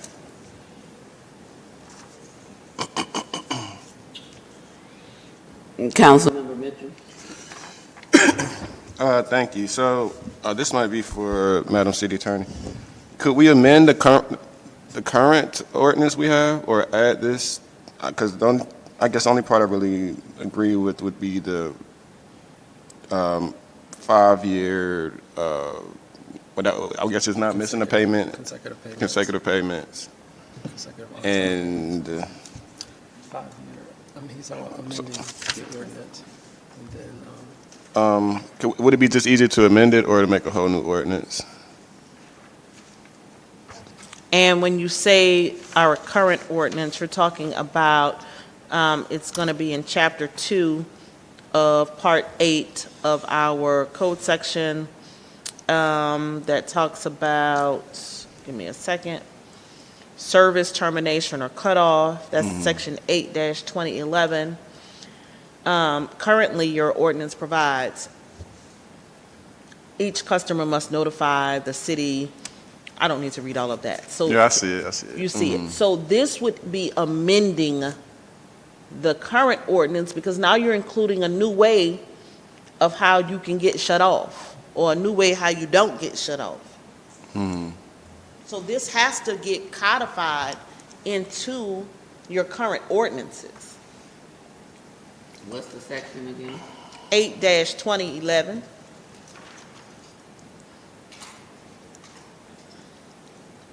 It talks about hardships that you can present to halt the disconnection of utilities. You can have a medical hardship, a financial hardship. There's nothing that talks about age hardship.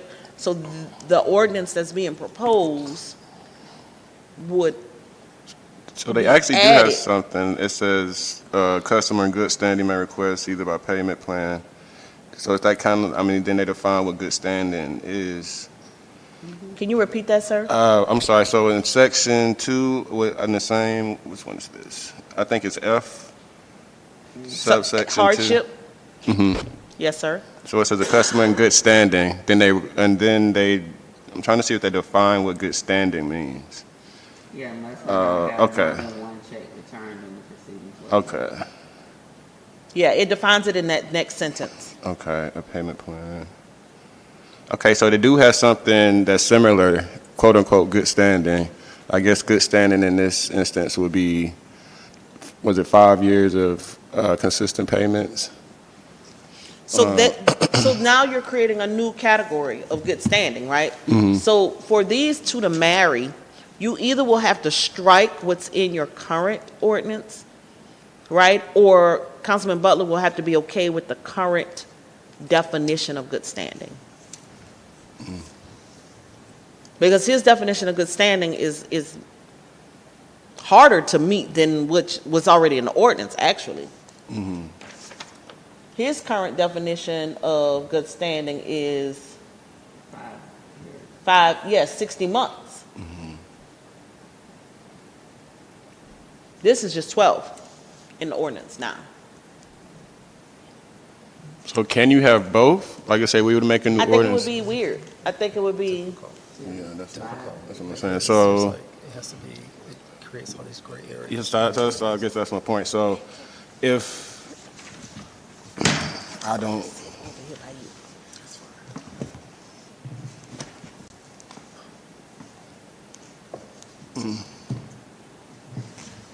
okay, thank you. I'm just reading through Yes, some sir. stuff. Councilmember Atkins.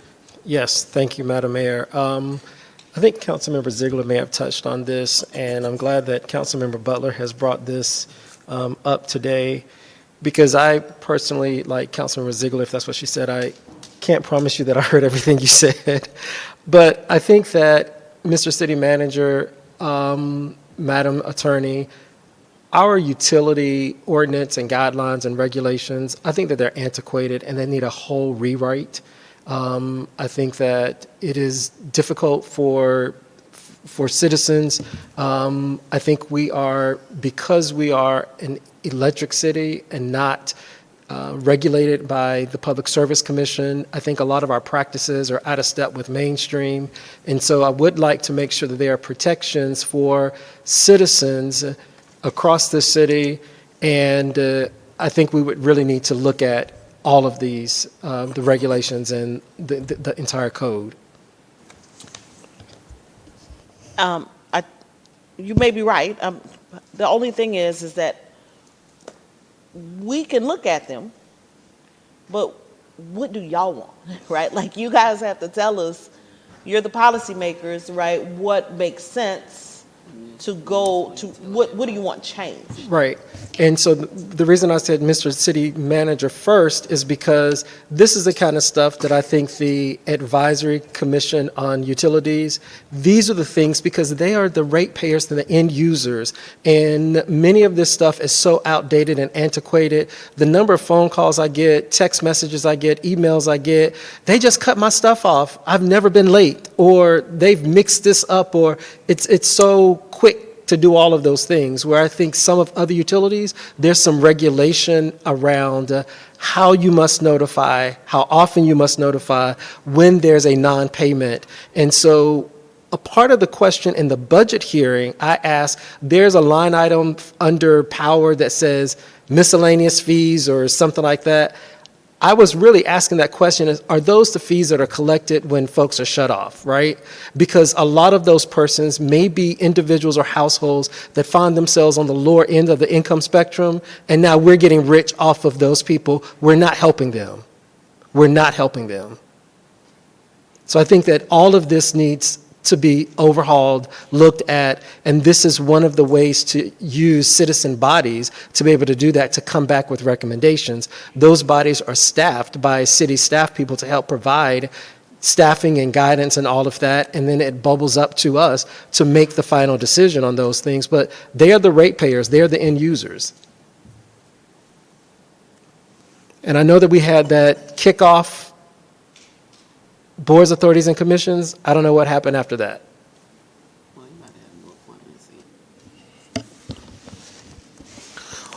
Well, that's a lot to unpack in there, but I guess I will say that there is some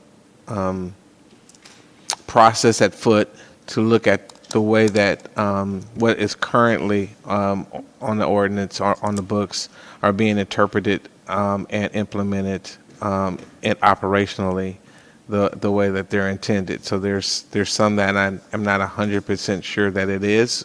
Seems that certain folks may have interpreted one way and others the other, so having some continuity and consistency is something that we're already kind of looking at. I think the other point that you make about getting our commissions active, and we're constantly looking at that. There has been some follow-up with the people who have attended the meetings to make sure that they're still engaged, but many of those boards and commissions are still have a number of vacancies that we're trying to get a strategy on how to bring those forward to council so that they can be moved along quickly. Just want to respond. And some of those are probably going to change because of the way the legislation that establishes them is written, because some of them are concurrent with their appointing members and all of those things. And so I just hope that we can, in 2026, if there is by any legislation that establishes a board, authority, or commission, that my colleagues would make the appropriate appointment so the citizens can be engaged and involved and a part of this process so that these things work for all of East Point.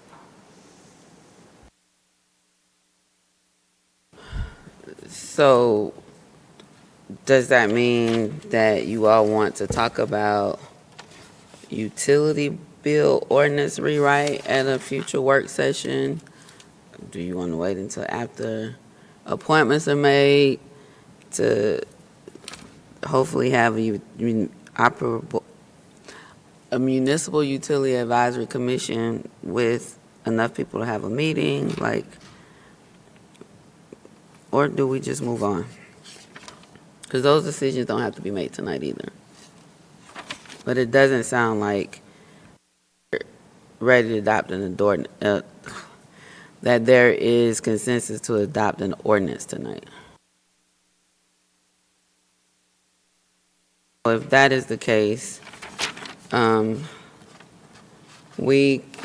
number 35, can we get a motion to move that to the January work session? I think it was supposed to be on the work session. Councilmember Cummings isn't here, but is there a second? It's been moved and properly seconded that item number 35 go to the January work session. Any discussion on that item, on that motion? All those in favor? Aye. All those opposed? Motion carries. We have items number 32 and 33 before we remove items 28 and 29 from the table. Madam City Attorney, which order would you like to go in?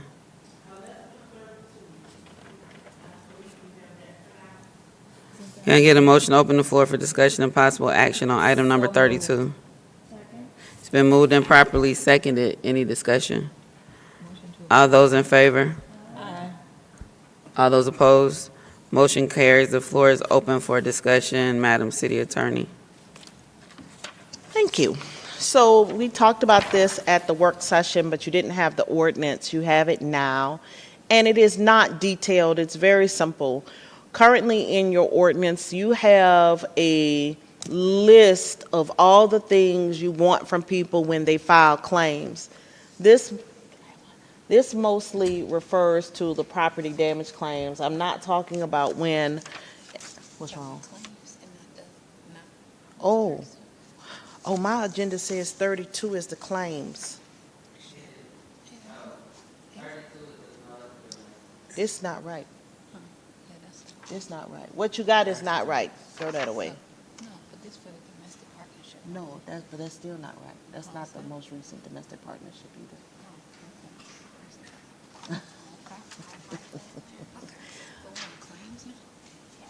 32 is the claims. I got the claims. You got it printed? Okay. Un momento. You can put that in the track. On our agenda, 32 is the domestic partnership ordinance, On my 32 is claims, the claims form.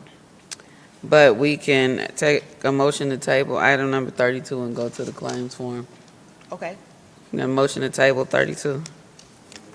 Second. It's been moved and properly seconded. Any discussion? All those in favor? All those opposed? Motion carries. Can we get a motion to open the floor for discussion and possible action on item number 33?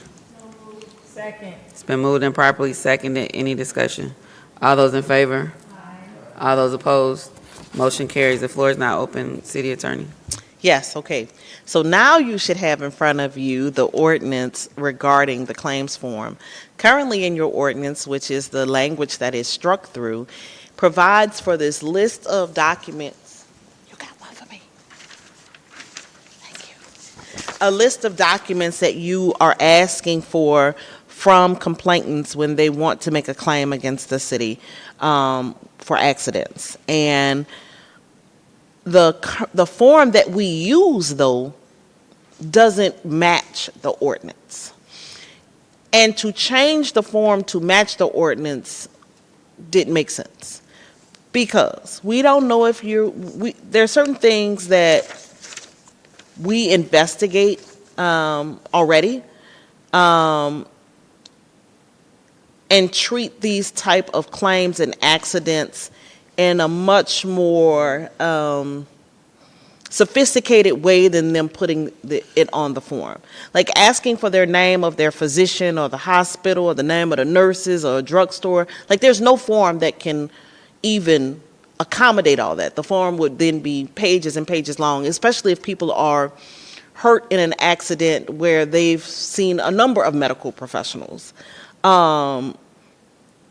So we changed the ordinance to reflect the form that we use that makes more sense, which allows us the opportunity to gather the information that's needed. First, obviously, is determining whether or not the form is timely. Secondly, to determine whether or not there's any liability to the city, whether we were at fault in the accident, all of that. And what is currently in the ordinance just was a little extra. And we can accomplish the same goal of only settling or accepting liability for those accidents for which we are legally responsible without all of this information.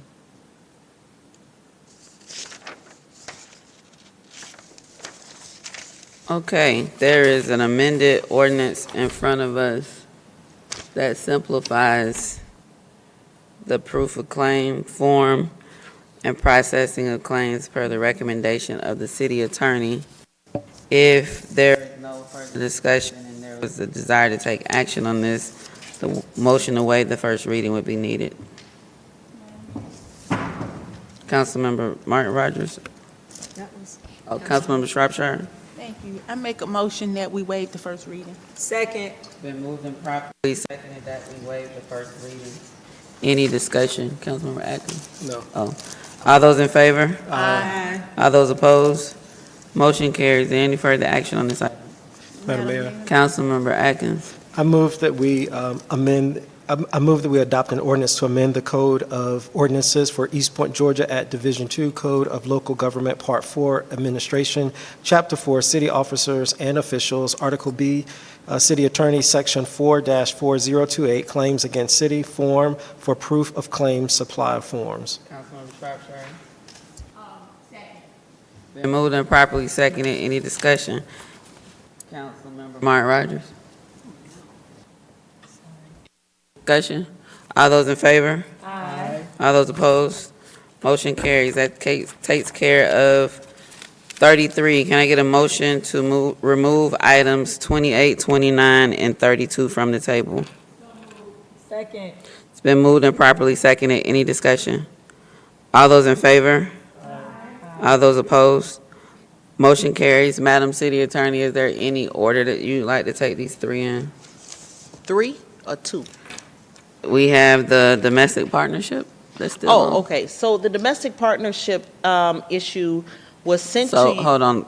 Let me get a motion to open the floor for discussion and possible action on item number 32. Second. It's been moved and properly seconded. Any discussion? All those in favor? All those opposed? Motion carries. The floor is open. City Attorney. Yes, the domestic partnership ordinance was sent to council, mayor, and city clerk on October 13th. This was the revision after it appeared on a work session, and we had some in-depth discussion about the legality of the current ordinance. After that, let me back up. It was originally sent to Councilwoman Ziegler only because we had a discussion about some of the items that were removed from the ordinance. In fact, it was repealed in its entirety, and she expressed the desire to keep that designation in the ordinance. So I revised the ordinance, but only sent it to Councilwoman Ziegler and did not send it to the rest of the council, and that was back in September. When it came back on the work session, it was realized that it was only sent to her, and so then I sent it to everyone on October 13th. And that is the ordinance that should be a part of your packets that reflects the final draft of a revision to Chapter 6 of our code. Basically, the domestic partnership segregated persons married in same-sex relationships versus persons married to different sex relationships, and it shouldn't do that. And so we have cleaned that up where it doesn't do that. We've also limited the use of the domestic partnership affidavit to benefits that the city provides. Like, you can't take our affidavit and take it up to, I don't know, Alpharetta and try to get some perks because you've got a domestic partnership designation. And so what we've seen in other cities, I think I evaluated Atlanta, maybe Decatur, some other cities around the state who also have domestic partnership ordinances. It was clear, first of all, that we do not carve out who you're married to, one. Secondly, it was also clear that the benefit of a domestic partnership designation was only for like city benefits or insurance purposes, not for anything else for which the city doesn't have jurisdiction over in the first place. So I just want to make sure I have the right form in front of me, because all this one says is Chapter 6 reserved in red. That is old. That's the one that was part of the discussion in September, and a revision was sent to, again, mayor, city council, and the clerk's office on October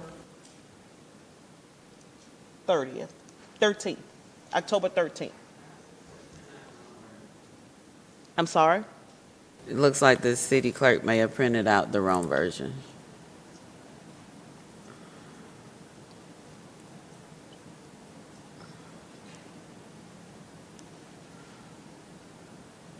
So we're gonna have to table this again. Madam City Clerk, do you have the,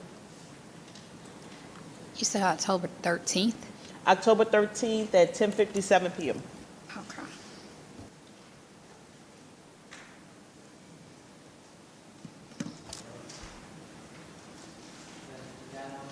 for this item again? I just got a quick question. Defer to another meeting? Madam Mayor, I move that we defer this item to the first regularly scheduled meeting in January 2026. Do we want to go to a work session again? Oh, What new people. item you were deferring to, To the work session, January work. the domestic partnership? January work session, defer to the January work session. Oh, Been moved and properly seconded, Councilmember Shropshire.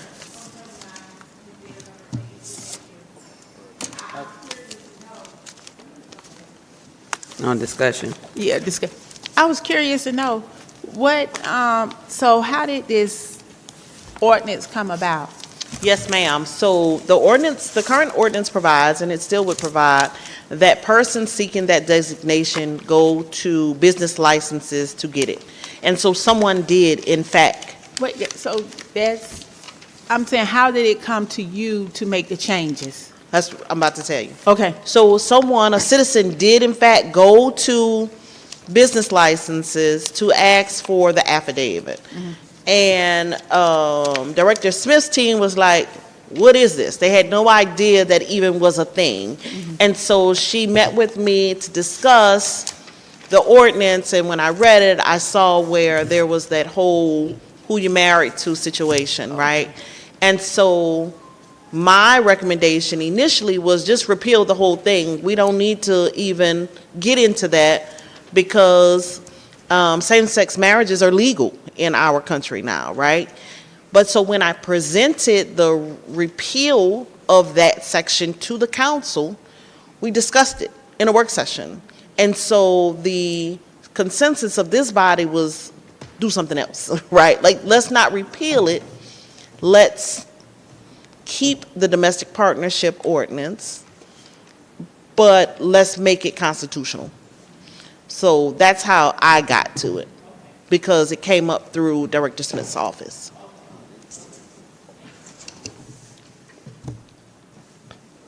Councilmember Atkins, I'm sorry, it was left over. any other discussion on the motion to move this item to the January work session? All those in favor? Aye. All those opposed? Motion carries. Get a motion, to open the floor for a discussion on item number 28. Second. It's been moved and properly seconded. Any discussion? All those in favor? Aye. All those opposed? Motion carries. Madam City Attorney. So my conversation will actually be about 27 and 28. Yeah, so we can discuss it on 27 and then take the same action on 28. So I I meant think 28 and then take the same action on 29. So here's my recommendation. 28 is about tab number. Correct. That was advertised to be adopted today, but I do understand that the consensus of this board is that we go back, find out the values of hotels, and determine whether or not we're going to trade out parcels to then make an amendment to the redevelopment plan. The law is not very clear in that whether or not a rejection is what we're doing, right? A motion to deny is clearly a rejection, but a motion to bring it to another meeting is not as clear. So my recommendation, to make sure that we are on all fours, so that if anybody comes back and tries to challenge the creation of these 2 TADs, or it might just be one after we figure out the numbers, but the creation of the TAD is to do the following. We will advertise for a new public hearing and a new meeting to occur on the same day. And it will require this is a change from what I said before, it will require 5 business days for the advertisement. I do believe after reading 36-80-29, I did confer with Attorney Johnson to make sure that my reading was clear, is that code section, give me 1 minute. When we looked at the legislative history of it, was adopted in 2023, which again is after COVID. So we read this code section that electronic advertising is not a supplement, but it's an additional way that you can advertise for legal ads. And it's supported by the fact that AJC is only online, right? Also, South Fulton Neighbor went to online. So I am confident that we have enough 5 business days with a electronic legal posting of the public hearing and the meeting for the 2 TADs, and you can have the meeting, let me get my calendar.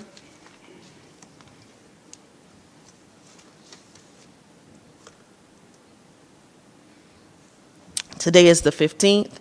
If Madam Clerk sends it to the paper tomorrow for electronic posting on the 17th, yes, Ms. McCullough? Then 1, 2, 3, 4, 5 days is Christmas Eve. Obviously, y'all don't want to come then. So you can have the meeting on the 26th or the 29th. One more time. I'm just giving you dates. I'm not saying you got to do it that day, but I think I heard the 29th as an option. That certainly would fall within this. Yes, ma'am. I had a question. Oh, and I think when we advertise them, since they now have the name, the Willingham, TAD 3 Willingham Innovation District, TAD 4 Sylvan Oakley. So are the names in the agenda today correct? The last parts are Willingham Innovation District. Well, he has it. It's on the pre-development plans. It says TAD 3 Willingham Innovation District, and then the So other take one out said south and put 3. Take out TAD north. number 3 Willingham Innovation District and TAD number 4 Sylvan Oakley. Got it. That district. And depending on the conversations Right, that would give us. that the council members have with, and so this conversation got to happen tomorrow, because she got to get it to the paper tomorrow. I think we're publishing tomorrow regardless. Okay, so the names won't change depending if the parcels change. Tracking. No, they'll still have the same names. They Tracking. But, and you can call around for a special call meeting tomorrow. That way we're not, oh, we can do it tonight because we're doing a new public hearing and all of that. I'm not sure what you're saying. Special call meeting for the 29th so that we can have the public hearing and the meeting on the same night. But the other council members who aren't here might also want to be in on the call of the meeting. So we could just call around for that. But Same time as usual. yeah, you don't need the call tomorrow. You can go ahead and advertise. So the question is, do we want to do 6 o'clock on Monday the 29th or during the day? Huh? Whenever. What time we want to do? Oh, I have court on the 29th. Yeah, I forgot. I have court on the 29th.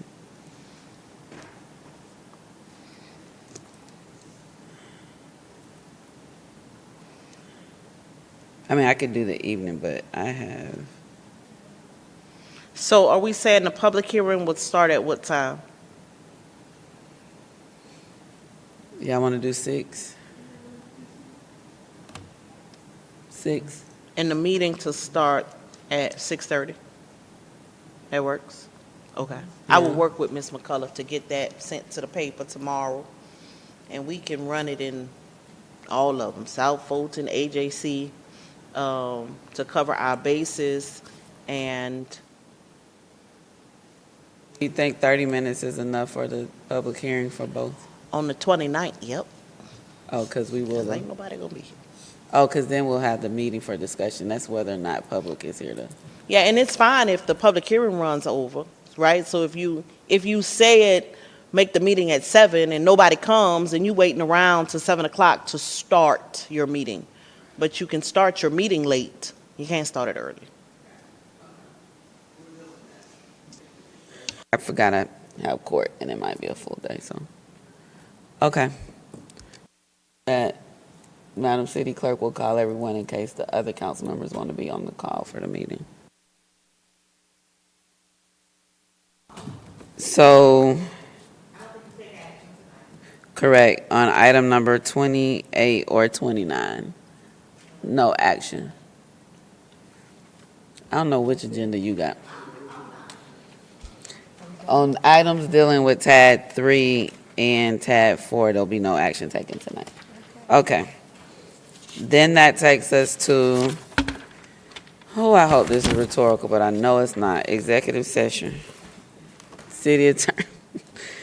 You never let us down. Real estate, legal, or personnel?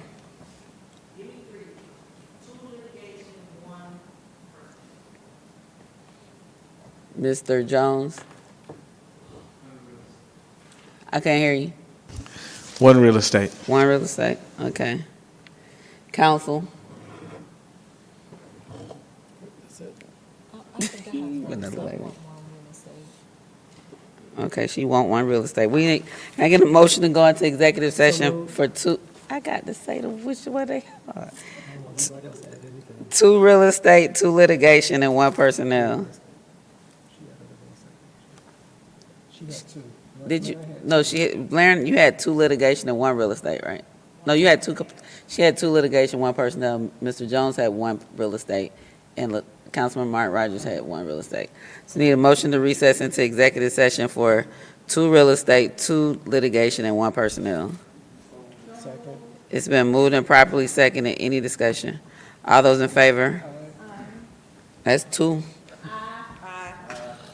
All those opposed? Motion carries. We're in recess. The motion to reconvene. Been moved and properly seconded. Any discussion? All those in favor? All those opposed? Motion carries. Can I get a motion to, in the matter of Martis Andrews versus City of East Point, proceed as discussed in executive session? It's been moved and properly seconded. Any discussion? All those in favor? Aye. I ain't hear nobody over here. That's only three. All those in favor? Aye. All those opposed? Motion carries. In the matter of Michael Williams versus City of East Point, need a motion to proceed as discussed in executive session. It's been moved and properly seconded. Any discussion? All those in favor? Aye. All those opposed? Motion carries. A motion to approve executive session meeting minutes. It's been moved and properly seconded. Any discussion? All those in favor? Aye. All those opposed? Motion carries. Motion to adjourn. So moved. It's on the floor.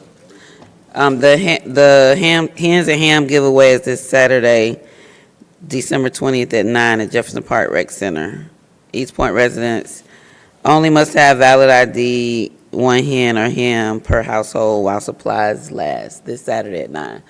Motion to adjourn. Second. I need a second. Second.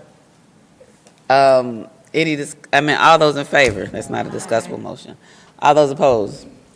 Motion carries. Good night, East Pointers.